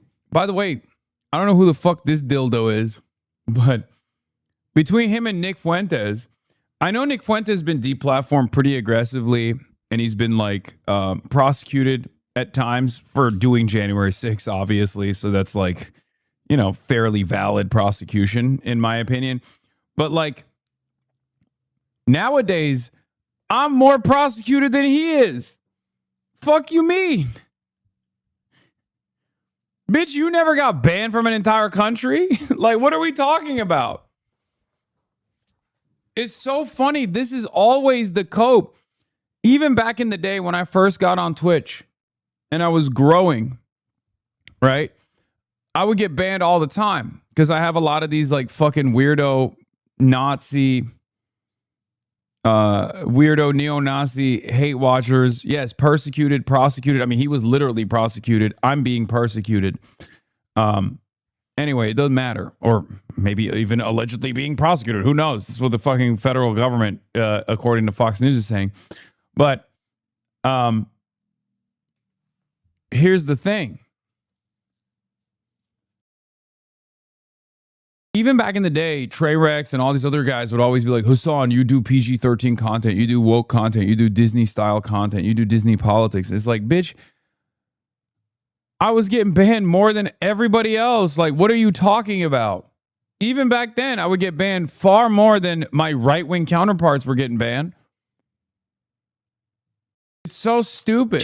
Because they banned Alex Jones and Gavin McInnes and that whole like first wave, let's say, of internet creators.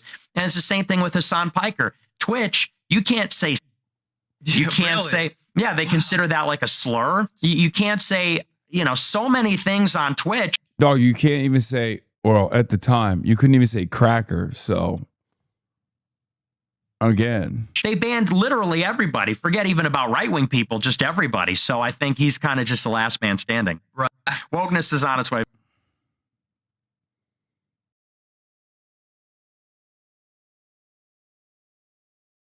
Yeah.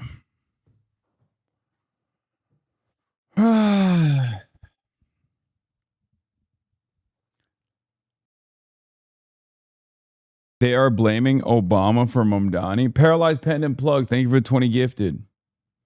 Nice meeting you, brother. Yeah, that's cool. That's cope. Extra Emily is trying to take your ban throne. Yeah, I saw. She was like driving while looking at chat or something. I saw that. Got your ops huffing copium. I mean, I'll be honest. I would rather have my ops huff copium than like unironically advocate to assassinate me or to like mass harass any journalist that dares to cover me in any way, shape, or form. Which is apparently what Epstein is now going to do. That's what he said he's going to do. That's his latest meta. Speaking of weirdos, Kick streamer Destiny is now instructing his audience to harass any journalist or content creator who collaborates with Hasan and claims someone is going to die very soon. Somebody's going to die soon in this space, I'm pretty sure, he said. I'm not sure who, but I think it will happen soon. There's literally nowhere else to go at this point. Somebody's going to die soon in this space, I'm pretty sure. Just as a heads up, I am going to be doing some mass harassment campaigns on every single journalist who gives this guy free interviews from now on. In a deranged rant, Destiny praises Asmongold and XQC for having integrity while crying over Pokimane and Philip DeFranco for staying friends with Hasan. Now, what's really interesting about this is, of course, one, the classic case of projection where he will turn around and say Hasan is doing the things that, he's actually doing. Point me to the next journalist that gives him a softball interview and I will dedicate my entire fan base and weeks of my time to emailing, tweeting, spamming this person off the internet. Actually, I'm sick and tired of people like Hasan the Hun getting a free pass by Twitch and DJ Clancy to openly dox and infinitely harass every single person online that they deem to be unworthy or inferior to them. Every single person who continues to platform his creepy fuck with zero pushback is responsible for him and the disgusting cultish fan base of freaks and abusers that he openly supports and gives credit to. I feel like he's just yelling at a mirror. Okay? It's kind of surreal how much he's like in the first half of the paragraph openly admitting that he is going to continue doing something that he's been doing already. And then in the second half of the paragraph says, I'm doing that. Yeah, no, I'm not. I'm not actually doing that at all. Also, fuck every single streamer who collaborates with this abusive piece of shit who's too fucking scared or too obsessed with their own clout to ever call him out for it. Besides at XUC and at Asmongold, I'm not sure I've seen a single other creator in the space who has the actual integrity to say literally anything about him. It's just infinite capitulation for people like Pokimane lol. Oops, that was our employee who wrote that whole statement and canceled that episode. Lol. At Ludwig Ogren, we're just coworkers, guys. Law. Philly D, got to make sure to email Hasan and get his side of the story before I publish. Ah ha ha ha ha, etc., etc., etc. It's gross how complacent the whole space is with this disgusting freak. Yeah, you definitely sound normal with this rant. I definitely, I definitely come across as like the deranged person here, I think. Also, he's just mad at Philip DeFranco for asking for my side, which is like normal, asking for a comment. I'm dying. They literally did the meme. They did. This isn't the first time he's called on his audience to target Hasan in public. He previously advocated to live track Hasan's location so someone could kill him. His location should be publicly available at all times while he's live streaming. If Dan wants to do something useful and still be a Hasan hater, he should create a Track Hasan X account that posts his current location when he's out at protests.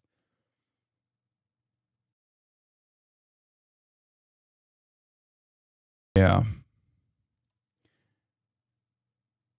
Strange stuff.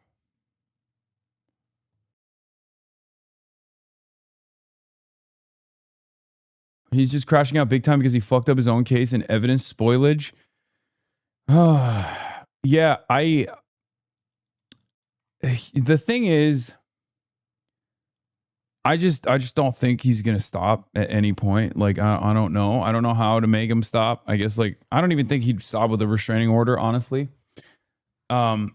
It's been like 7 years at this point, and he's just only gotten sadder and sadder.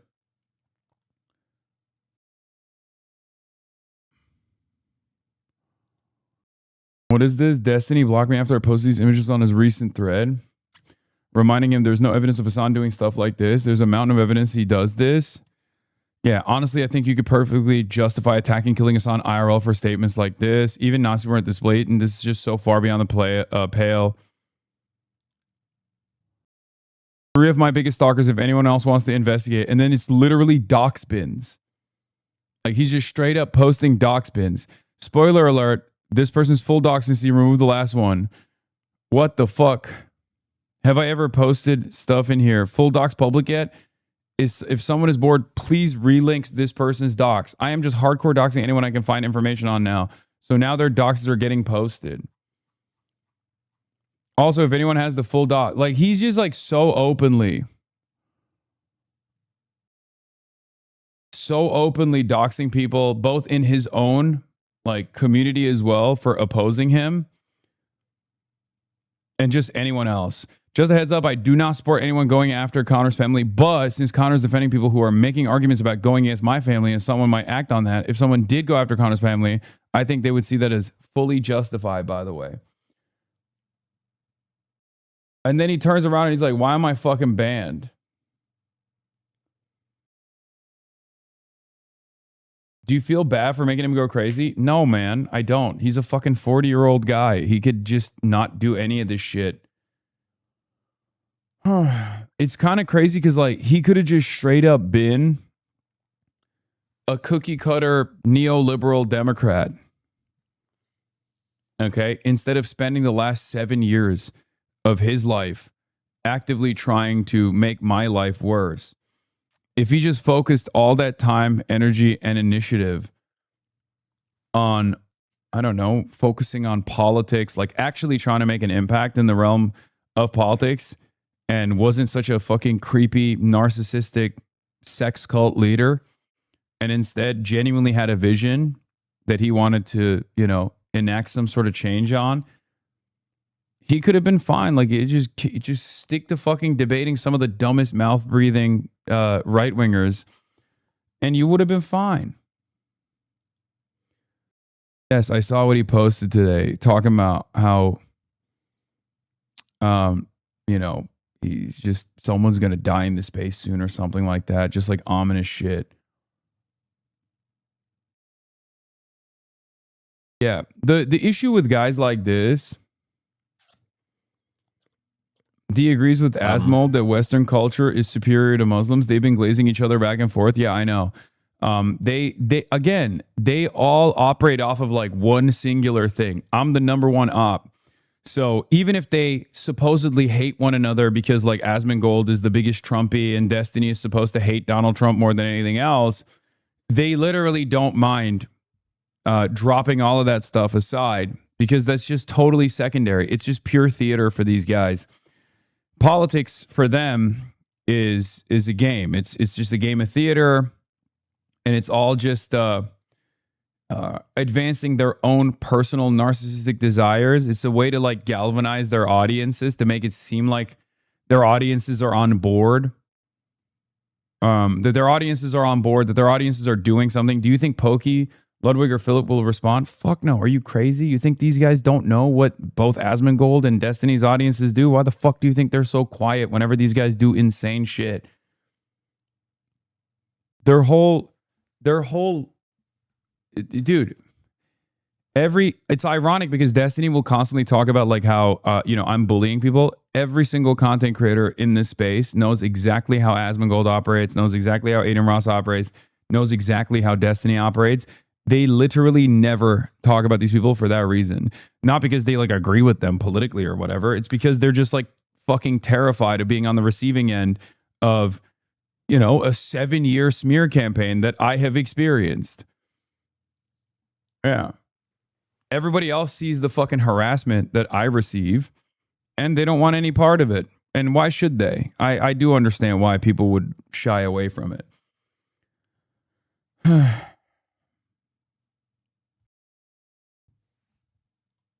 Anti-Western, I guess, if that makes sense. Because, like, Destiny explains why he thinks Hasan always loses to Asmongold in their verbal spats on Twitch, especially in this format. Asmongold will always win because Asmongold can engage with the facts more honestly. Hasan is having to fight Asmongold on like 2 or 3 different levels here. I like that Destiny is saying Asmongold will always defeat Hasan because I agree with him that Muslims are an inferior people to the superior Westerners. And it's like, and he's supposed to be this liberal guy.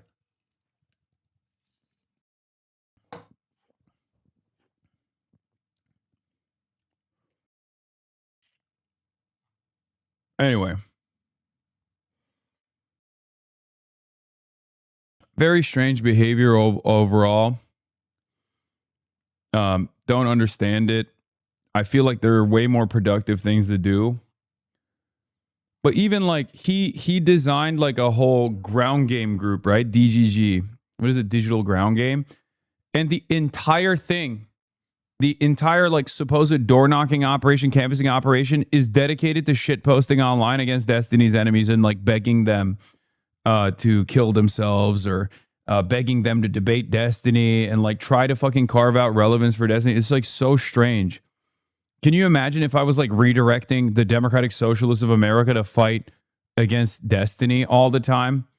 If I was like, hey, can we get some DSA accounts to like constantly tweet about Destiny? That would be fucking insane, right? And no one would do that anyway. That would be an insane thing. It's like, be a fucking adult. The fuck's wrong with you?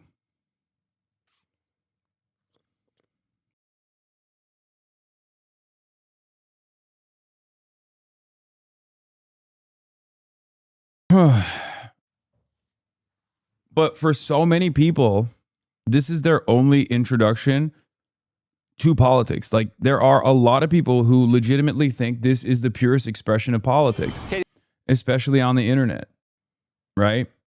This is the only thing they think is, this is what they think is actual politics, which is so strange.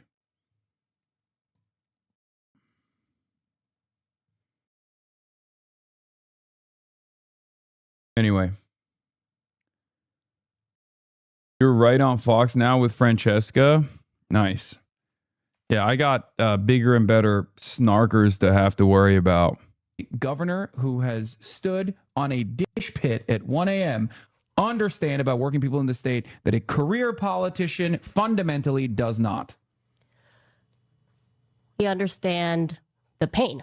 We knew from the get-go that we would have to be the campaign that out-hustled everyone.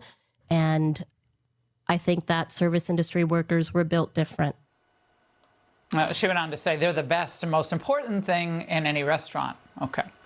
Cute, but her prescription for Wisconsin would lead to the same outcome. You're going to shit on someone for working in a fucking dish pit? Where it's been tried.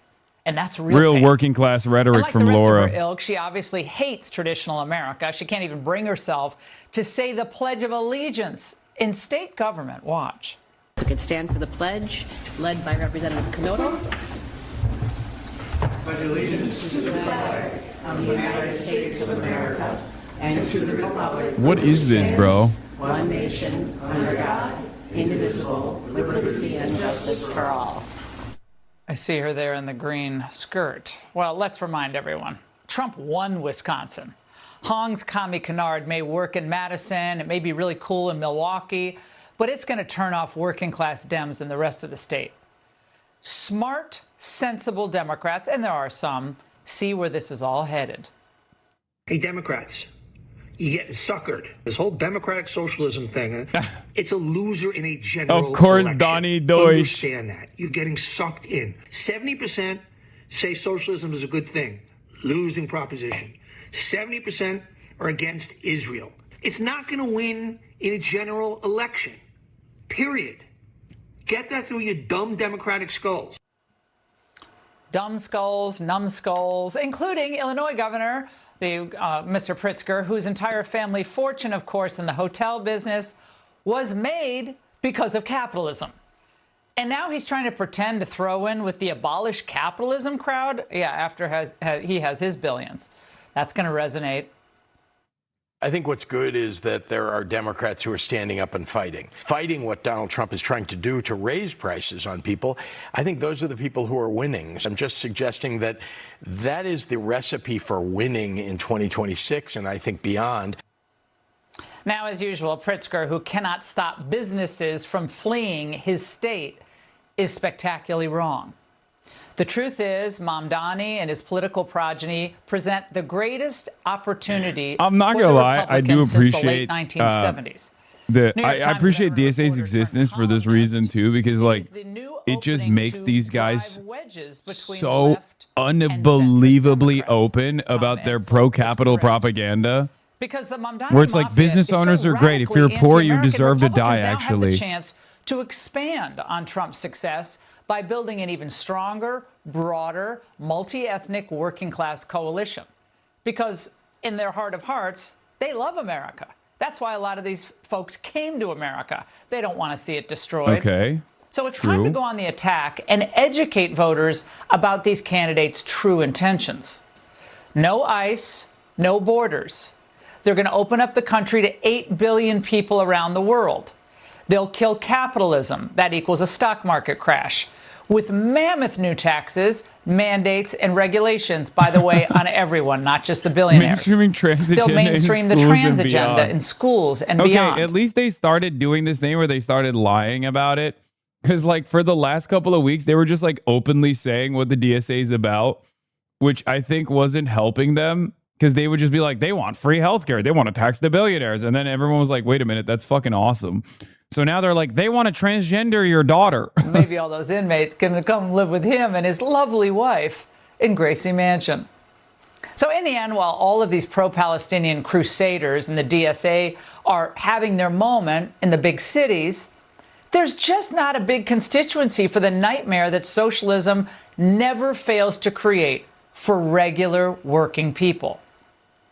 But think about this by contrast, when Republicans were mad at the multinational corporations for outsourcing and doing everything they were doing, terrible globalist policies, what did we do? We elected Trump, who pushed policies that actually work. Wait, what? When did he do that? No tax on tips, no tax on overtime, tariffs on China, tough border policies, and pro-family policies like Trump accounts. So yeah, my prediction is that the DSA crusaders will end up driving sensible Democrats away from the party, and meanwhile, it'll boost Republican turnout in races that we've been covering. In Texas, Paxton is going to beat James God is gender fluid Tallarico. In Maine, Susan Collins will beat Graham, I didn't know it was a Nazi tattoo, Plattner.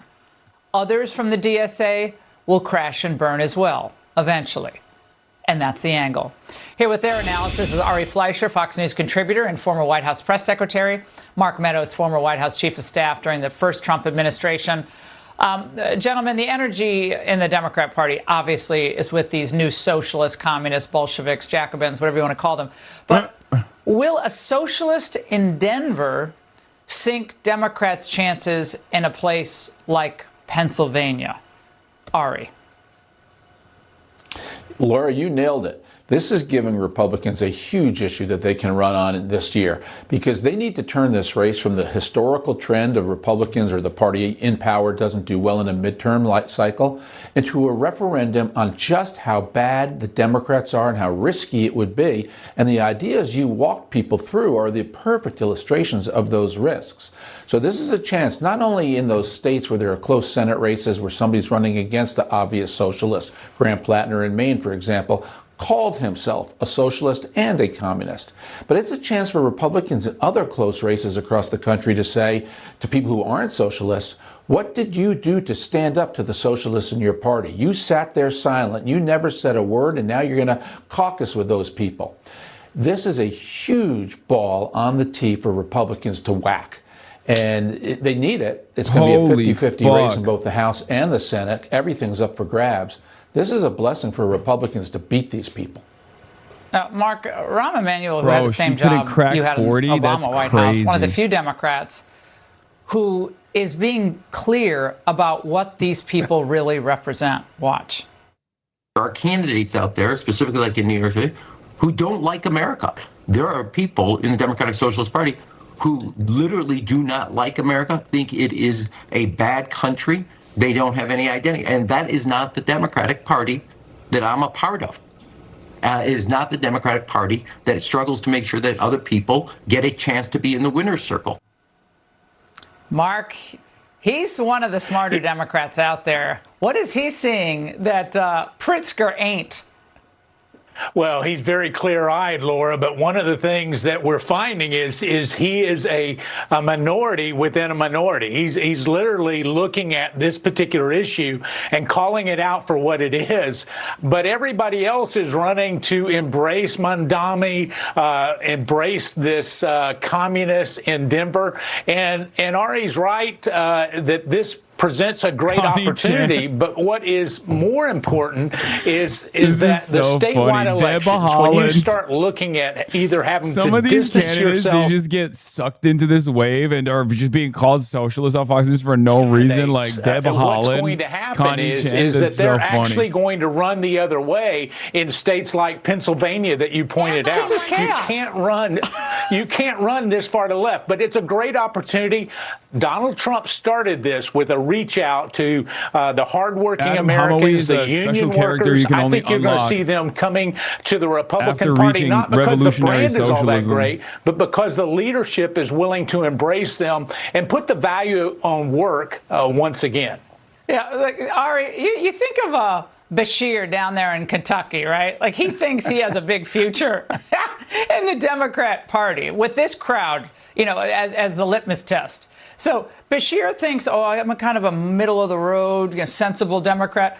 What does it look like for him? And of course, Shapiro is speaking out in Pennsylvania, but what does it look? Where's his lane now? It looks like silence for him and from him. And that's the problem. All these guys are looking at their lanes, and the only thing they can see is getting flattened. And so they keep silent. Where is this principled Democrat leader who says no to socialism? That simple. No. We won't caucus with you. We don't want your support. We are Democrats. We're not socialists. What's wrong with them saying that? But they won't say it because they're scared to say it because then they get primaried. And that's the problem. Yeah. You know, they like to say we're a big tent. They're a big tent whose poll has no principles. That's the problem. Yeah, well, Mark, the Big Tent, they won't even talk to pro-life people who would otherwise identify themselves as Democrats. They essentially ran Kristen Sinema out of town, and they hate John Fetterman. So this isn't about Big Tent. This is about clinging on to whatever shred of power they have left. And I think they're freaking out. I honestly think they don't know what to do. Which end is up? Mark, close it out. Well, I think they are freaking out, but it's not. It's never not funny that these Republicans who are supposed to hate the Democratic Party are just like praising all these Democrats now because they're like, well, at least they're not socialists. I thought they were all socialists. I thought we were all communists like Nancy Pelosi. Socialist in their makeup and in congressional districts. But you pointed out it doesn't play well in Wisconsin. It doesn't play well in Pennsylvania. And it certainly doesn't play well in Texas. We'll see about that. And yet what you've got is a Senate candidate that's embracing that.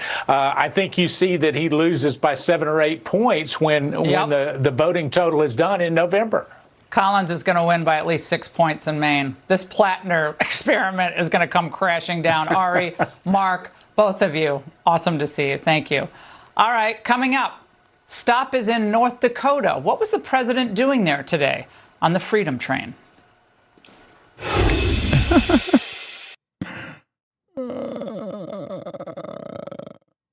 Hey, we'll see. We'll see about that. What are the Podjons doing, man?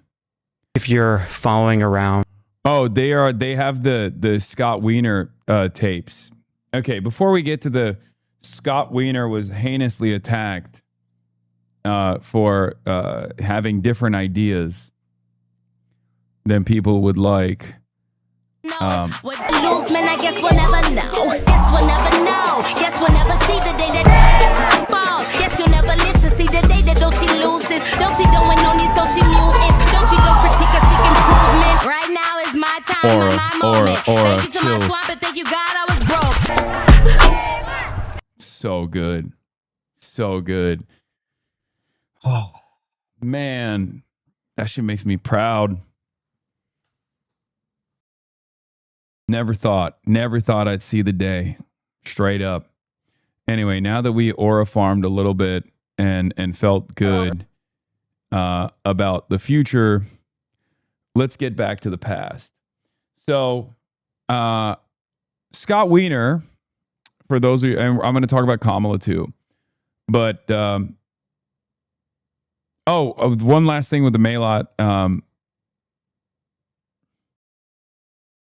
I got a little quote in there. I was a little drunk. Said a 30-year incumbent was defeated tonight. It's clear that there's real hunger for change. Democrats all over the country are demanding it. Piker said that change is a working class centered movement. It's socialism. We are not done yet. Got a little blurb in there from Politico. Popular socialist Twitch streamer Hasan Piker, who emerged as one of the most visible outside organizers in New York's insurgent sweep, dedicated multiple streams of boosting Kiros' candidacy in the weeks leading up to the primary. At one point, he hosted her for an extended interview and also ran multiple marathon phone banking sessions on her campaign live on stream, urging his viewers to call voters alongside him before ultimately traveling to Denver to campaign with Kiros in person on primary day.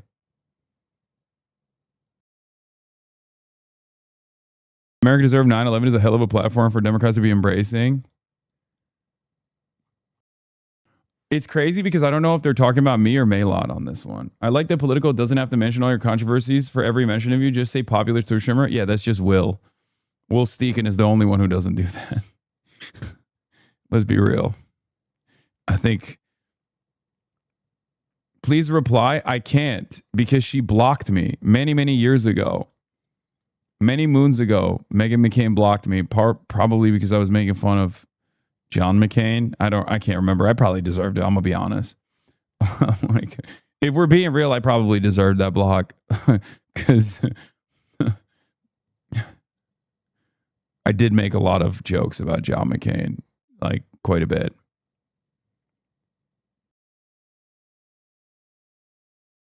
Were you being anti-Semitic to Meghan? Yeah. Adam Johnson made fun of Shannon Watts, who's complaining the DSA is forcing incumbent liberal Democrats to spend money in primaries in districts that will remain Democratic after the general election, regardless of the nominee. Not to mention the fact that the votes cast by the primary winner on healthcare, climate change, and ICE would be almost identical no matter who wins. It's funny how no one can just have an ideology. It's all deflection and horse race and fart sniffing. Our vacuous liberal pundits know only two modes now. Savvy, hard-nosed pundit explaining why better things are impossible, and two, wounded pigeon whose feelings you just hurt. Hey, what's a major morally urgent issue that these incumbent progressives will 100% not vote the same as DSA candidates on? If only there was a name for this phenomenon like progressives accept Palestine and an attendant genocide giving it high salience in the year 2026. That's precisely what it is. Didn't you post the casket meme? Oh, yeah. Oh, yeah, I did. See, I told you I deserved that block. I did do that. You are correct. Pretty sure that was when she blocked me. Okay. Yeah, I mean, it's not even just that, but I do find it very funny that these people, once again, are revealing what their actual position is, that the primary system should not exist, that the Democratic Party should hand select the candidate, and people should be fine with that, and people should actually suck it the fuck up and vote against the Republicans every single time. Because remember, they're mad at democracy. When you're mad at the primaries, when you're mad at the DSA candidates coming in and like unseating an incumbent, that's all you're mad at the voters. You're mad that the voters decided to go with someone else. Okay? That's all this is. You're mad that your voters, our voters, if we all are a part of the same fucking movement, the anti-Republican movement, if we're all a part of that, let's be real, some people more so than others, right? Chose a different candidate than the candidate that you think God ordained for that seat. What the hell is that? There's a different name for it, and it's certainly not democracy. Okay? It's so fucking annoying. Third Way Matt Bennett also had a annoying take as always, because, you know, is there a group I think about these two groups in American politics, two different forces in American politics, right? That have been unbelievably a spectacular failure in full display. On the one hand, you got the third way guys who are like, you have to stay away from Hasanabi Piker. He's danger. He's bad. And you have to stay away from him, right? That's been a fucking failure. And they just have to sit there and watch these W's on the fucking board day in and day out as they keep crying to the referee. The other person that has probably the exact opposite of the intended effect is the ADL, Jonathan Greenblatt. Those are my two main ops. Okay? Yeah, Matt Bennett, third way Matt B, Wisconsin Democrats, for the love of God, do not do this.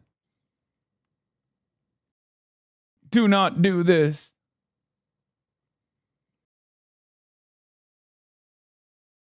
Do you remember when he came to my city and stole my entire suit flow? What the fuck? Why does my face look like that, bro? I look like a different person. That's crazy.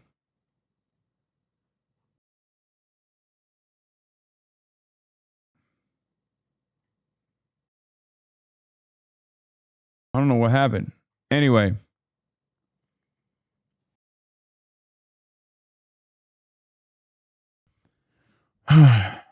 But so does anyone have what's the paywall removed version of this, the Washington Post? I want to read this article that he wrote. And then we're going to talk about Kamala Harris. And also, speaking of wait, what is this? Oh, this we watched this already. Far left fire. We watched this already. Bhatia, DSA, criticisms. Fuck it. We're gonna move away from that. Okay, we already talked about the ICAP thing. That was a weird thing to start the day off with.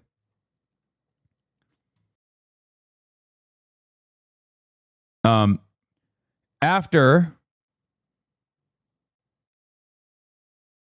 what is this? Bans Hasan Piker, loses their job anyways. Oh my God, I did not see this meme. That's so funny. Can't believe the woman who banned Hasan Piker from 3 venues lost. Yeah, that's 2 for 2 actually. That's crazy.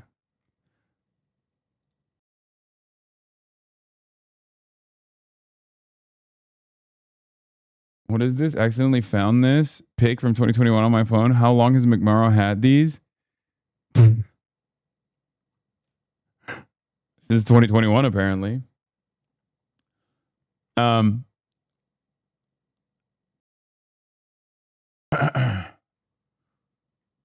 Stop removing paywalls from union-made journalism. Big dog. That's an op-ed made by Third Way Bennett. If there's one fucking totally adequate paywall removal, it's that one for the motherfucking Wall Street Journal, ironically enough. A newspaper that I will be featured in soon.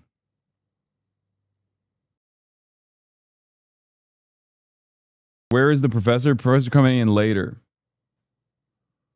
Professor Jiang is going to be here at 6 p.m. Pacific, not in my house, of course. Wait, what time? Oh, at 5, not 6. In half an hour. In half an hour.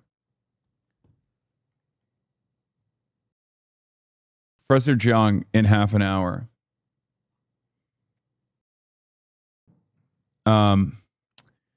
Anyway, speaking of which, so we did the Francesca Hong collab, right?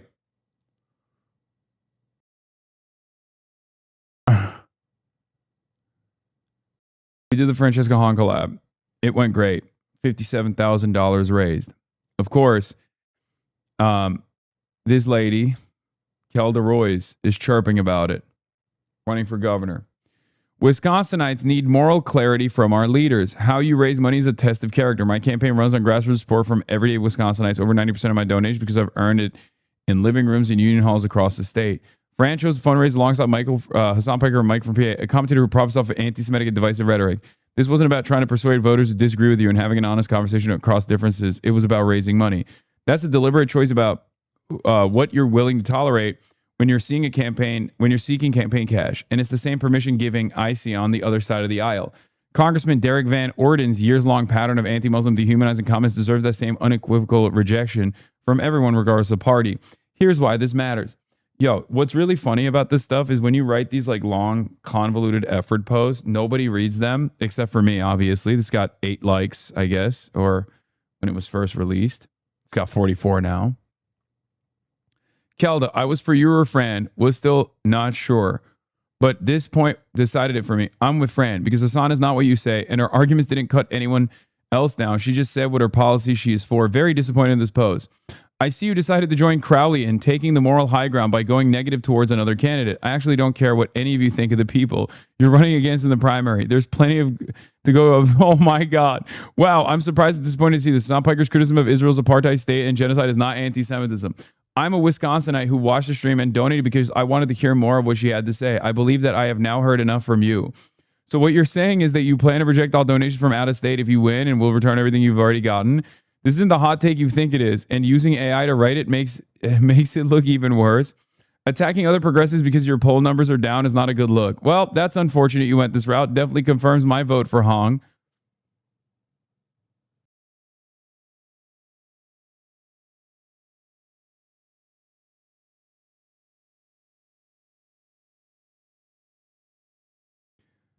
Damn, Kelda, they're cooking you. Perhaps you should not have done this. It just kind of feels like you should not have done this, I think. Calling out a genocide isn't anti-Semitic. You didn't have my vote before, but now you really don't. Do better. Anyways, do you take state PAC money, corporate donations, APAC money? Will you stop more data centers? Will you commit to stopping ICE from terrorizing our communities? We are tired, Kelda. This post didn't help. Dems try not to punch left challenge. Impossible. You know what I will give credit to a lot of liberals? Because like not all of these people that are writing this stuff are like diehard fans of mine or democratic socialists themselves, right? There are a lot of liberals who have like maybe seen some of my videos or some of my advocacy or some of my commentary, or don't even know what it is about at all. And they just simply see someone go, oh, you're farming donations from an anti-Semite, and they instantly understand that that's not what this is about. And it's just like criticism of Israel being packaged as a cheap dunk to associate criticism of Israel with anti-Semitism, right? I think that's what it is. And people have no appetite for it, okay? They have no appetite for it. You come across goofy. You come across silly. This already happened.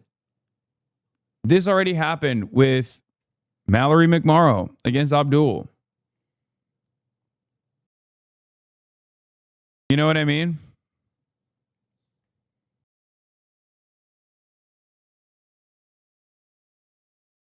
We are 3K away from 60K. Yeah, go donate through this link. I already maxed out, but you can still donate. SecureActBlue.com. Donate Hong Hasan. The DSA heads are emboldened. This win was different. Everyone is moving differently in a good way.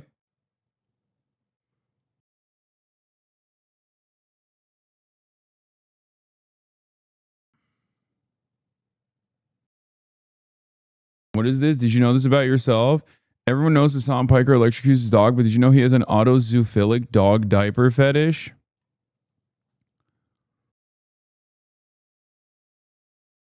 What? It's an intentional dirty diaper fetish display, not just diaper.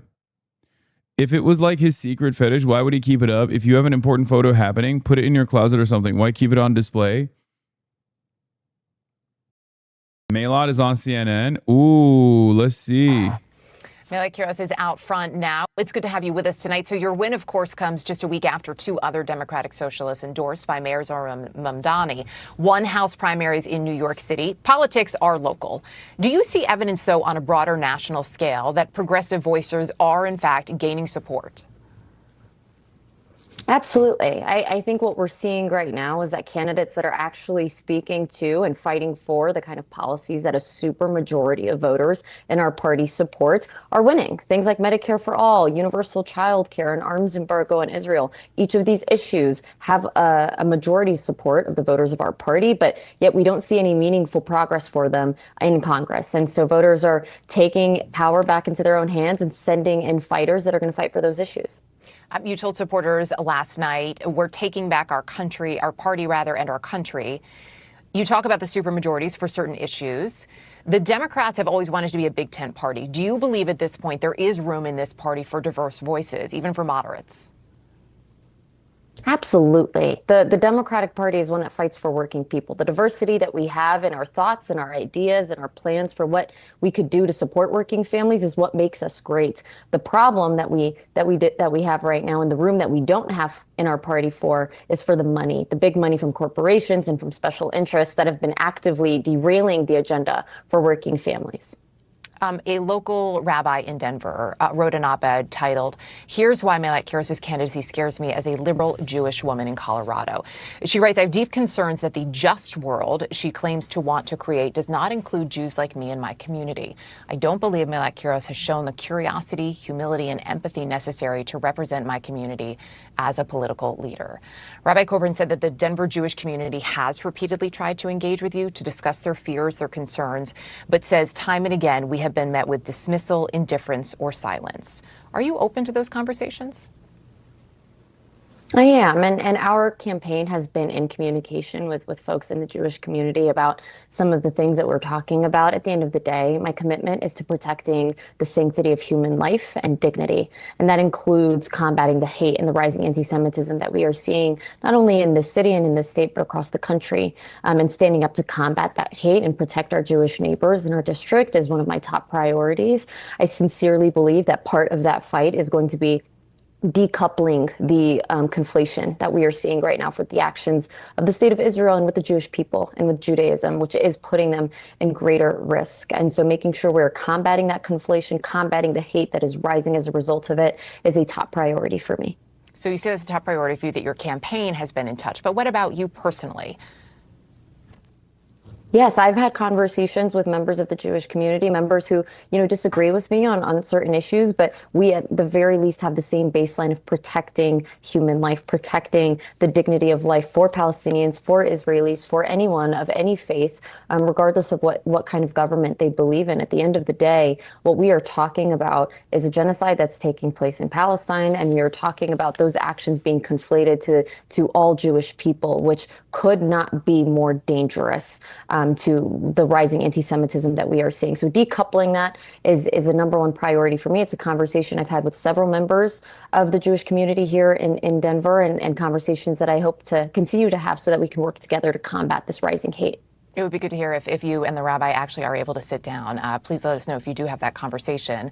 As I mentioned, House Minority Leader Hakeem Jeffries praised your hard-fought victory, as he called it. He vowed the Democrats will regain the House. And he also went on to say House Democrats will aggressively tackle the affordability crisis, fix our broken healthcare system, and end the culture of corruption in Washington. I know, though, you've said you wouldn't support Jeffries as Speaker unless he stops accepting PAC money. So would you commit to working with him on those issues he laid out?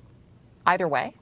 Absolutely. Absolutely. That is the goal here, right? At the end of the day, a lot of the victories that we are seeing across this country are so important because what we are showing is that the fight is with the oligarchy. The fight is with the corruption that we are seeing in government. And we have to work together to be able to find the solutions necessary to get that done. My commitment to not voting in any leadership that takes corporate PAC money is the standard that I think we should be setting as a party. If we want to be winning again, corruption is a number one issue for voters. And we should be setting the standard for what a truly functioning democracy looks like. And that means getting money out of our politics. Good to have you with us tonight. Thanks for joining. Thank you, Erica. Out front now, Larry Sabato, who, of course, is the man behind Sabato's crystal ball. So, Larry, you have said these seats. Is it not weird that every single interview with progressives needs to address kids still posting from random tribunes of the Jewish community? Yes. No, that's what it is. And there's also like this endless hysteria where I see people after every victory of a person who is quite literally openly against anti-Semitism, but is anti-Zionist, I see so many people just like whip themselves up into a fucking frenzy to be like, it's over. Jews are under attack again. Like, this is the pogroms. It's taking place already. And it's like, you could choose not to do that. You know what I mean? You could choose to not do that. Dude, what are you doing? Stop posting your fucking username and password. What are you, crazy? Yeah. If you actually believe that Jews are on the brink of being pogromed in New York City, I think you should be involuntarily hospitalized for being a threat to yourself. You are not mentally competent enough to make decisions seriously.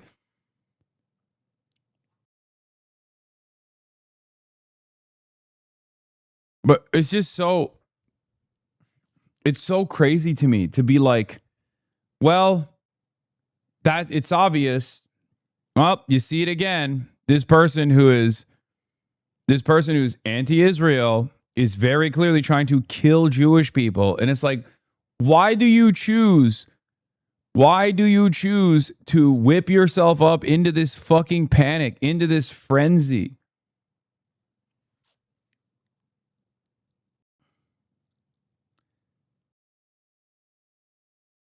Especially because, like, who believes this? This is fucking psychotic. What is this? Hasan Piker is dancing because he's happy that Charlie Kirk drowned in his own blood after another leftist. Man, please stop. Never show me another Drew Pavlovian dog tweet again. We're putting a ban on Cypriot Australians on the broadcast. Sorry. Okay. Perma ban on Cypriot Australians that try to get themselves involved in American politics. It's unbearable. We don't need to hear from them.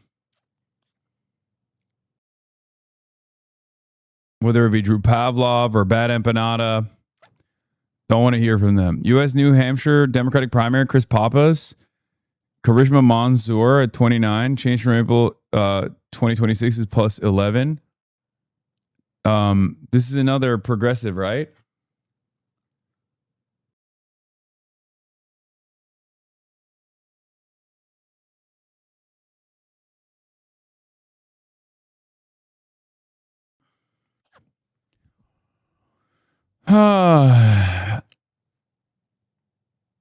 Okay. No more appeasement. Democrats need to fight the DSA. The far left is poised to take over the Democratic Party if it isn't stopped. This is from John Cowan and Matt Bennett, Boo Boo Bennett, my ops from Third Way, an establishment pro-corporate think tank that is at the heart of virtually all of the Democratic Party's ineptitude in the last couple of decades since the Clinton era. Senator Bernie Sanders first ran for president as a self-described Democratic socialist a decade ago. Since then, the Democratic Party has hopped on the movement, hoped the movement would simply fade away. It didn't. The Democratic Socialists of America now claims more than 100,000 members. Its candidates have won major local elections, and after last week's bloodbath in New York City and Tuesday's win in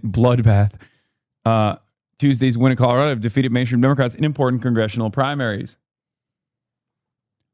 complaining that the voters are not voting the way you want them to. I feel like you're mad at democracy. Okay? Despite having little success outside leftist strongholds, DSA aims to become a dominant force in national politics, but the DSA's radicalism makes it not a faction to be appeased, it's a movement to be opposed. The organization's ideas are electoral poison, defund the Defense Department, abolish carceral force of the capital estate, eliminate the presidency, the Senate, the Supreme Court as they currently exist, draft a new constitution. These are not caricatures invented by the MAGA right. These are the policies the DSA leadership laid out in its new platform, according to City Journal. It will reportedly debut at the DSA Socialist Summit later this month. Daria Liza Avila Chevalier, the Democratic Socialist who won the Democratic primary in Congressional District 13 in New York, has called for seizing the means of production and the abolition, abolition of police, prison, and borders. Archived social media reposts included favorable references to communist leaders. In the wildest precincts of the online left, these ideas are resonant. But in suburban Milwaukee or Phoenix, the places that decide control of Congress and the White House, this rhetoric hands Republicans attack as their right themselves. And those ads will run against every Democrat.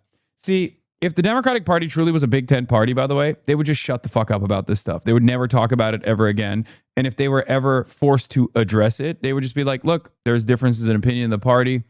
I believe the things I believe. Here are the policies I'm laying down. Here, advocate against them or not. Because ironically enough, a lot of Democratic Socialists have to do that regardless. Okay? A lot of Democratic Socialists have to abide by the Big Tent party, where there is a shit ton of members within the caucus that actually don't care about the democratic wishes of the majority, of their own majority, of the majority of voters across the board, and certainly the supermajority of voters that are self-identifying Democrats when it comes to issues that pertain to Israel, for example, or endless militarism, or refusing to abide by the demands made by the masses for Medicare for all, for example. So shut the fuck up. This is just reactionary posturing against your left flank for no fucking reason. The reason why you're doing that is not to show yourself as a reasonable moderate to the masses. It's because you're losing your grip of power at the heart of the party. And that is precisely the reason why you're doing that. Okay? That's why you're doing it. Because you're scared. Anyway, in a study, Third Way and others conducted after the 2020 elections, we found that the defund the police slogan a few Democratic candidates endorsed helped lead a dozen unexpected House losses for the party. The DSA's rise could do the same. Every viral statement or nutty policy from a socialist would become a mailer in the swing districts where majorities are built. Far-left governance has also been a failure. The DSA claims it is the answer to a legitimate rage about a broken status quo, but the policies it supports makes matters worse. When activists took over San Francisco in 2020, the city drifted into rampant shoplifting, retail fight. Again, almost entirely made up. Like entirely made up hysteria propped up by capital owners that obviously local news outlets leaned into, then is used in perpetuity against the left flank. Okay, just made up. This was straight up made up. I called it out at the time. Everybody yelled at me. Everybody said I was fucking pro theft, if you remember. And then lo and behold, I was fucking right. Remember when the fucking Walgreens chief financial officer came out and was like, yeah, we lied about that whole shoplifting craze. It turns out it wasn't that. Turns out it wasn't happening.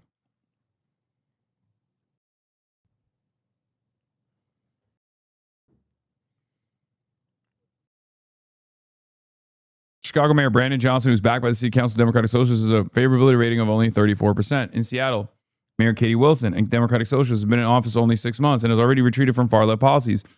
Police have began cracking down on open-air drug markets in ways she campaigned against. Governing as the far-left demands, even in some of the blue cities in America, is wildly unpopular. Wonder why they're not talking about Zoran. Anyway, but the DSA's most dangerous threat is its commitment to hollowing out the Democratic Party from within. The DSA aims to primary Democrats in blue districts and replace them with ideological zealots, which is not what Third Way is, by the way. The right experienced a similar battle in the early 2010s when the Tea Party movement began an insurgency against Republican sellouts that cost GOP half a dozen winnable Senate seats. For years, that looked like self-sabotage. Then a charismatic outsider. Yeah, exactly. And now the Republican Party is more popular, or less popular, but more powerful than ever before. So who gives a shit, right? Because if politics is about acquiring and seizing power and maintaining power and enforcing your will amongst the masses, well, then that movement won. That movement won. It worked. Donald Trump was the torch bearer of that movement, and he's the motherfucking president. And I would say probably one of the most successful ideological presidents for a movement, for an outsider movement in generations. He opened up a totally new wave of American politics, single-handedly rewrote the entire contemporary politics in this country in his own vision, right?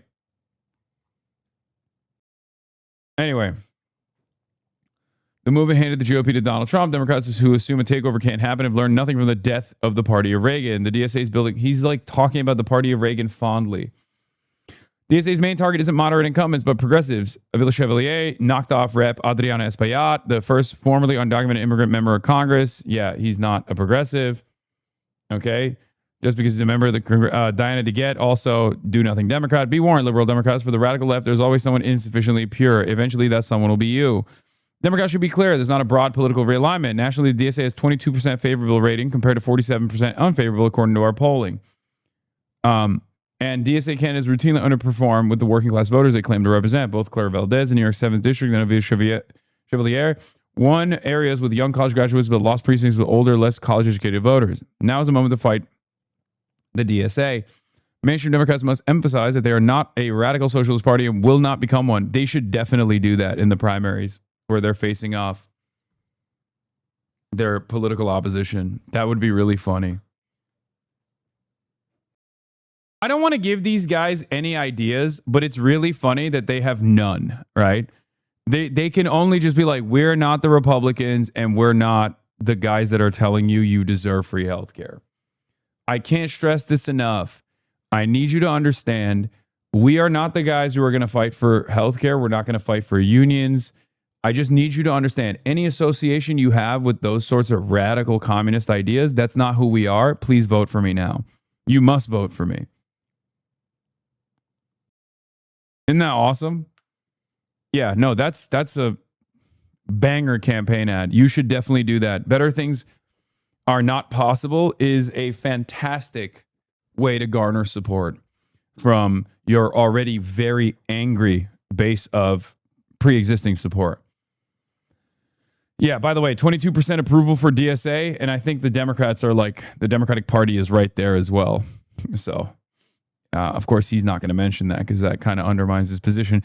Taking on the DSA has a proud precedent. In 1947, liberal leaders, including Eleanor Roosevelt, Hubert Humphrey, and Walter Reuther, founded Americans for Democratic Action because they refused to let the communist-aligned left speak for American liberalism. And then hit the Red Scare button. They drew a bright line, condemned those who would not renounce the radical project, and the next year helped Harry S. Truman crush Henry Wallace's fellow traveling third-party challenge. They understood that liberalism's survival required a center willing to stand up to the left. That clarity led to the coalition that passed the Civil Rights Act, Medicaid, and the rest of the Great Society. Oh my God. Every step of the way, governments were actively murdering the people that were the radical left that were pushing for all of these things. Ironically enough. Anyway, the DSA is disciplined and growing, but it can be beaten both in the elections and in the fight for the soul of the Democratic Party. Mainstream Democrats must rally to this cause. If they don't, the consequences for the party and the country will be catastrophic. Yeah, there's no audience for this. There's no market for this. So them chirping like this doesn't fucking mean anything. The DNC has ways to put a stop to this in their primaries, and they just refuse to even consider any of them. This cannot go on. We can't let people who only care about Israel take over every election. Yeah. Michigan Senate Democratic primaries seen $46 million in total ad spending and reservations. Pro-Haley Stevens spending accounts for 74% of the entire contest.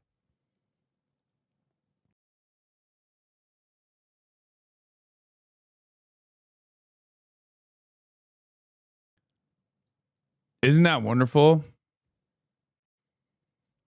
And we know where that money is coming from. And then when Abdul El-Sayed calls it out, people freak the fuck out. Let's get to the Abdul El-Sayed exclusive from Semaphore from friend of the show, David Weigel. Allen Park, Michigan. The scale of recent left-wing victories in New York brightened the spotlight on progressive Democrats everywhere, especially in politically competitive states. Abdul El-Sayed is ready for it. 41-year-old public health expert who ran for governor of Michigan 8 years ago and lost has forged ahead in this year's Senate primary, worrying Democrats who think he'd endanger a seat that moderates have controlled for decades. I sat down with El-Sayed on the first stop of a tour through towns that voted for Joe Biden in 2020 and then Donald Trump in 2024, just over a month before the August 4th primary. I'm telling you right now, Abdul, inshallah, is going to make it out of this primary, and he is going to put up unbelievable numbers against Mike Rogers. Like, it's unlike anything you've ever seen before. People are going to be rewriting the entire book about how wrong they were if they have the capability of recognizing how wrong they actually are. Part of that is because it's a blue wave year, definitely. But the other part of that is because he is an incredible fighter, an incredible candidate, policy first. And also on top of that, Mike Rogers is unbelievably weak and could not even defeat Elisa Slotkin. And Abdul El-Sayed is so much better than Elisa Slotkin. Oh my fucking Lord. Left populism.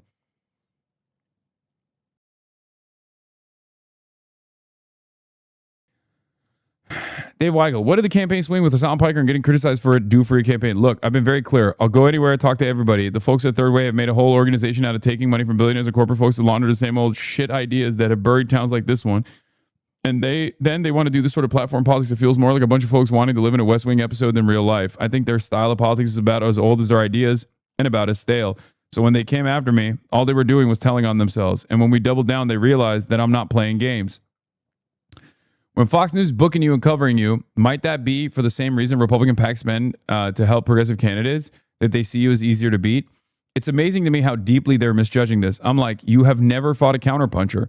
The number of times I'm going to define and redefine Mike Rogers. We're talking about an anti-charismatic old school politician who doesn't even know what he believes except for he wants to make himself rich off the rest of us. You know what I'm going to do to that man? By the time I'm done, his best friends are going to look at him and think what I think, say what I say. I'm going to define him into eternity. Good. Help me beat the crap out of you. Little parts of your vestiges politically are going to be scattered all over the state of Michigan, never to be seen again. You say Mike Rogers, it'll be like, remember when Abdul just completely demolished that man's political future? By the time I'm done with him, people are going to be calling him $5 Rogers. Why $5?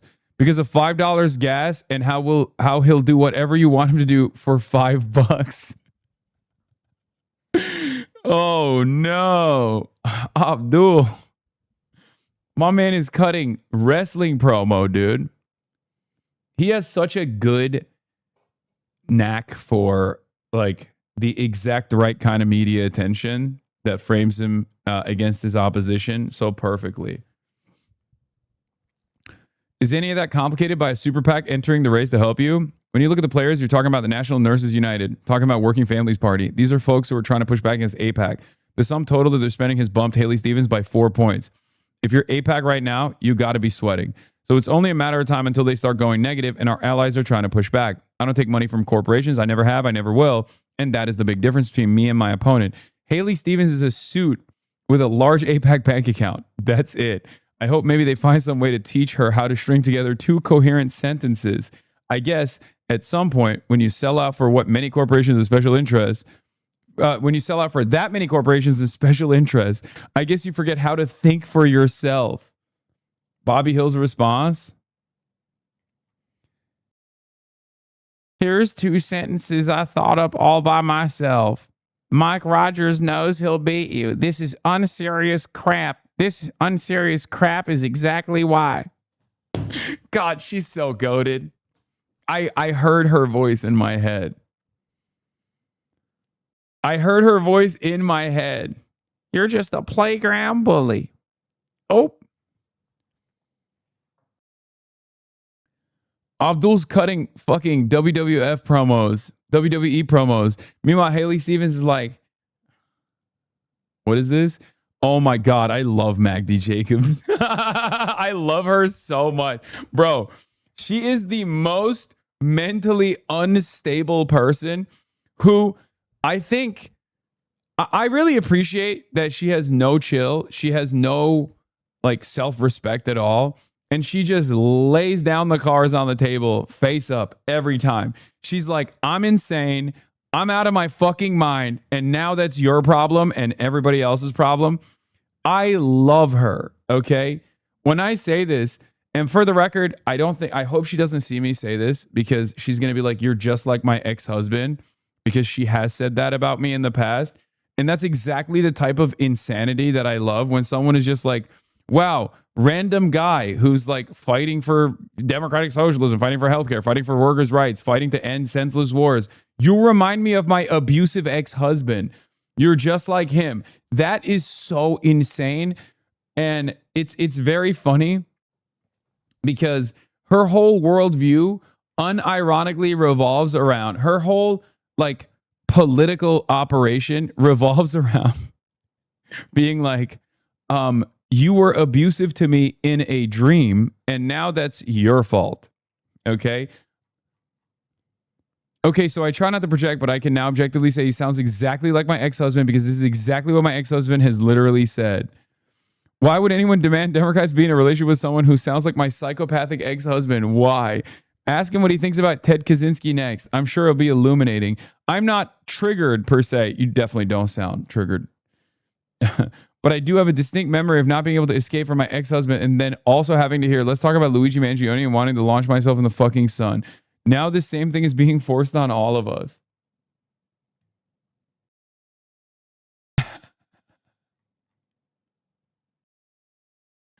Bro, what the fuck? Does their propaganda work? From my perspective, no one would fall for this. No. What are you talking about? Who the fuck would look at this and be like, well, that's a reasonable and sound opinion? Hello?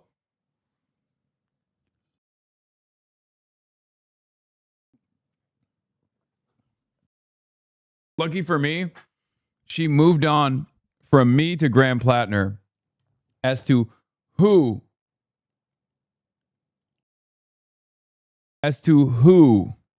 reminds her of her ex-husband now.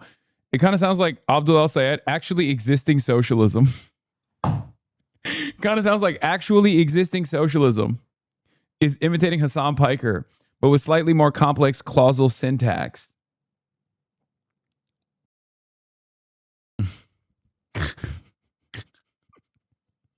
AES.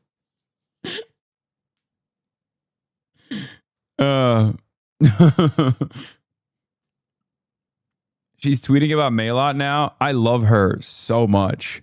Magdi Jacobs, you are awesome. Never change. Okay? Everywhere she goes, she sees her ex-husband. Yeah. You know, I was checking out of the cash register. Cash register looked up at me, said free parking is that way. I thought he said free Palestine. You know what that reminded me of? My abusive ex-husband. I immediately called the manager to get him fired. He's now fired. Turns out he was an undocumented immigrant. We called ICE on him. He's going to El Salvador. Also, what I wanted to do to my ex-husband. Everywhere I look, I see my ex-husband.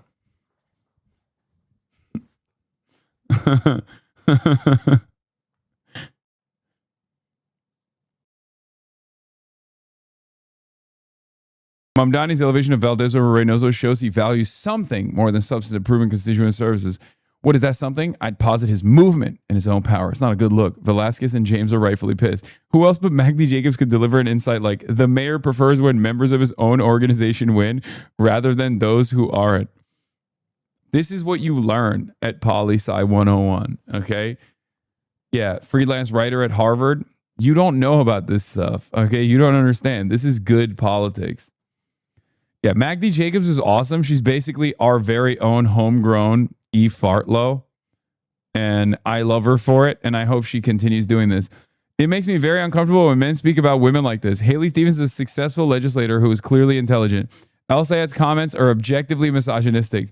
The demeaning and aggressive tone makes them worse.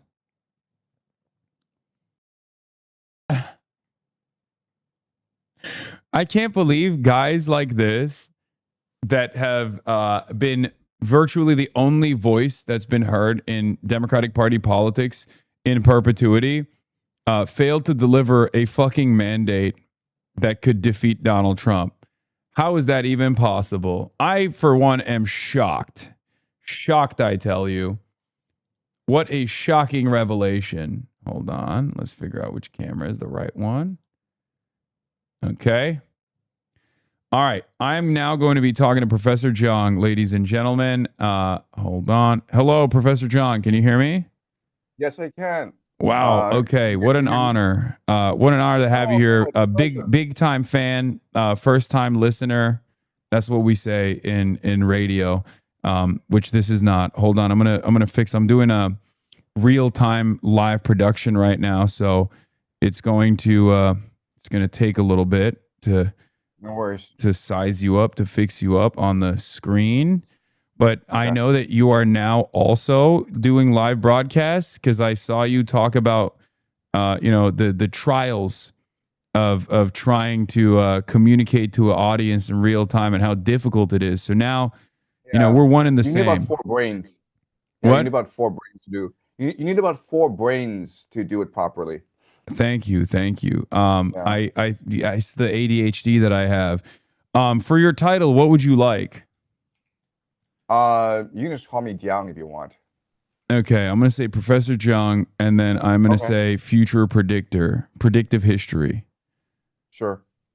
Okay. All right. Boom, boom, boom. Okay, so Professor Jung, you have been on the broadcast of numerous academics and also Sneeko, who is not necessarily an academic, but but you've had conversations with the likes of Dugan and many others. Very excited to have you here. You did an interview with Breaking Points. Longtime fan of your work. Let's get right into it. What's the next prediction? What's coming up? My next prediction, my big prediction, is that I think Trump will get a third term. Okay, that's a little wild. All right. What makes you say that? Well, first of all, he and his family have been stealing billions of dollars. That's a lot of corruption, and it's really unprecedented. So if he were to leave the office in 2028, you would imagine the first thing that any new administration would do is conduct an investigation, because it'd be very popular among the American people. I also live in China, so I know how these things work. Basically, when someone gets in office and he's behaving like a tyrant, it usually means he's a tyrant. And it usually means he has no intention of ever leaving office. So I think that given his behavior, I think Trump is intent on a third term. So then the question then is, would he get a third term? And when Zelensky visited the White House, there was a White House gaggle, and basically, a reporter asked Zelensky, "Hey, why haven't you had an election for the past 4 years? And you should be out of office." And Zelensky is like, "Well, we're at war, so we suspend the Constitution." And then Trump was like, "Wait, you can do that?" And then Zelensky was like, "You like that, don't you?" And yeah, that's what he might do. He could also run as a VP and have his son, Don Jr., at the head of the ticket. And then when he wins, when they win by cheating, they can, his son can abdicate and he can be the president again. So there's one complication there. It's actually unconstitutional for him to be the vice president. Like right now, Barack Obama couldn't run as a vice president because he's already carried out his 2 terms. Because there's a constitutional hurdle there, but maybe he can climb it. I don't know. That is up to debate, because if you talk to any law professor, he or she will tell you that it is unconstitutional. It violates the spirit of the Constitution. But the problem with the Constitution is it doesn't state explicitly that you can't do that. Because what the Constitution says is that no vice president shall be elected, but the vice president is not elected. He's part of the ticket. So it's ultimately up to the Supreme Court to decide what this Constitution says, right? So I would debate that they will take this to the Supreme Court. Well, yeah, I mean, the vice president has the same qualifications as the president. Like, vice president also has to be like over the age of 35, for example. Like, you can't have like a 30-year-old VP on the ticket. That is the spirit of the Constitution. But then again, who knows? That's the spirit of the Constitution. I agree with you. And all law professors will tell the same thing. But again, it's not in the letter. It's not explicit. And so they can take to the Supreme Court. And ultimately, 3 of the 9 justices were appointed by Trump. He'll probably get another one by the end of this year, possibly next year. So there'll be 4 appointed by Trump when this case goes to the Supreme Court. But it'll be great for us, because it'll be Barack Obama versus Donald Trump in 2028. Okay, you said us. You're in the tank for the Democrats. Is that what it is? Am I getting that right? No, I know. What I meant, I'm of course I'm being ironic. What I meant is just a general spectator. Oh, okay. It'll be like the WWE, right? The main event. Okay. The greatest clash in American politics. Barack Obama versus Donald Trump. Donald Trump's been waiting for this ever since when did he go to the White House correspondence dinner and Barack Obama made fun of him? I mean, he's been relishing this moment for a long time. 2015, 2014, maybe? Yeah. No, he's been relishing this moment for a long time. They're saying 2011 in my chat. Professor Jog, is it possible to raise your volume on your end? I tried to do it on mine, but it's already maxed out just a little bit from your microphone. Sorry, because you're a little bit quiet. I'll put my mic closer to my yeah. All right. There's no way to crank up the volume on your end through the Zoom, maybe. Yeah. Let me try. Okay. All right. Right. It sounds fine is what chatters are saying now, but it's crazy because, and I'm sure you've already gotten a little taste of this when you were also live, they always complain. You know what I mean? They always complain, and then they're like, and then they complain nevertheless, even when you fix it. Yes. Okay. All right. Okay. So, is this better now? It's a little bit better. I'll just lower my own volume to adjust it to yours, so that people can, people can lower their volume or increase their volume. I think we should be good this way. All right. So getting back to it, so you're famous for your predictions. You use game theory. A lot of people have called you out on it. I don't fully understand how game theory factors into your predictions. Sure. Do you mind elaborating on how game theory factors into your predictions on geopolitical events? Right. So my big thing is that the world is a game, and we can treat nation states as players in this game, and each nation state has a distinct personality, determined by its geography and by its history. And this distinct personality determines how it interacts with the world. So, for example, the United States is particularly aggressive. China is not aggressive, and ultimately, each player is going to engage in its optimal strategy, right? So rather than like look at what people say, look at what people do, just think about like if this game were to continue, what is the optimal strategy? And then the player would adapt this optimal strategy over time, right? So if you were to go back, 2 years ago, and you were to survey American politicians and Donald Trump, would you go invade Iran? They'd be like, of course not. That's insane. Why would we do that? But they end up invading Iran because it is at this point in American history the optimal strategy in order to maintain American hegemony around the world. So that's a brief introduction to game theory. Okay, so part of that equation in your assessment, because you correctly predicted that Trump's going to win the election. There were some incorrect predictions in there. I believe you said Nikki Haley could potentially be Trump's vice president, but then you also landed on JD Vance as well. There was one thing that stuck with me though, where you said that America was going to go up the escalation ladder with Iran. America was going to lose the war to Iran, but in the process of doing so, that there would be troop movements that from the rest of the region would join in on this battle and militarily invade Iran. Boots on the ground military warfare. Part of that, you said Saudi Arabia would amass 200,000 plus troops. Where, if you don't mind me asking, where did you get that number? Because I remember looking up the number of troops that the Saudi government has. And as far as like combat troops, it was nowhere near 200,000, which, of course, I don't even think Saudis would ever allow Saudi nationals to go and wage war, as they were thoroughly defeated militarily in Yemen by the much smaller, much more ascetic band of troops backed by Iran, the Ansar Allah movement, the Houthis. Okay, so to be perfectly honest with you, I didn't do thorough research when I came up with these numbers.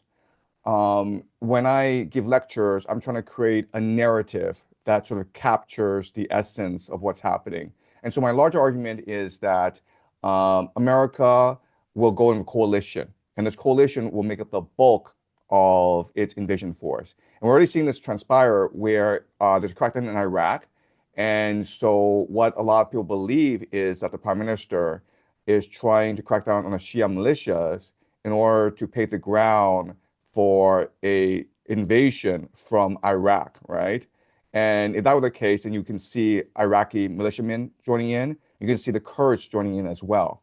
So my larger point is that it'd be a broad coalition with the Americans providing aerial support and special forces and intelligence and command and control.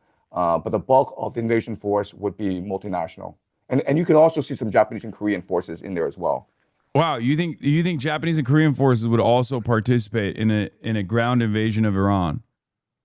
Well, it's in the benefit of America to make it as international as possible. And ultimately, if the Strait of Hormuz were to continue to be closed, then South Korea and Japanese economies would tank, right? So they have a vested interest in sending forces. They may not send a lot, but again, I think Trump will be very interested in having this as broad a coalition as possible, just for domestic political purposes. Yeah, I mean, I don't know about the Japanese self-defense forces, especially considering that that's like definitely a bridge too far for many, even in Japanese society. As far as I understand Japanese politics, I mean, they don't really have a real military. I mean, it's unconstitutional for them to even have a military technically. They have the best blue water navy in East Asia. I can see them sending ships to the Strait of Hormuz to support the attack. And also right now, Japan is rewriting the constitution, and they are remilitarizing because they recognize that as the United States retreats from East Asia, then they need to basically be able to defend themselves against Chinese aggression. Yeah. So let's talk about that a little bit, if you don't mind me asking. So you live in Beijing, but you're on the English side of the internet. So, and I've been to Beijing. I don't know if you're aware. I've been to China. It was quite the controversial trip, as a matter of fact, because I don't have, unlike many Americans, I don't have an immediate hostility towards China. I think it's just another country existing in the world. And as you also correctly pointed out, they don't have a lot of inherent hostility towards other countries in general. They just have, they exercise their self-interest, and their self-interest revolves around maintaining stability around the world. And even simply saying that out loud and correctly pointing to that is seen as an unforgivable sin here in the United States of America. But I want to hear about your perspective on China a little bit, given as you're someone who went to college here in the United States of America, I believe, right? You went to Yale?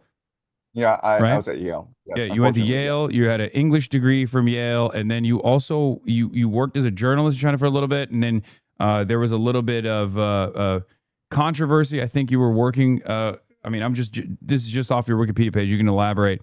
There was you were working with an American outlet, I think, or an international or Western outlet. Yeah, PBS. Oh, you were working with PBS. Okay, cool. And then and what was that about?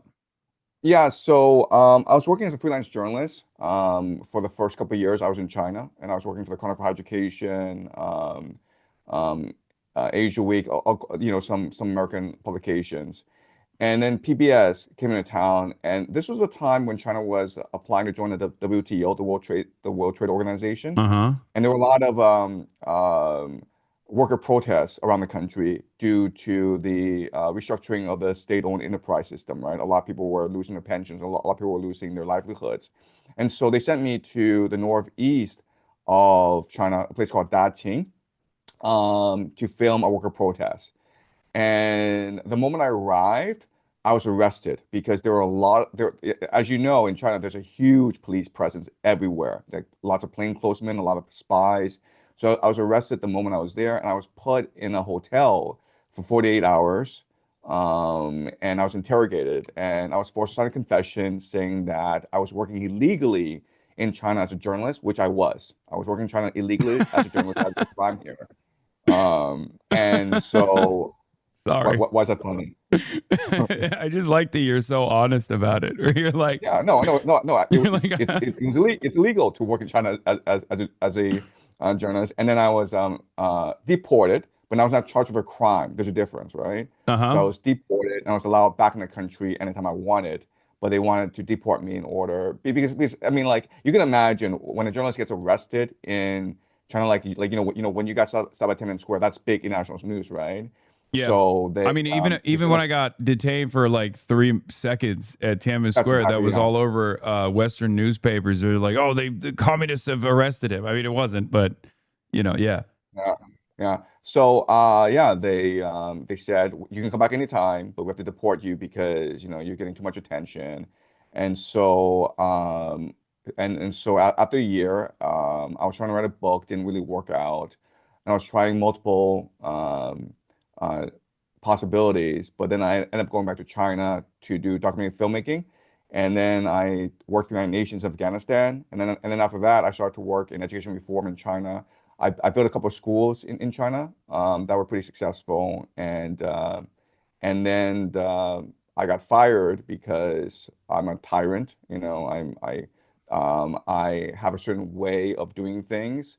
I have a certain way of educating students, and it didn't really align with Chinese culture and Chinese tradition. I want to teach critical thinking. I want to teach the Socratic method, and they just wanted kids to get into Yale and Harvard. And I was doing that, but they didn't want the education reform, and so I was fired from my position. I wandered around China for the next 10 years before I met my wife, and that's what really changed my life. After I met my wife, we had 3 kids, and so I needed stability in my life, and so I started to go work at a private school, and that's when I started to film my lectures. So I was teaching both geopolitics, game theory, as well as great books, Homer, Dante, Plato, and that's what made me popular online.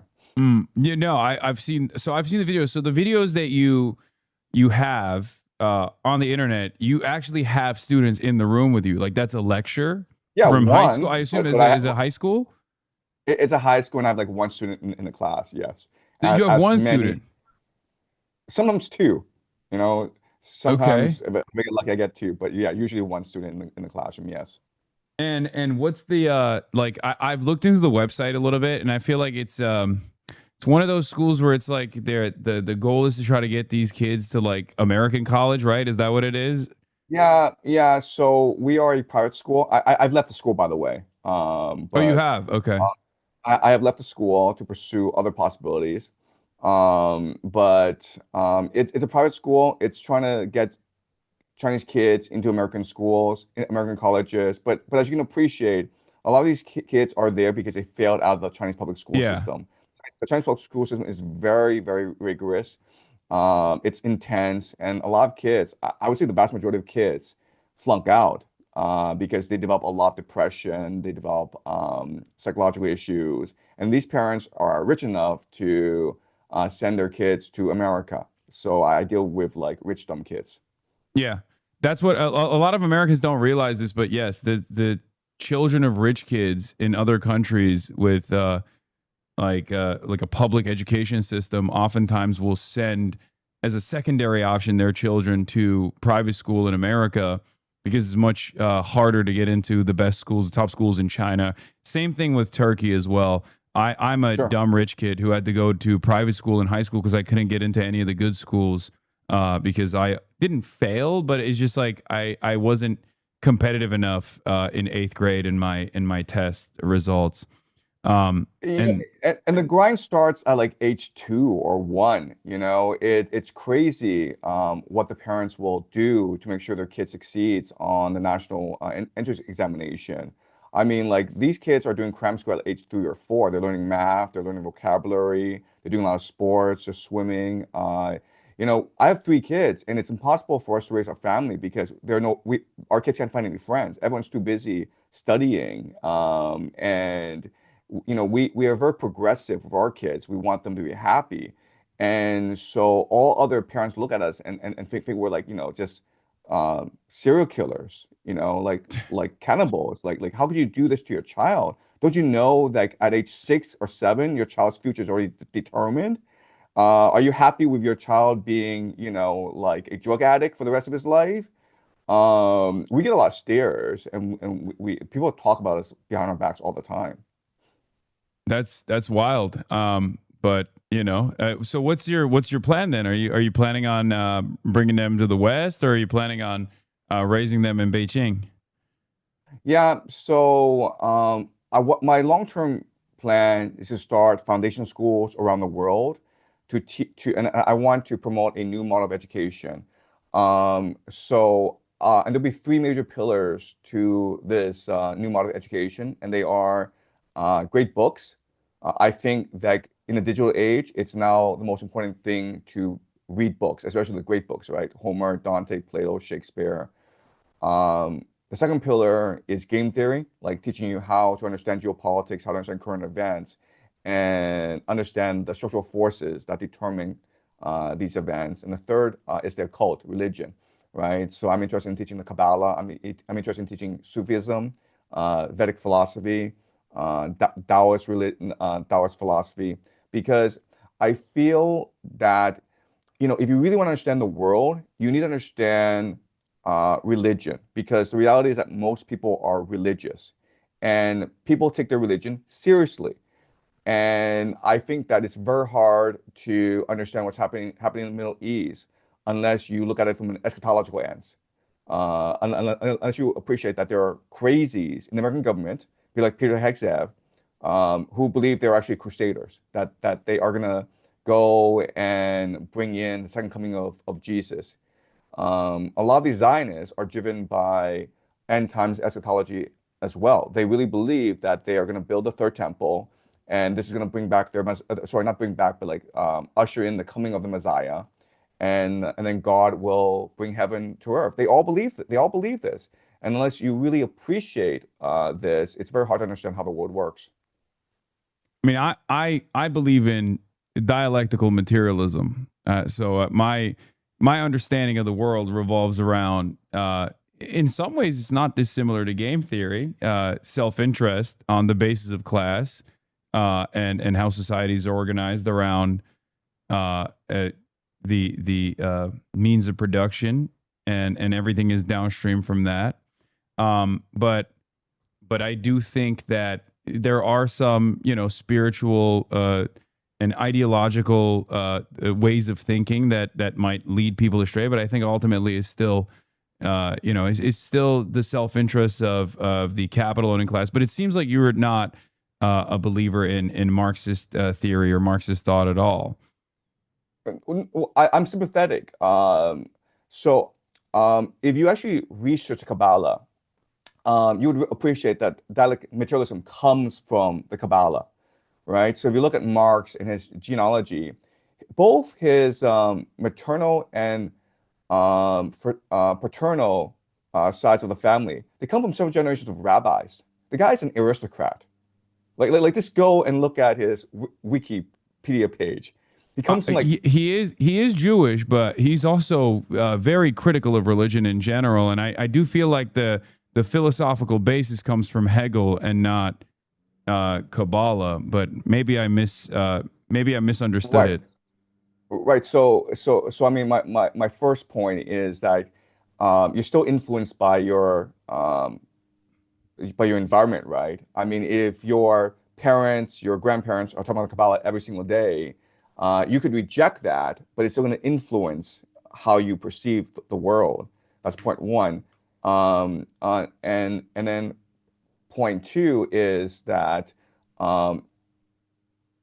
the Kabbalah infiltrated the larger milieu, the zeitgeist of the times, and so I think it's very hard to understand that materialism and communism without thinking about the Kabbalah. That's my experience. This is something we can go deeper into. But I can show you a lot of similarities between dialectic materialism and Kabbalah. So I would love to hear more about that, actually, because I feel like it's what you're describing is like almost foundationally diametrically opposed to my understanding of materialist thought, especially when paired with the concept of dialectics, which is to disavow the spiritual. Which, you know, Hegel's dialectics, yes, was more so about the spirit of certain things, whereas like materialism is all about, you know, the real world, simply put. Right. Okay. So have you looked at the Tree of Life? The Tree of Life. No. What is the Tree of Life? Okay. I mean, I think I know what that is, but I don't know. Right. Okay. So the Tree of Life is what Kabbalists believe to be the fundamental underlying logic of the universe, basically how God thinks, basically how the universe moves, right? So in their understanding, the universe is energy, and this energy has a certain vibration. It moves, and what the Tree of Life shows you is how this universe moves. And you actually study the Tree of Life. What it is fundamentally is thesis, antithesis, synthesis. Okay, so the idea is like everything produces a polarity, and then this polarity in itself combines to create a new force, which then creates a new polarity. And that's dialectic materialism, right? Marx's great innovation is to say, okay, I'm going to take this idea and apply it to It's economics. dialectics, yeah, but I wouldn't say it's materialism, but Right. okay, go on. I shouldn't have stopped you. You're lecturing. Right. No, but I'm saying that's what the Tree of Life teaches you. Like the fundamental force of the universe is the thesis, antithesis, synthesis dynamic, right? And you can also say this as the generative force, productive force, and then creation. And what Marx's great innovation is to recognize that, okay, the priority then is economics, okay? And that's how he came up with dialectic materialism. And before, people appreciate it as maybe thought or religion. And Marx says, no, we can simplify it by prioritizing class differences. Okay. Okay. I still don't fully understand how that is similar, but maybe I just don't have the brain power to comprehend it. But okay, so what's your spiritual analysis then? Because you said everybody believes something, right? Like everybody has like some kind of spiritual understanding of the world, some kind of religious worldview. What would you say yours is? Right. So 4 years ago, I was a very happy atheist. I was like you. I was probably more sympathetic to Marx than anyone else. I really believe in dialectic materialism. Wait, that was 4 years ago? You said? Yeah, 4 years ago. 4 years Okay. ago. And then these past 4 years, as I'm teaching history, as I'm teaching the great books, as I'm seeing how things unfold in the world, I have this crisis of faith. And so when I'm looking at what's happening in Iran, I can't explain it simply using game theory. I can't explain it just using, geopolitics. I think there's something much larger going on. I still don't know why Donald Trump attacked Iran. Like, do you know why? Because he's never really articulated a good reason why he decided to go and attack Iran. Why do I think he attacked Iran? Because I think that the axis of resistance was at its weakest point in the aftermath of 3 years of genocide, and that Benjamin Netanyahu and the Israeli government was able to make a convincing case to finally strike at Iran, something that like numerous American administrations have said no to. And then he believed foolishly that a regime decapitation would actually create ample ground for regime change, with the Kurdish militias on the ground, foment sectarian conflict, things of that nature. Of course, it didn't happen.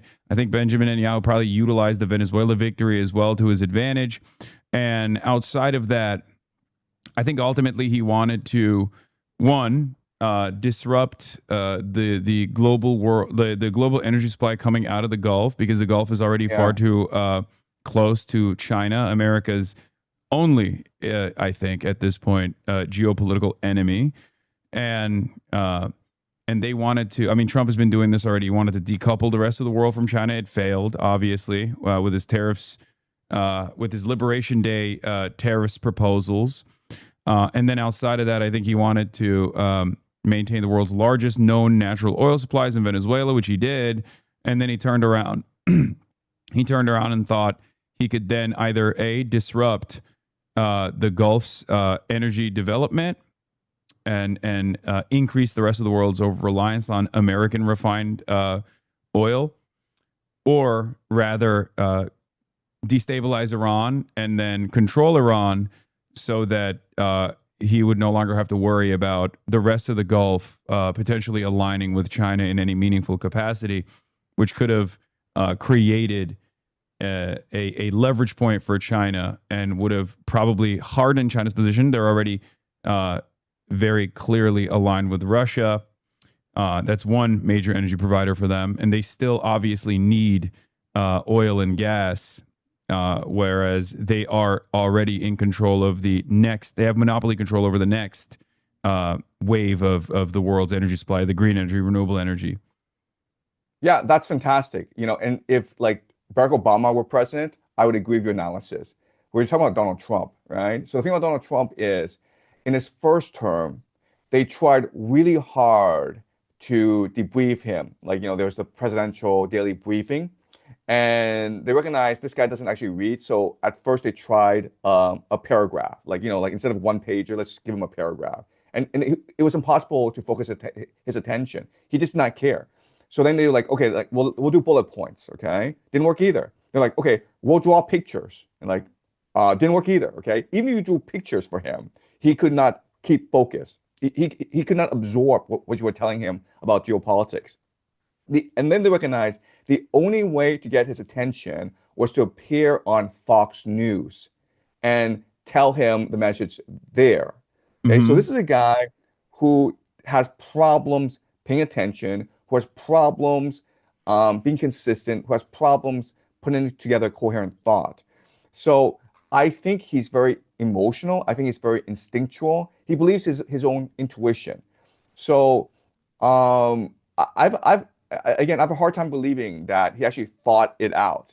I don't think he did. I think that there are people around him that some he trusts clearly that are manipulating him. They're goading him into taking certain actions. But it's like Joe Biden. Joe Biden was far too old to be making any kind of decisions. It was most likely the team around him that were making these decisions and moving him along.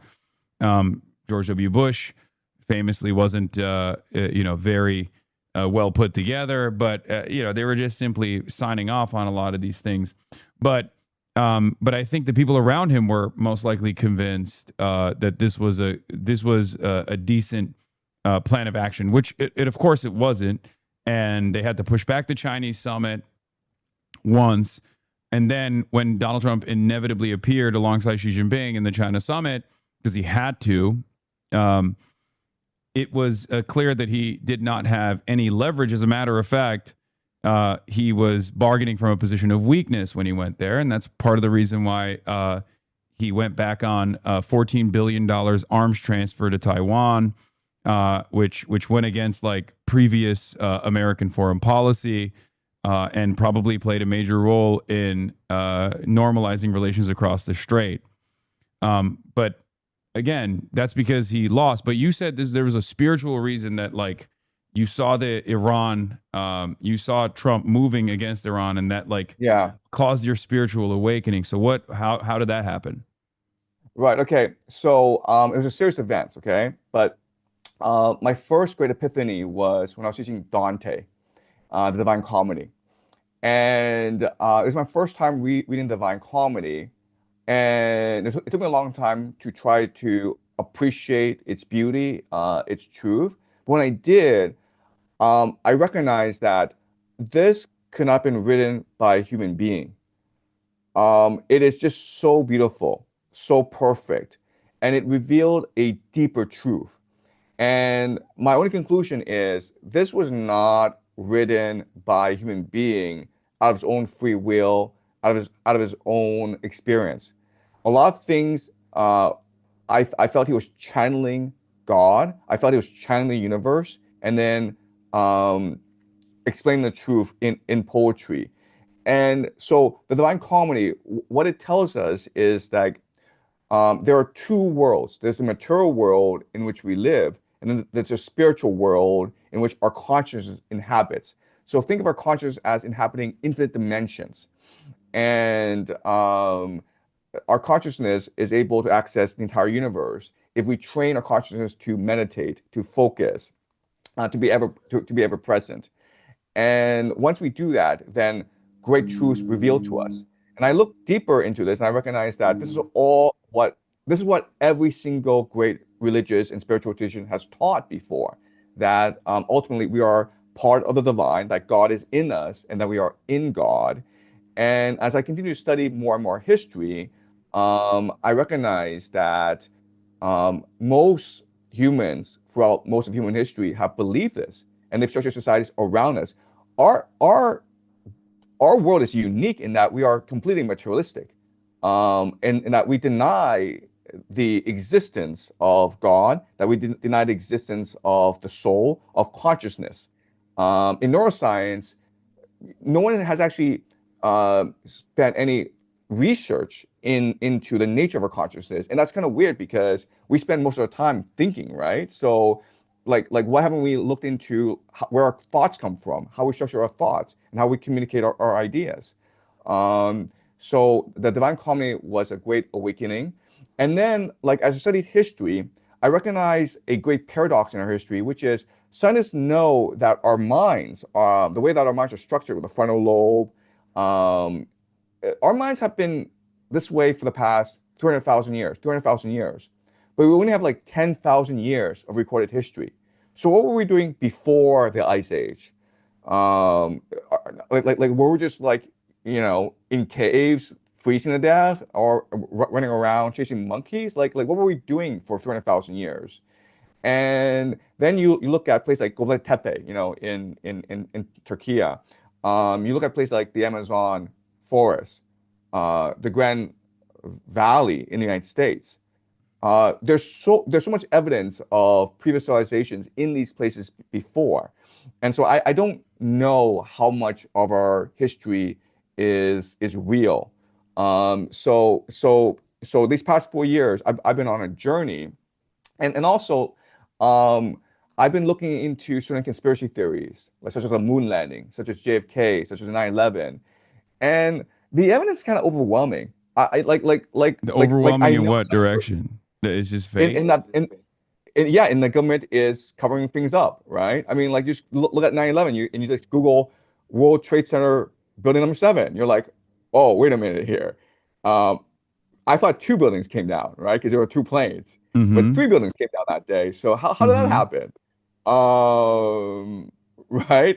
And like the moon landing. Oh, okay, we got to the moon, but apparently we lost all the technology. We lost all the data, the telemetry data, and we lost all the footage. So I'm like, oh, how did that happen? Like you have this huge bureaucratic organization, and they lost all the technology. So what do you think is going on?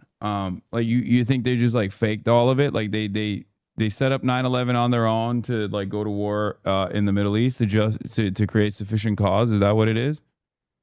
Again, I unless you have a full appreciation of the cult and its impact on the imagination of people, it's really hard to understand what their motivations are, right? But once you understand their cult, once you look into secret societies, they really believe they have a religious mandate from God to remake the world in a certain way that welcomes God to our world, right? So look at artificial intelligence, and like this New Yorker article by Ronan Farrow on Sam Altman, where he interviews some OpenAI researchers, and they say like, oh, we're trying to summon demons with AI. Like they're being literal about this. They're not joking about this. They're not being metaphorical. They're being literal. You don't think that's just self-interested to greatly increase the potential impact of AI and how scary it is in an effort to justify all the additional billions of dollars in fundraising? Because there's 2 different schools of thought on this, right? Many people don't believe that AGI is truly possible, and then there are some who are simply trying to feed the bubble to the best of their ability. And part of that is to say that AI is going to take over everything. It's so scary. And that actually causes a lot of people to pay close attention to it and to continue giving money to it, to continue giving money to the likes of Sam Altman specifically, so they can continue, I guess, trying to develop it to the best of their ability. I do have a question for you. So you said you read The Divine Comedy only 4 years ago? That seems a little far-fetched considering that you got an English degree from Yale. Well, I mean, but The Divine Comedy is in Italian, right? So we read Shakespeare, Milton, Keats, Wordsworth. We were reading English poetry. So you didn't read Divine Comedy through your English major at Yale? No, no, no. And Divine Comedy is actually very hard to read. I mean, I read a lot of classics at Yale. I read, you know, Homer and Plato, but we never read the Divine Comedy.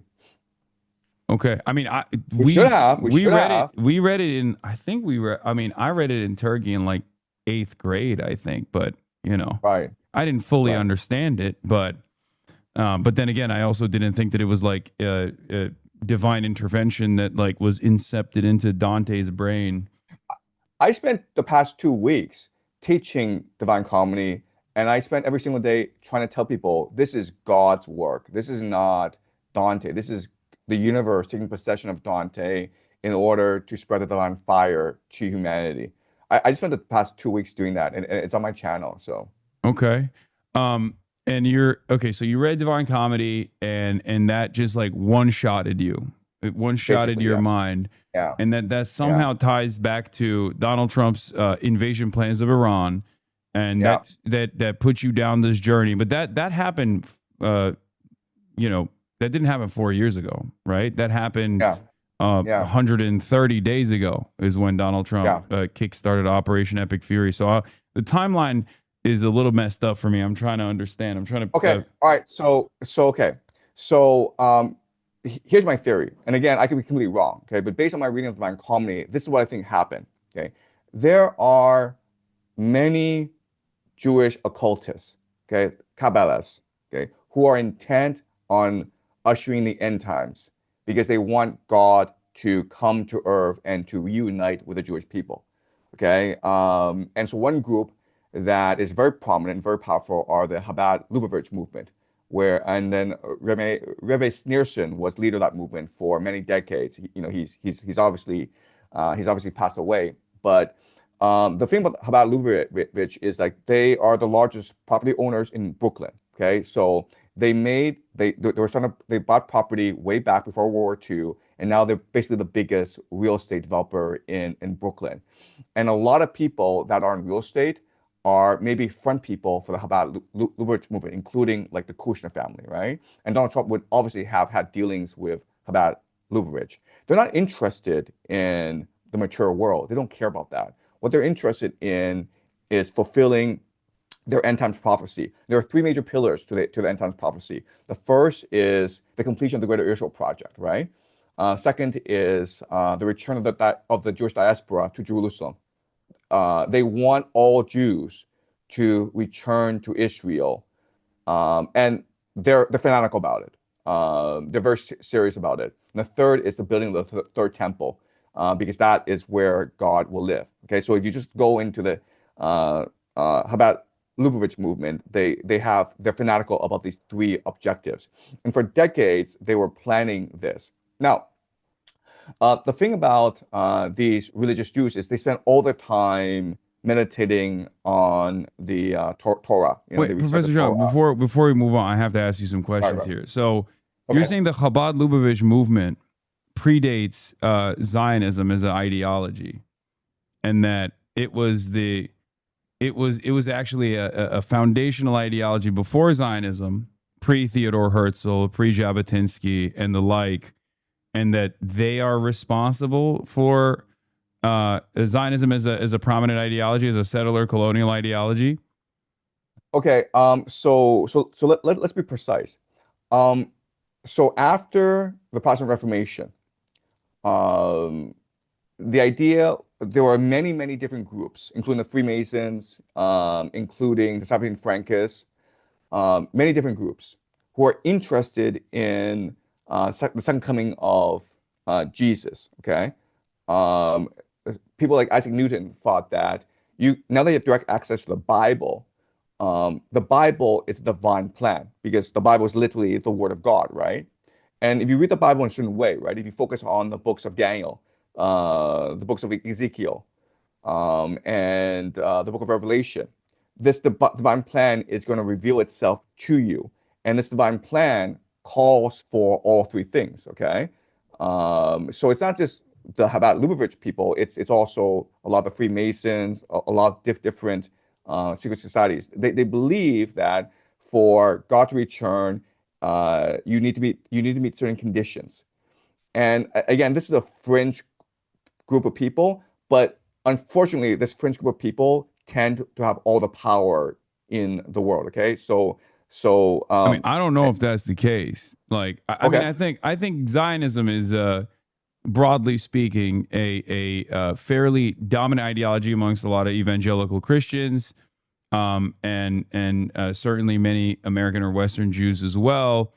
But having said that, I don't know if it's not even that I don't know. I don't believe that this is a foundational ideology that predates the inception of Zionism itself under the likes of Theodore Herzl. There was plenty of discourse around it when it first was being discussed. Many Jews were against it. As a matter of fact, Jews were primarily against it, both for theological justifications, different sects of Judaism that understood it as I don't know what the term would be in Judaism, but heretical, right? As in absolutely. that Jews are not supposed to maintain a nation state before the return of the Messiah. And then there were plenty of Jews who were just basically secular, even though Theodore Herzl and many of the other founding fathers of Israel were also secular themselves. But there was the Bundist movement that was anti-fascist and therefore opposed any kind of settler colonial enterprise, such as what Zionism would bring about.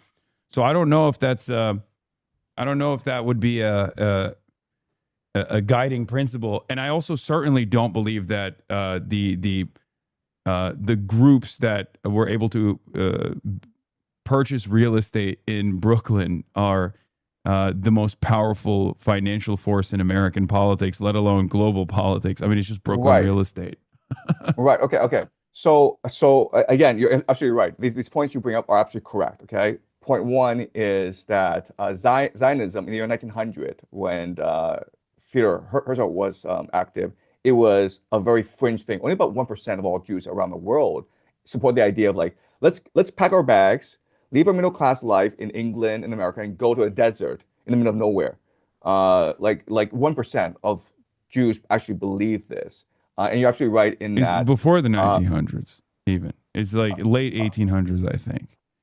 Yeah, so I think Theodore Herzl, his book, Judenland, was published in the year 1899. Yeah. So at this point in history, the idea of return to Jewish homeland, Jerusalem, it is not popular. But as you point out, the other issue is that it is heretical, right? Because the very basis of Zionism, Christian Zionism, is that you can actually manipulate history, and that goes against God's will, right? It is God's will that the Jews be dispersed around the world because of their sins, because of their lack of faith in God. And when God has chosen the Jews already, then He will send a Messiah to take them back to the Promised Land. Okay, that's the order of things. And so the priority for Jews is to practice a life of piety, a life of goodness, a life of generosity. And then when God is ready, then the Messiah will come. Okay, that's what most Jews believe. Okay, quick question for you, actually. I don't know how many Jewish friends you have, but at least maybe in the spaces that I occupy, they don't believe any of that shit. As a matter of fact, for the most part, most Jews that I know at least are, they're atheists. They say they're Jewish. They may have, attended a couple dinners every now and then, but for the most part, they're just, they're chill about this sort of stuff. So I don't, like, a lot of Jews are secular. I don't think they believe any of this stuff. So I don't know if we're. I went to Yale. So I didn't know a lot of Jewish people. But so the Jewish people that you met in Yale, they were like, "This is what we're about. We got to live a life of piety." No. They were secular. They were extremely intelligent. They were very open-minded. They were very cosmopolitan. They were secular. I don't recall meeting any religious Jews. But what I've learned is this. Okay, you have about 1 million people. You actually don't need that many people in order to create a movement that has a direct influence on geopolitics. If only 1% of these million people decide, you know what, we really believe in something fanatically, and we're willing to sacrifice our lives in order to achieve our goal, and we're willing to pour our resources, and we're willing to spend the rest of our lives doing this. And not only that, but we're willing to indoctrinate our children to complete our mission and our grandchildren to complete this mission over the course of 100 years. Well, this 1% is going to have a lot of influence in finance, a lot of influence in business, a lot of influence in politics and geopolitics. So you think it's the Chabad Lubavitch guys that have a lot of influence in finance? It's not just like even if, because the common trope is there's a lot of Jewish people in positions of power, right? And in the field of finance and whatnot. I don't think any of those guys are a part of Chabad Lubavitch, or maybe some might be, but by and large, I think there are some who are Zionists, some who have varying degrees of interest in like defending Israel's interests, but for the most part, they have their own self-interest. From my perspective, it's regardless of what someone's religious background is maintaining their class position, right? Okay. Jewish, Christian, doesn't matter. That's the way I interpret the world, at least, right? Okay, all right. So there are certain things about Donald Trump. Because I don't think Hasidic Jews run finance, is what I'm saying. That would be a shock to me. Right. And I'm not saying that. I'm not saying Chabad Lubavitch, they run everything, okay? But okay. This is like really complicated. So let me go step by step. Okay. Chabad Lubavitch, they're interested in religious meditation. They're interested in mysticism. Okay, they're interested in ideas. And so they focus all their energies on on meditation, okay? And what they want, what they pray for is, of course, the coming of the Messiah and the return of the Jews to Jerusalem and to be one with God. And if we believe the universe is pure energy, if we believe the universe is conscious, then these ideas would be uploaded to the universal subconscious. Okay, does that make sense? Because it doesn't make sense to me, but I'm listening. I'm open minded. Okay, you know? right. But I don't believe we're all uploading our energy into a collective consciousness or anything. But I'm saying let's just work with that. Okay, so through the meditation of thousands of people over decades, there are certain ideas that are embedded now in the universal subconscious. But as you're uploading, you're also downloading as well, right? Mm-hmm. And as you download, you get a pretty broad schematic understanding of the course of this universe, okay? And you appreciate certain geopolitical movements. For example, that the United States will win World War II and establish Pax Americana. For example, the Soviet Union would rise to challenge the United States. For example, the rise of China, okay? You could, like what I do, if through enough concentration, appreciate how these events would unfold over time. Well, if you know this is going to happen, this is great for people who work in business and in finance, right? Because it allows them to make better business decisions. And so they're attracted to your movement, not because they are religious zealots, because they're like, wow, this is a great way for me to make more money for myself, right? So wait, hold on. So let me get this clear. So you're saying that there are people, right? Jews, non-Jews, in positions of power, and they find themselves attracted to this way of thinking, represented by Chabad Lubavitch, because they think hard and they meditate and they unlock the download and the upload that you're getting, because this allows them to make better market decisions and make more money. That's right. So okay, where is you have to have some evidence for this, right? Because that seems a little far-fetched, Professor Jiang. Okay, well, I mean, let's look at the Epstein files, right? Okay. Why are these people like Bill Gates and Bill Clinton, why are they hanging out with Jeffrey Epstein? What's your answer? Jeffrey Epstein is a facilitator that was deeply embedded in a lot of these circles. Networker, most likely affiliated with Mossad, most likely affiliated with the CIA, and his job was quite literally to be the guy that everybody knows, who can be a fixer at times, and who can also be the person who mass produces sex trafficked children, sex trafficked models of adult age. And you know, create a sequence of blackmail files on every single very wealthy person that they could deploy at times if necessary. Explain to me, like, why he was obsessed. Like, there were a lot of emails where he was like, you know, like, let's get pizza and grape juice, grape soda, right? Pizza and grape soda. So right? you think that was Like, code? Because he would straight up be like, you know, talking about how he wants to fuck children too. So I've always been a little confused by that, because like, why is he using code words like pizza at times, and then other times he's just straight up being like, do not send me an adult prostitute. I would like a child prostitute, is what he would say in some of the. So there were two major phrases that were like confusing, right? The first was like grape pizza and grape soda, okay, and the other was like going to the dentist. These kids were going to the dentist a lot, man. Like once a month or something like that. Like, No. Well, the dentist one is understandable. That was actually, I mean, he also had the dental chairs in his compounds, and I think that was to. I mean, I don't know what he was doing, but it was definitely like some kind of either torture or some way of potentially removing their dental records after disposing of the victims, like something along those lines for sure. But again, that's more overt rather than covert. Okay. So why is he going overt at times, but then why is he also using the code word pizza?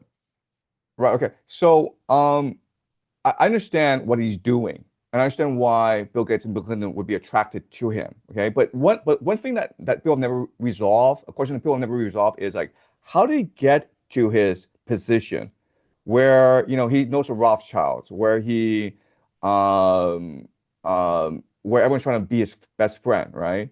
It's not like him going to meet Elon Musk. It's like Elon Musk wants to meet him. There's I mean, that's way after. So I think it was that school that he was working at as a math teacher, who the Bill Barr's father, I think, was the headmaster at.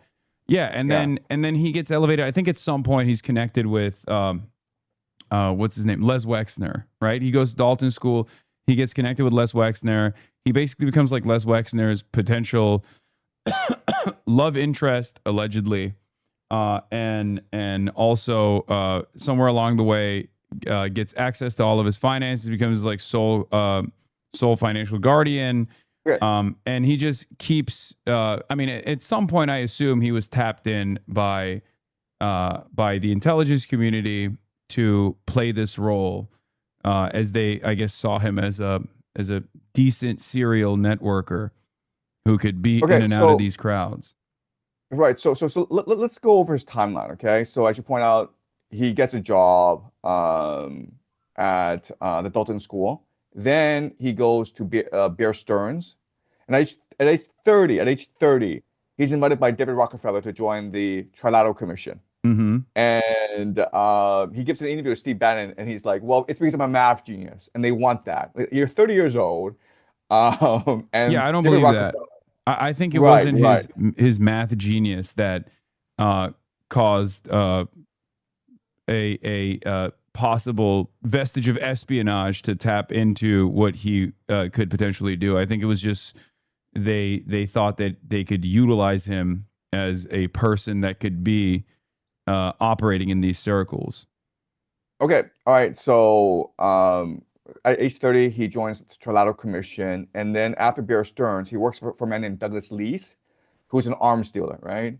Mm-hmm. And he's heavily involved in Iran-Contra. Mm-hmm. And then so he's at that point, he's obviously already affiliated, is what I'm saying. Like, right. Just... And in the year 1991, Lex Wexner signs over power of attorney to Jeffrey Epstein. Who would you give power? You personally, I want to ask you, who would you give power of attorney to? Who would you be comfortable signing your power of attorney over to? Probably nobody, but I do I would say understand. so. Like, no, I'm not saying that it's not strange. I totally understand that. I think the reason for why he did that was because by that point he had already been tapped in, and he was the fixer for a lot of these powerful people, and had connections to the CIA. Okay, so Lex Wexner, okay? Two things about him, okay? First of all, what's really strange about him is he signed over power of attorney to a guy he didn't really know well in 1991 named Jeffrey Epstein. The second thing is, like, he's the founder of something called the Mega Group, right? The study group. And the study group are responsible for a lot of Jewish charities, including Birthright Israel, so sponsoring all these Jewish teenagers to go to Israel for a couple weeks. I've actually been on a Birthright Israel trip. Yeah, really funny thing. I've been on a Birthright Israel trip. You haven't, but I have. No, I have not. Oh wait, but right. But okay, so we're going all over the place. I don't understand how any of this has. So are you saying that Jeffrey Epstein had, like, he was a part of the mystical Hasidim, that's exactly and that's the reason why? I look, I'm trying to figure out why Jeffrey Epstein is put into the position that he is.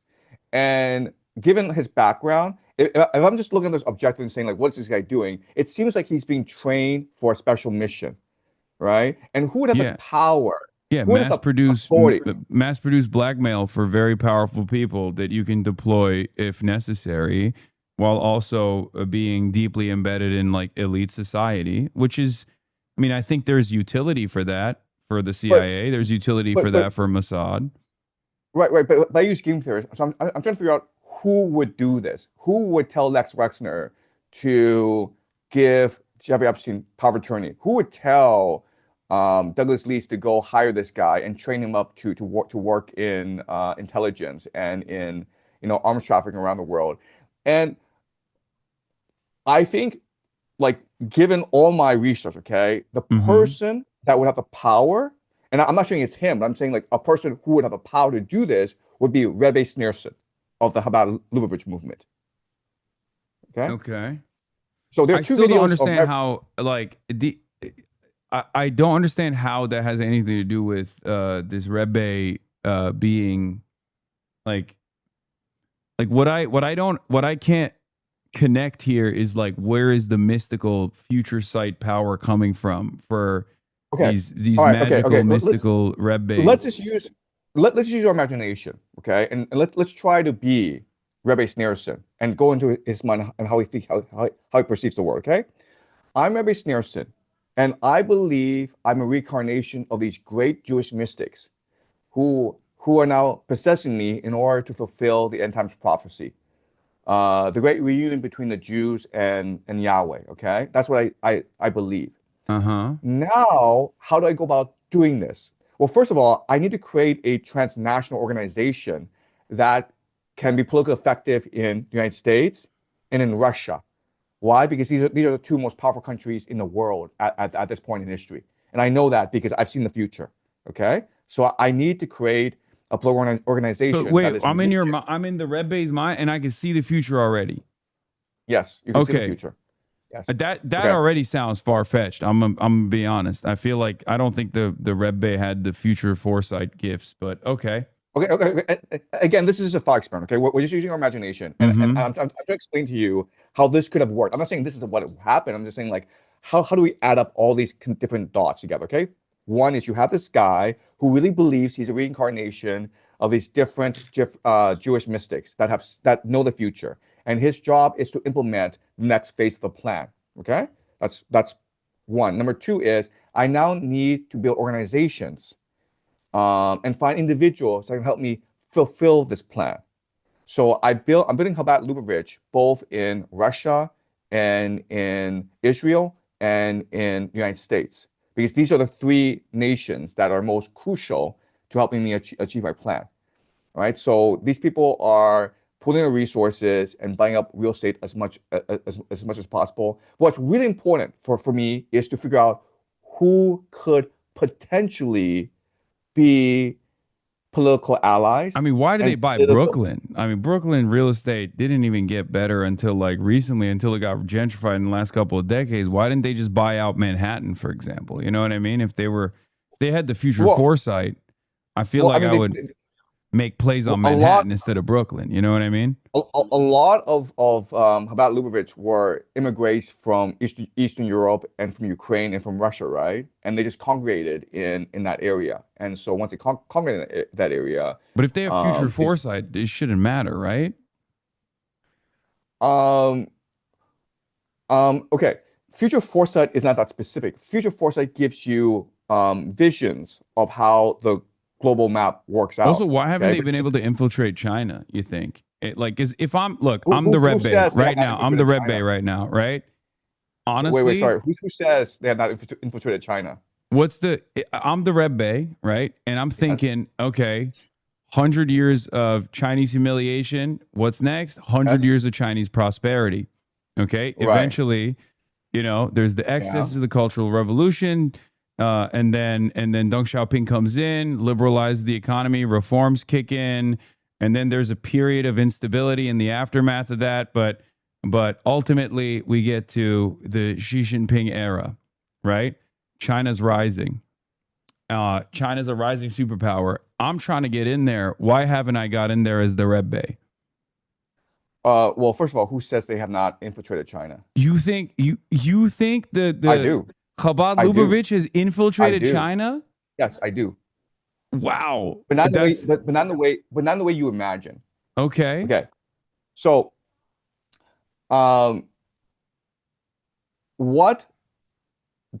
do you think the Chinese elite care most about? The people in power. What do you think they care the most about?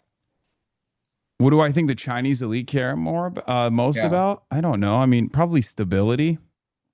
Broadly, are we talking about the party's goals? Like, what do you mean Chinese elite? Yeah, I'm just saying, like, you're a provincial governor of China or you're a billionaire in China. What are your priorities? If I'm a part of now I'm a part of the party. I'm a billionaire. I'm a business owner in China. I'm thinking, how do I perform to the best of my abilities, and how do I go up through the ranks of the party? If I'm a billionaire, I'm probably not going to make it to the top echelon of power regardless, but I'm trying to be on Xi's good side. That's what I'm thinking. Okay. Well, my priority would be this: to get my money and my children out of China. Okay. Right? You think that's what all the billionaires are trying to do? They're trying to get their money out of China?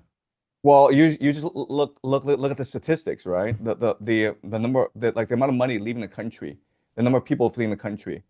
It's pretty overwhelming, right? And why? Because it's a one-party state, right? Mm-hmm. I'm a billionaire. What's to stop the party from taking my money the next day? Yeah, of course. I mean, it happens all the time. Right? It's right. So my number one priority is to get the my money prosperity out of the initiative. Right. To get my money out of the country and to get my children out of the country, right? Now I need people to help me facilitate this process to get my money out of the country, to money launder it, and to ensure my children are embedded in the elite circles of America, right? To get them to Dawson School, to get them to Yale, to get them jobs at JP Morgan. Okay.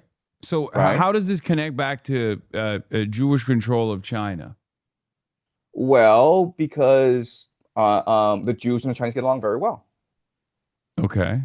But how does Right. that? So, But I don't understand how that in any way, shape, or form creates because you're saying that the Red Bay has future foresight and has already infiltrated. I have no idea. I've never met the guy. Speculating that the Red Bay has future foresight, and he's trying to infiltrate the Chinese halls of power. Here's the thing, though: if you're a billionaire and you've fled China, or if you have significant amount of investment in the Western world, I suspect that you don't have the same level of connection within Chinese governance any longer, right? Because when you do that sort of thing, especially I feel like in the Xi Jinping era, especially any kind of financial corruption of that sort is oftentimes stamped out pretty aggressively, and your ties are often severed with the party. So how does that translate back to party power? How does that translate back to influence within Chinese governance? Okay, so what I'm doing is it's all a thought experiment. I'm not saying this is actually what happens. I'm saying like how this could potentially play out. Okay. Yeah. So I'm I very expanded on the thought experiment. I was like, so we agree China's rising as a rising power, as a global, Right. you know, a global Right, superpower. And do you agree that a lot of these billionaires, a lot of these powerful people are trying to move their money and their children out of the country? But then they sever their And connection to they're not centers severing of the power connection. within China. They're not severing their connections. All they're doing is they're moving their money and their children out of the country, right? But they're not severing the connections. They're still where they are. They're still, you know, in that political position that they are. They are still running factories, doing real estate deals in China. But they're trying to move their money and their children out of the country because that is the best strategy for them in order to ensure their safety, right? Now I need people who I can trust, who are powerful in America, who are well connected in America, who can help me facilitate this process, right? To get my kids into Yale, to move my billions and put them into real estate deals in the United States. I don't think that's. I don't think that connection makes a whole lot of sense. I'll be honest. I don't think there's a Chabad Lubavitch connection. I just don't understand why it's Chabad Lubavitch that's at the center of all of these theories. Right. Okay. So I think a lot of problem is like, especially because like, have you met like Hasidic Jews in general? Like, I mean, I have not met Hasidic Jews. I was about to say they're. I mean, like by and large, you know, their financial circumstances broadly are not as great as you are presenting it. They're very poor. I agree. So I there's a select group of them or something. Is that what's going on? With they're the ones who control the money? Okay, so my first point is like the situation is not as static as you believe. It's it's people. It's lots of circles that intersect at certain points. Okay, does that make sense? I'm saying like so I'm not saying that his Jews run everything like that. That's absurd. I'm saying like there are different convergence points. Okay. Finance is doing finance. China's doing finance. Chabad Lubavitch is doing Chabad Lubavitch. But I'm saying there are certain convergence points. And it's these convergence points that matter. But I just don't understand. Like, it's not like China's like heavily invested in BNH or like Satmar Jews or something. You know what I mean? They're not. There's just like different different groups of people that own different properties and that isn't distributed across the board. There is no like there's no like center of power here that is consolidated in the hands of the few in the way that you have represented it. I completely agree. But again, I think there is a confluence of interests that lead to certain events unfolding. Okay, so let's continue the thought experiment where I'm Rabbi Schneerson and I'm creating this organization Chabad Lubavitch. And what else I'm doing is I'm identifying certain potential political allies. Okay, I'm in 1980s, 1990s in New York City. Okay, I'm Rabbi Schneerson. I'm looking around me, and like, who do I think could potentially be a president of the United States? What kind of person do I think could run the White House, and who I could work with and co-opt over time? You think they chose Donald Trump? That's what you think? I think so. That's crazy. Okay. All right. If you look. Okay. Number one, Donald Trump since the 1980s was saying, "I want to be president of the United States." I know, but so do many people. Okay.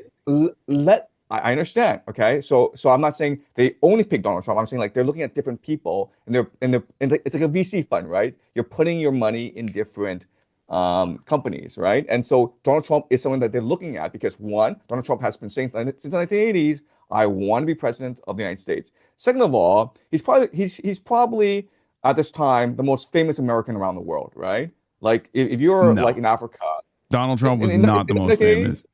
No, Donald Trump in the 1980s was not the most famous American. You got Michael Jackson, you got Michael Jordan, 1990s. He was nowhere near the most famous. He was barely famous in America. I mean, he was like in rap songs and stuff like that for some period of time, but I think if you're a poor person living in Africa, the person who You think a most poor admire- person living in Africa knew who Donald Trump was in the 80s? I think so. No, I think that's so. crazy. Because at this time in history, okay, like around the world, people are going to associate the American dream with Donald Trump. This is a guy who got rich and he's able to, sleep with like movie stars. He's able to No, I don't think he was seen like that at all. He wasn't seen like that at all. He had a wife. Like he was just like a weird real estate guy that was kind of gross. It's actually a big driver. Is a big motivator of his enmity towards the cultural elite. Is that he was never welcome because he was too rude and he was too nouveau riche. So that was his like big driving motivator to like destroy the cultural elite, the liberal intelligentsia. They mostly saw him as a cartoon figure. I agree. Like in the 1980s, the rich saw Donald Trump as a clown. I agree with that.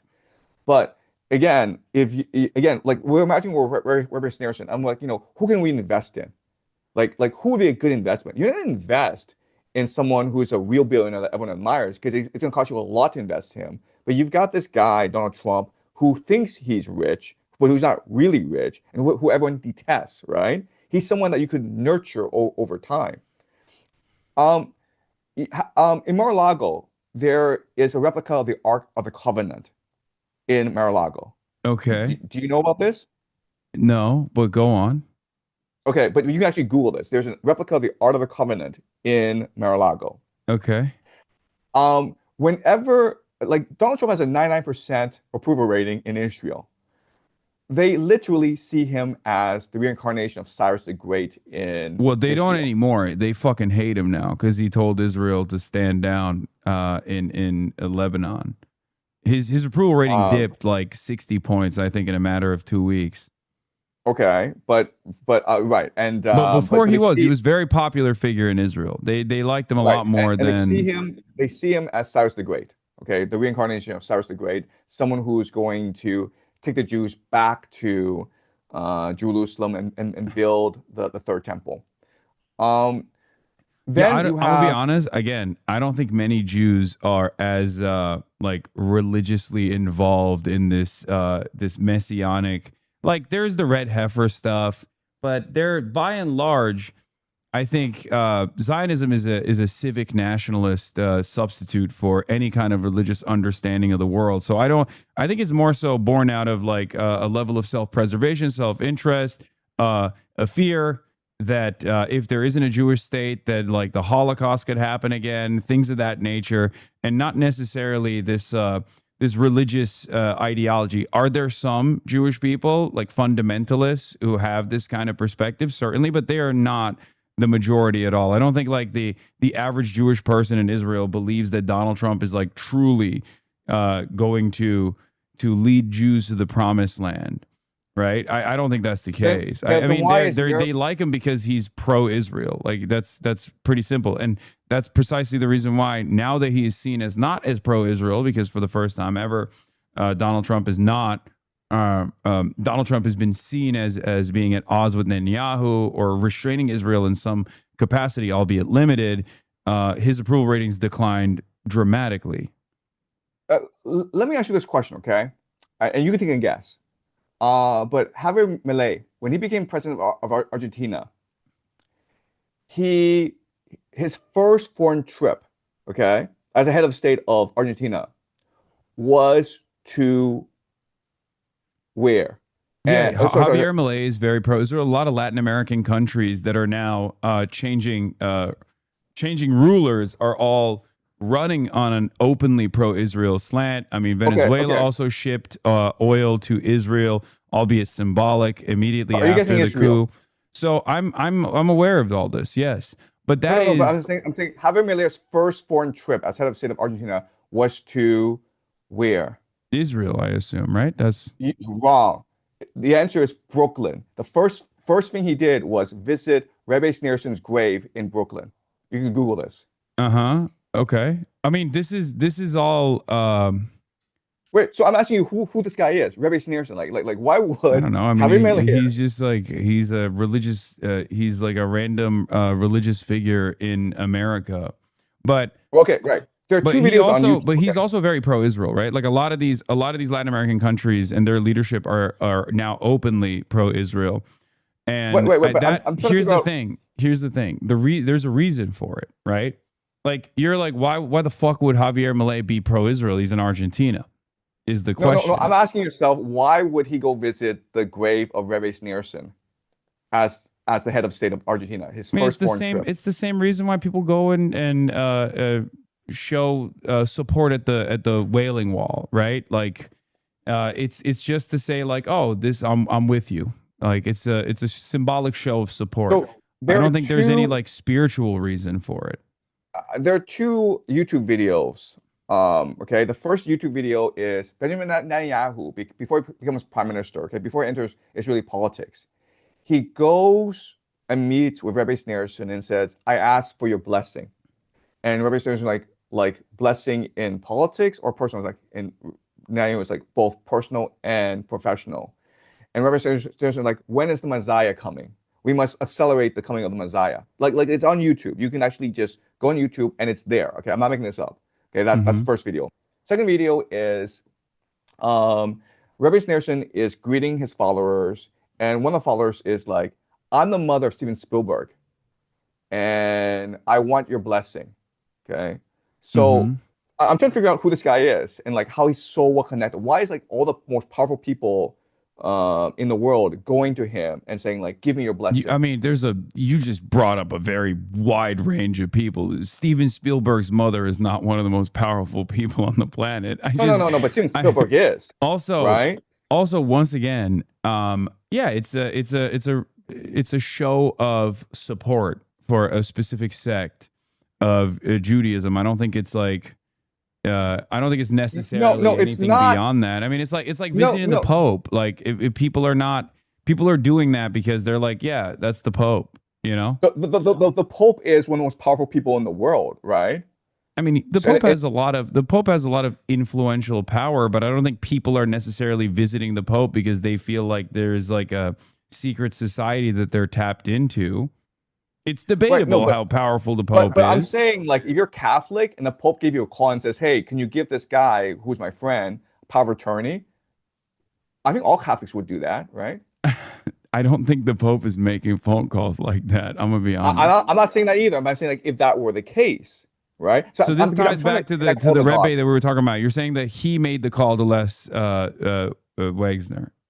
It's never that simple. He told someone to go tell someone to go tell someone to go tell someone, and then Lex Wexner did that. It's like circles and circles. It's never that like simple, right? It's not like Rebbe Sneerson, right? It's like Rebbe Sneerson's like, you know, like basically saying, "I bless this man, Jeffrey Epstein," right? The word gets out to someone else, and Lex Wexner's like, "Oh, well, you know, if Jeffrey Epstein is approved by Rebbe Sneerson, then I can give him power of attorney and I can develop him fully to his potential," right? I think these things are much more amorphous, much more ambiguous than people appreciate, and that's why, like, if you actually talk to these people, they think you're nuts if you point out the connections, right? I mean, not really. There are a lot of religious leaders that people show support to. I mean, I think Zohar Mamdani went to the Rebbe's grave too. It's like it's just a thing that you do because you're really. Yeah, it's a thing that you do. I didn't know that. Yeah, it's a thing that you do in order to gain favor from different constituents that are going to go out and vote. It's just like it's the same as like going to the when Michael Bloomberg went to the same mosque that Zohar Mamdani went to. That doesn't mean Michael Bloomberg is like secretly Shia Muslim now. You know what I mean? It's just a way to signal your support to these different groups in a relatively diverse environment like New York. Javier Milei is also a bit of a weeb for Judaism. Kaya, what are you doing, girl? But that's a separate situation, I think. Having said that, once again, there is a reason, as I was trying to say, that there are a lot of like Latin American leaders that show support to Israel. But I don't think it's like some secret messianic Jewish conspiracy, but rather it's a way to signal support for Western foreign policy, specifically American foreign policy that you will be a loyal servant to. Why are there so many IDF soldiers in Argentina?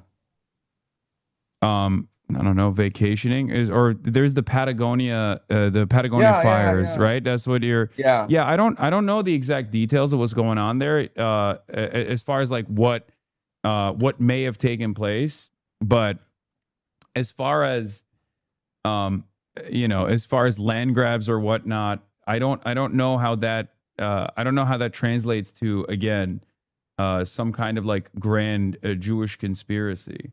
I'm not saying there's a grand Jewish conspiracy. I never said that. I'm not saying the Jews control the world. I'm not saying they're conspiring to control the world. All I'm saying is there are forces at play. And once these forces converge together, this offers you a better insight into how geopolitics works than the simple dialectic materialism. That's all I'm saying, right? Because like the Rebbe Station is just a thought experiment, right? I'm trying to figure out. I never met this guy. I know nothing about him. I just don't think any of these guys believe in the spiritual stuff. I think they just look at the situation. They look at the world as a matter of self-interest, advancing their self-interest. And many powerful people in positions of power, they're not in like secret societies or whatever. They're pretty open about their ambitions. They don't do it in like cigar-filled rooms. They do it at Davos. They do it at G10 summits, where they get together and they just say, look, this is our, we have to maintain control over the Middle East. Iran is a sovereign nation. And as a sovereign nation, it presents tremendous destabilizing power against Israel, which is our unsinkable aircraft carrier in the region that is a destabilizing force. And if there are some people in Israel that believe the messianic the end times conspiracies or whatever, that's fine. But I don't think that's the major motivating principle of the likes of Benjamin Netanyahu, for example. I mean, he's a conservative Jew that grew up in Philadelphia. So I don't think that like he's a firm and committed believer in that. I think he just wants to leave a lasting legacy and expand the boundaries of Israel. That's what I think he's doing. And it just works. Right, these interests coalesce with America's interest in the region. Okay, and I would say I would agree with you on this, but at the same time, I think that if we just use this perspective, okay, then we would have to conclude that eventually this war against Iran will end. Right, because it's not in their best interest for this war to continue for too long. Is that correct? Like I'm trying to figure out. Okay, we have this model of the universe, which is dialectic materialism, self-interest, and so let's extrapolate from this and figure out. There are other competing forces here as well. Obviously, like America has to save face. America has to maintain force projection capabilities. That's like the entire underpinning of the dollar being the reserve currency. If America's military might is bested by a middle power like Iran, because it has complete control over the Strait of Hormuz and can dominate the American military that way and dominate global capital that way, then obviously, America's no longer the superpower we once thought it was. That would destabilize everything. So there is the competing interest there of America trying to save face to the best of its ability.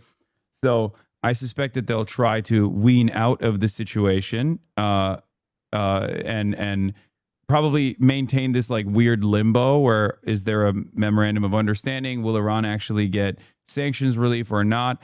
I suspect that the reasonable thing to do in this circumstance would be to actually retreat from the rest of the globe in the way that we've dominated, and instead move to, I guess, harden our defenses in the Donroe Doctrine in the Western Hemisphere, and redouble our efforts there. And not try to pick as much of a fight in the Middle East. I don't know if we'll do that. I'm just saying that would be the reasonable thing to do. So let me ask you this: do you think the Al-Aqsa Mosque will be destroyed? I hope not, but that is definitely the goal of a lot of there's definitely a group of people in Israel that want to do it. I mean, there's like archaeological digs that they're conducting underneath the mosque. In a specific attempt to like destroy the foundation that it remains on top of. Right. But I'm saying like just if we just looked at the world from a purely dialectic materialist perspective, um, I mean, it'd be insane to destroy the Alex Mosque. I mean, like you would incite a religious crusade, right? I mean, like you have like I mean, you I would have, believe like, there are people who believe a litany of different nonsensical things, and that could motivate them to take action. I understand that. I'm not discounting that at all. So all I'm saying I just don't is, think that there is a. I think that as long as it coalesces or converges with the interests of more powerful nations like the United States of America, or as long as it's in the interest of Benjamin Netanyahu to maintain a coalition with the more fundamentalist, more religious Jews in his coalition, he will make it seem as though that's fine, and he won't make he won't like force them to retreat in any capacity as long as they don't like destabilize too hard. But things do happen. They might end up. They might end up doing something that's like completely chaotic, but I don't think it's I don't think it's going to bring about the end times prophecy is what I mean. okay, all right. So I think here you and I would agree where maybe we can use economic self-interest to explain 95%, right? But then there's this unpredictable religious fanatical element to it, maybe 5%. That changes the vector of events, right? So if there were no religious fanaticism going on, okay, we can predict how this war will end up. But because there are these religious fanatics, maybe 5% of the population, and we're talking about like both in the United States, in Israel, in Iran, these are just religious fanatics, and they want this war to achieve their end times prophecy. And you and I agree, like they probably won't achieve their end times prophecy, okay? But that doesn't mean they won't try. And because they will do certain things, then these events will basically become catastrophic, right? So I think right now the war is containable. But if the Alex Mosque is destroyed, right, then all bets are off. Like we don't know what's gonna happen now. I mean, who knows? Who knows how the Muslim world reacts? They have, I mean, they've conceded quite a bit because Israel has, in line with the United States of America, Israel has been a fairly dominant force in the region. And given that they've turned a blind eye to the massacres of the Palestinians in Gaza, I don't know if the Arab world or the Muslims would revolt. Probably, maybe. And I don't know where that would go. But I don't think this is like, my point is, I don't think that this is an event that's being triggered deliberately by design by a group of individuals that are secretly controlling society in any meaningful capacity or have an understanding of the future or can see the future. It's just more so people that are, self-invested and some who believe in ridiculous things. And you keep those forces at bay to the best of your ability. But the only reason why they're a part of the Netanyahu coalition, for example, is because of immediate political reasons, immediate domestic political reasons, and not like a much larger, much broader, cult that is a towering force behind closed doors. Okay, so let me make my argument, and you tell me if it makes sense to you. Okay, so I'm not saying there is a top-down system of secret societies where they control everything, and we are just slaves to their whims. But there are lots of people embedded in different positions of power.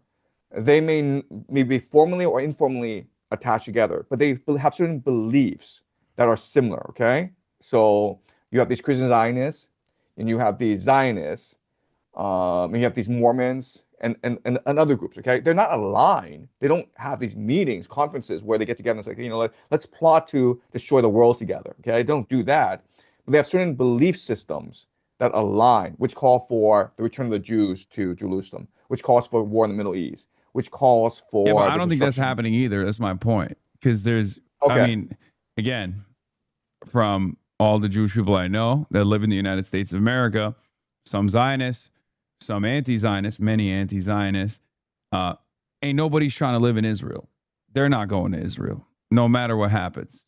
And this includes like Michael Rappaport, for example. That motherfucker loves Israel, and he lives in New York. You know what I mean? Yeah. So like there's no drive for many of these people to go and How do you live in Israel explain- to like trigger the end times prophecy. How do you explain the rise of anti-Semitism after October 7th? Right? I mean, you're on social media. You notice how before October 7th, no one talked about the Jews.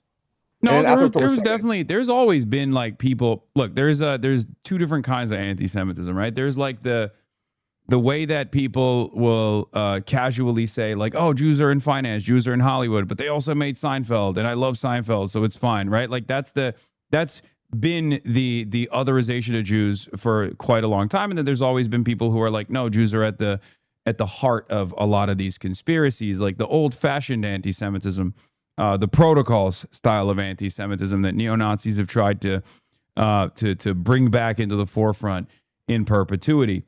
As far as like post October 7, the increase in hatred of Jews is a direct consequence of the anti-Semitic incidents spiking in the aftermath of Israeli sieges in the past.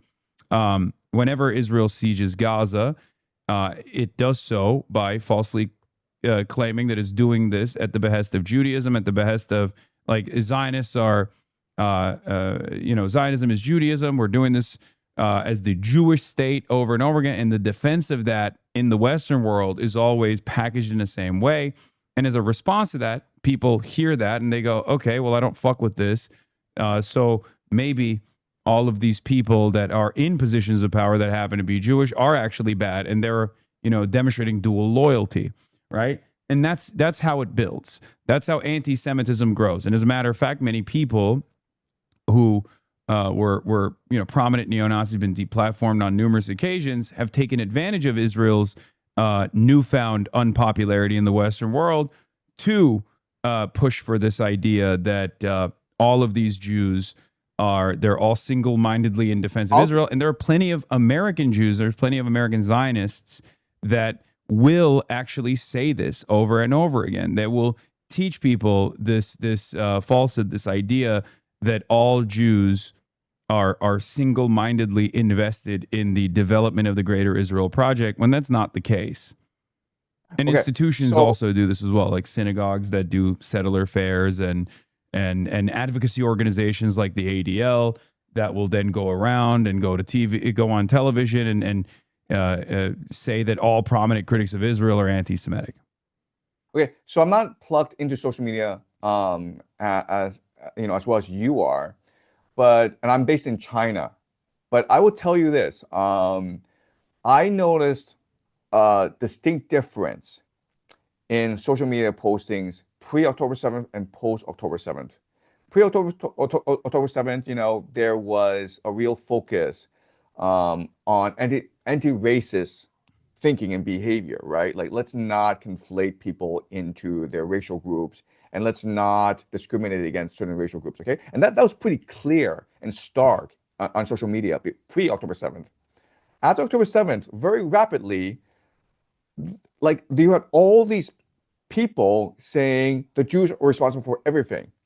I'm like, okay, first of all, why was this the sudden sea shift, right? This sudden shift in mentality. That's number one. Number two is, are people really that stupid they can't conflate that they have to conflate anti-Zionism with anti-Semitism? I mean, I think it's okay to say, like, I disagree with Israel's policies, but then to say these Jews are controlling the American government, like these are two different things altogether. First of all, there's a lot of stupid people. Let me stop you there. And number two, there's a lot of, Elon Musk purchased Twitter. The algorithm under the auspices of free speech was tweaked at the behest of a lot of neo-Nazi sentiment. I mean, Adolf Hitler gifs were going viral almost on a weekly basis, almost on a daily basis.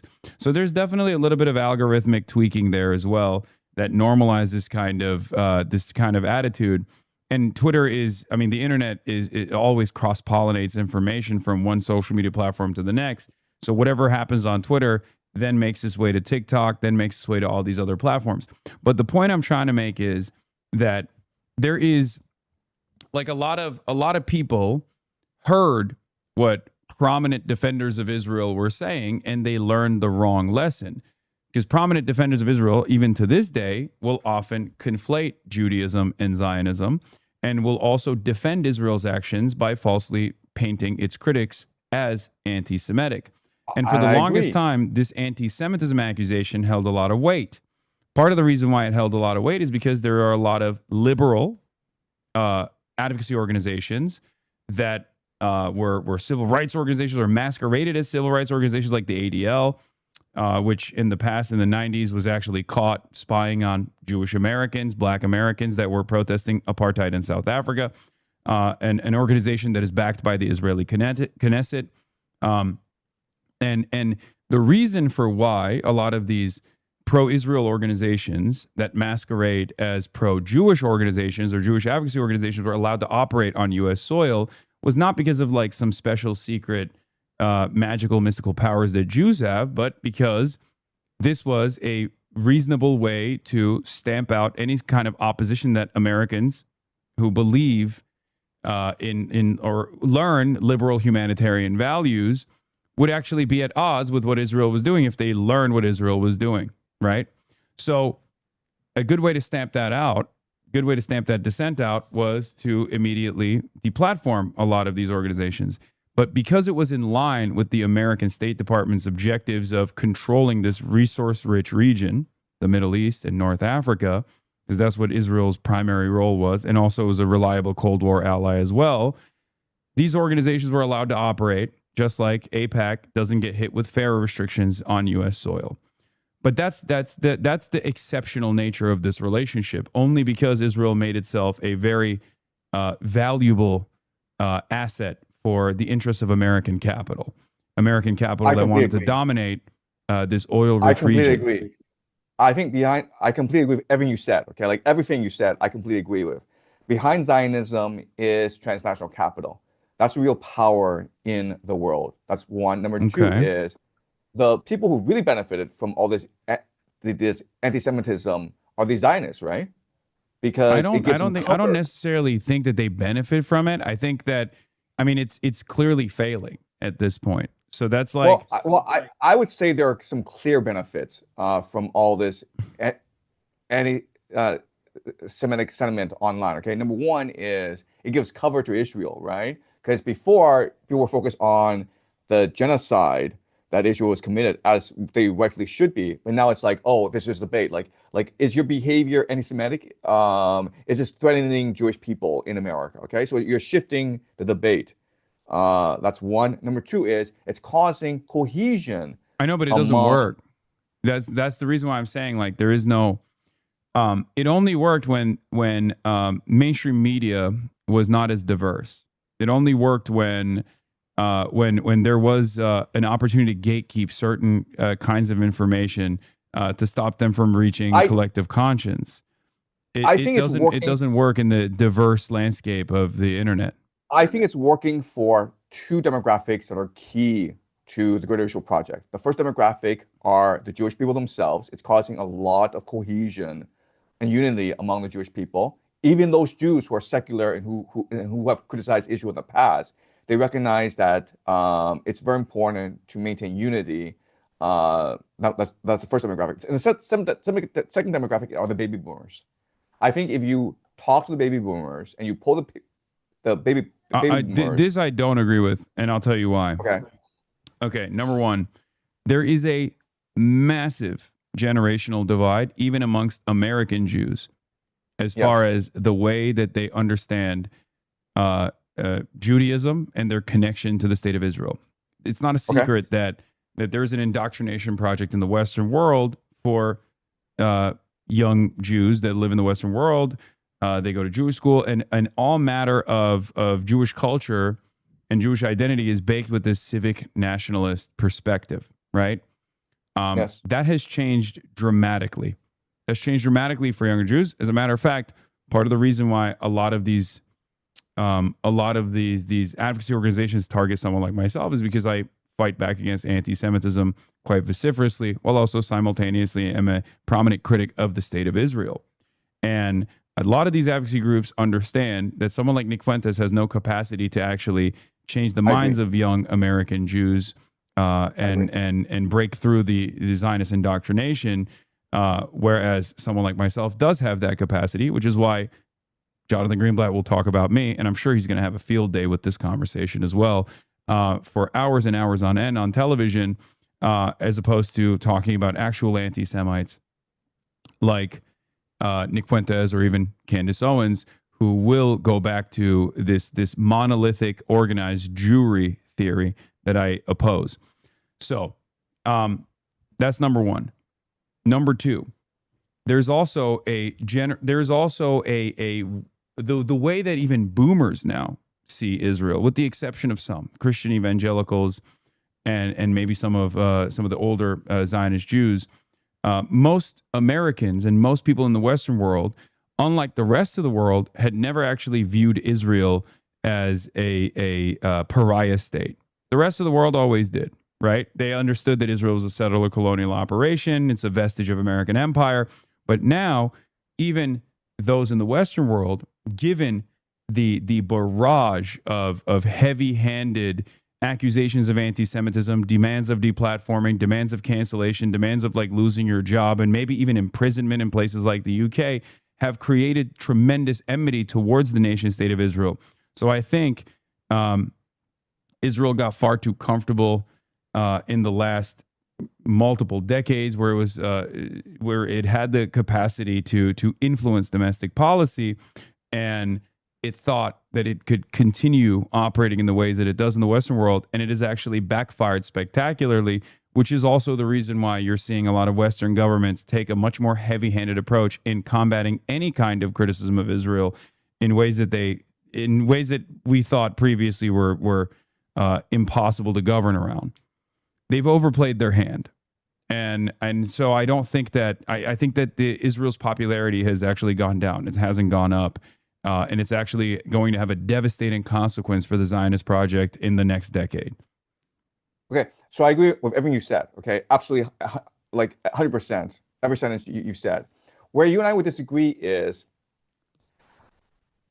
I would say that we still think of the Western world as democratic, and I would say that's no longer true. It's become an oligarchy, where only a few, where only a minority control all the wealth, all the power. So as long as the Zionists are able to appeal to a certain segment of the population, the baby boomers, basically, and not even all the baby boomers. I'm talking like, the 10 to 20% of the baby boomers who control all the power and the wealth in the world. They're still able to carry through their agenda. Okay, an example I will use is this: Larry Ellison and his son. They spent billions of dollars taking over CBS and CNN, and they've installed Barry Weiss. And all the reporting is that Barry Weiss is ruining both. She's ruined CBS News, right? And she'll probably ruin CNN as well. Mm-hmm. And you're like these guys, the Ellisons, they're not dumb guys. Why would they spend all this money taking over CBS News and CNN and installing Barry Weiss, who is not very popular among reporters? In order to defend Donald Trump and also defend Israel's interests, like quite deliberately, yes. Right, and so I would say, and it works because. Really, in America I don't right think it now, works. I don't think it works. It doesn't work because there's already a crisis in confidence in mainstream outlets already. That's part of the reason why people are actually much more. People are approaching this issue much differently. This crisis has been brewing. There's a legitimacy crisis in mainstream media. It's been brewing since the Iraq War, when New York Times and all these other outlets, at the behest of the American State Department, lied to the American people, told them that there were WMDs, we had to go to war. It created a massive fissure in the way that Americans saw mainstream outlets. Then during COVID, there were a lot of people who did not agree with the perspective of epidemiologists, and the media was trying to do their very best for the public good. So in that instance, they weren't literally lying to the American public. They were just doing their very best. They were, operating as the fourth estate. That still created a massive fissure. And I think that the last 3 years, the way that mainstream outlets covered this genocide versus the way that people could see this genocide unfold in real life in front of their eyes on social media, also increased that division, and it almost collapsed the legitimacy that people have for mainstream media in its entirety. So now this purchase of CBS or the purchase of TikTok and all the algorithmic gaming is not going to be able to combat the enmity that people have towards Israel. Okay, so let's talk about Thomas Massie, right? This is an incumbent who is very popular, and who has done a lot for his constituents. And three billionaires, Miriam Adelson, Paul Singer, John Paulson, they spent about like $30 million to $35 million. And there's only one demographic that opposed Thomas Massie, and it's the baby boomers. So you would think, just given this, you would think Thomas Massie would win the primary easily, right? And I actually thought that he would win the primary easily, yet he lost by 10 points. Yeah, I mean, it's a cult. Republicans are a straight up cult. They're unbelievably cult-like. Donald Trump hates Thomas Massie because Thomas Massie does the Epstein files. Thomas Massie's a major critic of Israel. Donald Trump wants to reassert his influence over the party. He puts Thomas Massie in the crosshairs. There's also $35 million in ad spend. And yes, baby boomers do watch television, and they are very malleable. And all of a sudden, Thomas Massie is eliminated, right? Right. And I would say Washington, D.C., it's a bubble right now where the people there basically are aligned on many big topics, right? Especially Israel. Section 219 of the National Defense Authorization Act, it's passed, and now you will see a slow merger of these two militaries, right? Israel and the United States, and they're doing this, as you point out, because like they need a pit bull, they need Israel in order to secure American interests in the Middle East, and this is a way to circumvent congressional oversight, right? So I'm saying, like, given these trends, given what happened to Thomas Massie, given the NDAA, given the fact that Washington is essentially a bubble that they all think alike, whether it's Democrat or Republican, like look at what Chuck Schumer has said about Israel, right? What reason do we have to be optimistic that there is going to be a turning of the tide against Israel?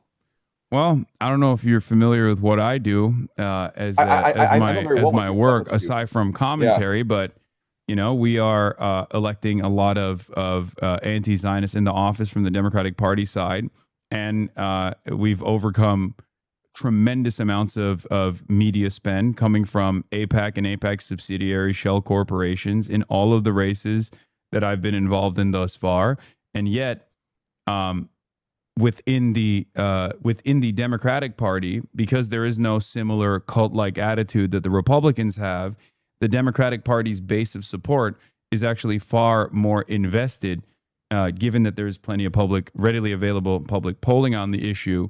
There is a lot of appetite for anti-Zionist, anti-Israel sentiment within the Democratic Party, which is precisely the reason why, in spite of the millions of dollars in ad spend within the Democratic primary system, prominent critics of Israel are getting elected. It's actually created a massive crisis within Washington, D.C. They're constantly talking about how they have to do away with this democratic socialist movement in their ranks.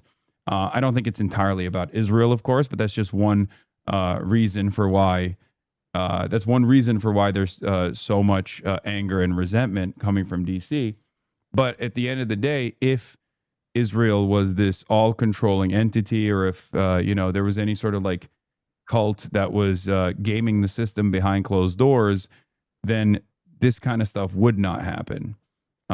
It would not happen in any way, shape, or form. People would just end up mysteriously losing these sorts of elections and whatnot, and there wouldn't be any sort of like established movement that's harnessing the current anger and resentment people have with the way that Washington, D.C. is operating in line with Israel's interests.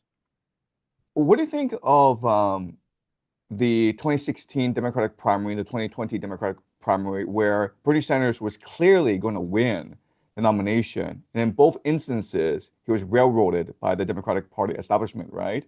And we know in 2016, because of the leaked emails, right, where the Democratic Party establishment was conspiring against. They did it openly too. They did it by way of media as well. And in 2020, the same thing happened where Bernie Sanders had won Nevada, and he was clearly going to win the nomination because there was so much energy and organization behind him. And then Super Tuesday, they all rallied behind Biden. And like 2 months prior, the Democratic Party establishment was like, he can't possibly win, so we need either Pete Buttigieg or Kamala Harris. Yeah, boomers Right? are I mean, like- high propensity voters. They vote in the primaries, and they had they are slammed to their TVs, and they were much more malleable, much more persuadable about the electability argument. That's actually a key difference in this election cycle right now. We don't know where this will go, and I'm sure that the Democratic Party will do everything in its power to make sure that the establishment continues to maintain its grip on power. But this kind of deliberate sabotage that was implemented in the DNC system in 2016 and 2020 is going to be a much more difficult terrain for the Democrats to put forth, given that there is, one, a lot more diversity in people's media diets, a lot more interest in actually putting people into positions of power that will, combat the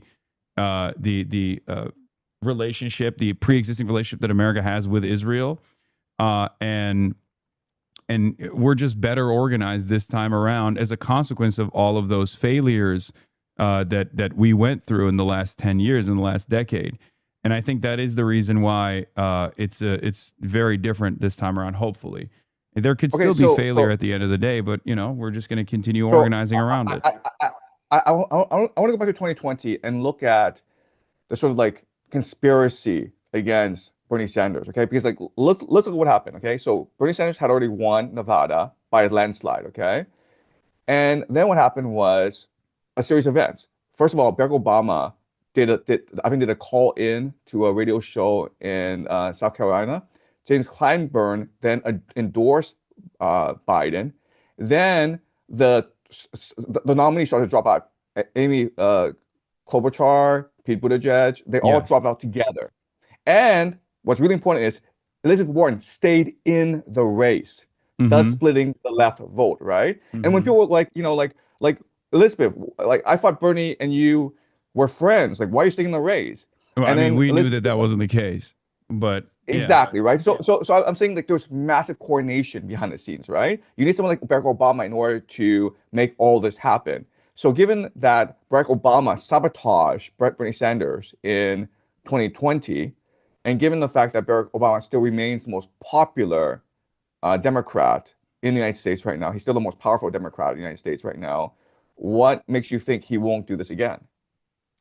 A couple of reasons. One, it depends. There are very popular figures now on the left, and their popularity is only going to continue growing. That could potentially happen. That could potentially happen where Barack Obama could move in at the last second and turn around and try to game out the system again. I just don't think that the infrastructure there remains, because the appetite from the base of support is very different. Like the appetite from the base of the Democratic Party, the high propensity voters that comprise like the backbone of the primary system, they do not believe in the electability arguments that was presented by mainstream media any longer. That's the only reason. I don't think if Barack Obama intercepted these current primary races, for example, if he were to come in and say, you have to vote for this person over this other person, I don't know if he would have the same level of influence capabilities. Because there are other figures that are also very popular within the movement, and there are also other organizations that are growing in power that are not that are not inside of the Democratic Party. They're not accountable to the party bosses, and there is a lot more outside pressure, and people are a lot more aware of the things that took place or the decisions that they made. I talked to a lot of boomers. If you were to ask a lot of boomers, many of them say they voted for Hillary Clinton. They thought Bernie was bad. They thought he was a spoiler. They no longer believe that. They understand that they were wrong about that assessment. And I get a lot of confidence from those conversations that I have with people, and I get a lot of confidence from these elections that I'm seeing, where a lot of people over the age of 65 are voting for random, unknown, very young candidates, Democratic Socialists. And these are high propensity voters that are lifelong Democrats. What do you think of Tucker Carlson and MTG? Because these are both extremely anti-war people who have basically abandoned the Republican Party because they're anti-war. Like how? I mean, how would you perceive these two people in particular? I think Tucker Carlson is very connected to J.D. Vance and Peter Thiel, and therefore he's garnering a lot of legitimacy in the anti-war space. And there are plenty of people who actually believe him and think he's a sincere voice. And he does make a very convincing case in that front, especially against Israel. And regardless of what he is saying, I still think that his ultimate ambition is to either take that legitimacy and lend it to J.D. Vance, or maybe even take that legitimacy into going through with his own ambitions of higher office and maybe even run for president. That's what I think. But I don't think it's like a real. I mean, I think it's ultimately going to be him lending that credence to J.D. Vance.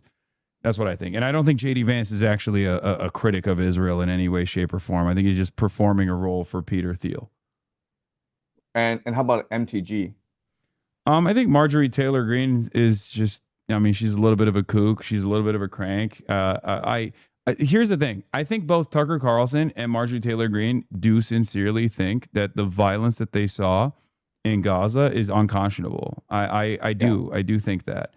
Having said that, however, I don't think Marjorie Taylor Greene has like any sort of real constituency because she no longer she abandoned her post, she abandoned the party, and she lost whatever power she could have potentially had as a reliable vote, for example.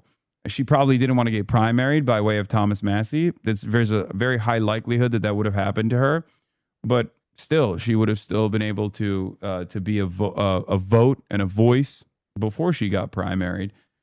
So I don't think she should have retired. But I don't know where she goes from this point on. Maybe in independent media, somewhere like that. But ultimately, I don't think she's like a significant force in American politics any longer. And do you think that after the midterms, there might be a prominent anti-war caucus emerging in Congress that tries to get the United States out of this silly war? Yes, but I don't think it'll be Republicans. Well, it could be Republicans because lame duck, Trump's unpopularity skyrockets after the midterm defeats. He's not able to achieve the electoral gaming that he wants to set up, abolishing vote by mail, things like that. And therefore, the sequence of midterm defeats cause the party bosses to sour. This happened last time when Donald Trump was in power as well. And then eventually they will look for a new leader in the party to take over the role of Donald Trump.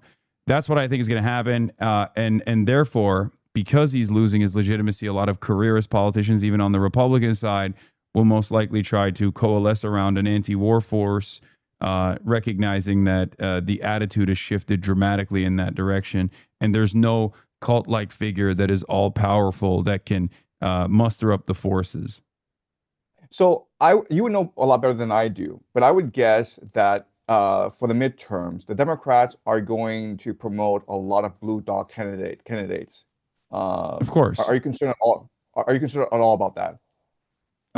I mean, that's just what they do. They've done that every midterm. They will always promote the most conservative Democrats they possibly can.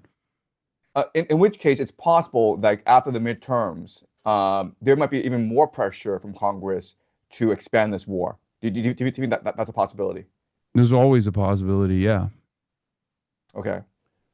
But what I'm saying is, in the interest of making sure that we avoid that reality, I'm trying to get as many anti-war voices elected as possible right now. Ultimately, it doesn't matter. There's still going to be a lot larger of a force within the Democratic Party that will still most likely maintain a posture, a militant posture. But that only heightens the contradictions. Just like Israel overplaying its hand and constantly hitting the anti-Semitism button and demanding that governments like the UK start punishing people for being outspoken critics of Israel frustrates a lot of people. That tension keeps bubbling up and it has to go somewhere. You have to release a pressure valve. And democracy is supposed to be that pressure valve. If the Western world no longer has any confidence in democracy and the democratic process, which I agree with you, I think it is an oligarchy. I don't think it's a real democratic process regardless. But once it gets to that point, changes will be inevitable. That's it. And I think people, powerful interests of capital, will want to maintain a level of stability. They can make money in crisis. They can make money through volatility. But too much instability and too much volatility, all of a sudden they're not making money. Then it becomes unpredictable. So in an effort to avoid that, they will have to concede. That's what I think. Well, I mean, I'm rooting for you, and I really hope that there could be a revolution within the Democratic Party that brings in young, fresh voices such as Mamdani, such as yourself, because this is really the best hope for America right now. The Republican Party has become, as you point out, a cult. And so really the best hope right now is that the Democratic Party becomes the anti-war, pro-worker faction in America again. All right. Well, Professor Zhang, thank you so much for coming on. I got to go. I have a photo shoot that I have to attend. Okay. Well, thanks so much. Okay. Bye-bye. All right. Have a good one. Bye. Bye-bye. Wow. That was a journey and a half. How did you guys feel about that? I mean, that went off the rails with the wild conspiracies in between, and then we arrived at a decent landing pad, I think. Never do that to us again.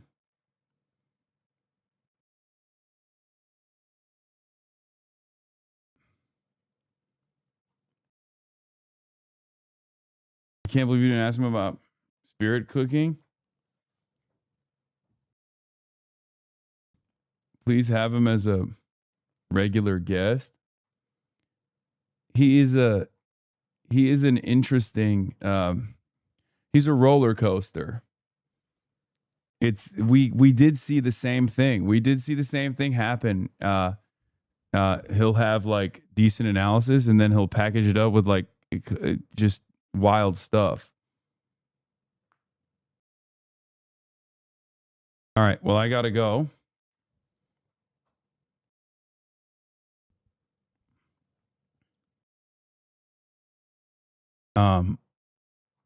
We can see the future for a bit, I think.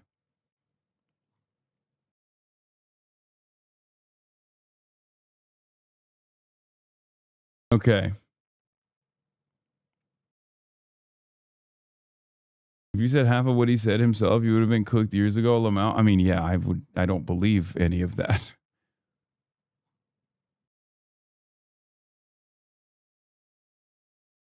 Why do you think he does that? I have no idea. I thought I could dive into it a little bit further, but anytime we tried to understand where he was coming from, it would go into like crazy places. Anyway, all right, everybody, love you all, and I will see you tomorrow. We'll have more fun wall-to-wall coverage. You got cooked so hard it was like you were in Dante's Inferno. Yeah. If you're going to have CIA on, just reach out to John Kiriakou. Yeah, hopefully next. John Kiriakou's next. Were you? I disagree with him. I feel like you were being obtuse. Yeah. Not trying to understand his theory. What are you talking about? Sorry, bro. This is why I think like people even in this community are too stupid and like maybe some ideas are too dangerous to platform, because no matter how far-fetched and insane certain ideas might be, you'll still have someone be like, no, but like let him cook.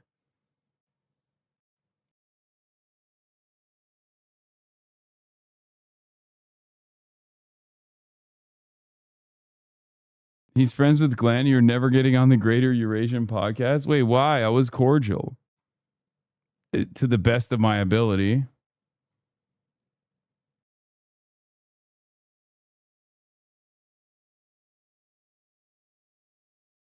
It's called the Socratic Method. He made you Professor hang himself. Yeah, he gave me enough rope to hang myself.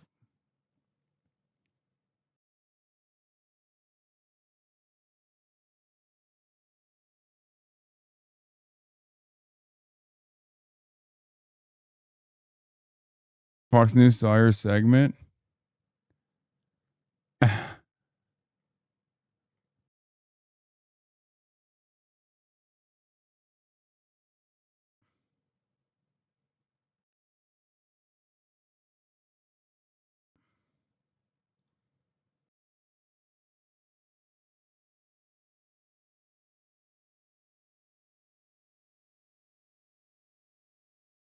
Well, listening to Jones speak was like watching Jordan dunk. I agree.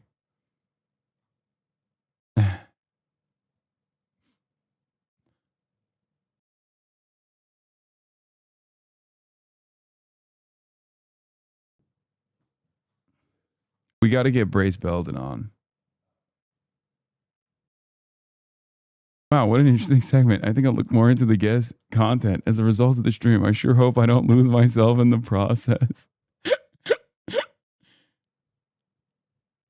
Okay.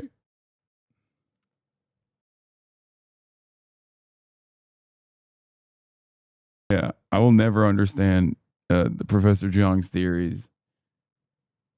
I am but a mere vessel. Okay. Anyway, love you guys, and I gotta go. I'm being rude. I'll see you guys tomorrow. Jubilee Professor Jung versus 20 Hasidic Jews.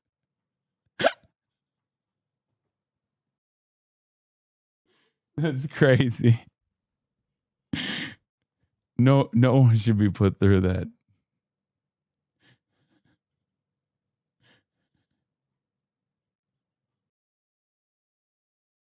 Okay. All right. All right. I'll see you guys tomorrow.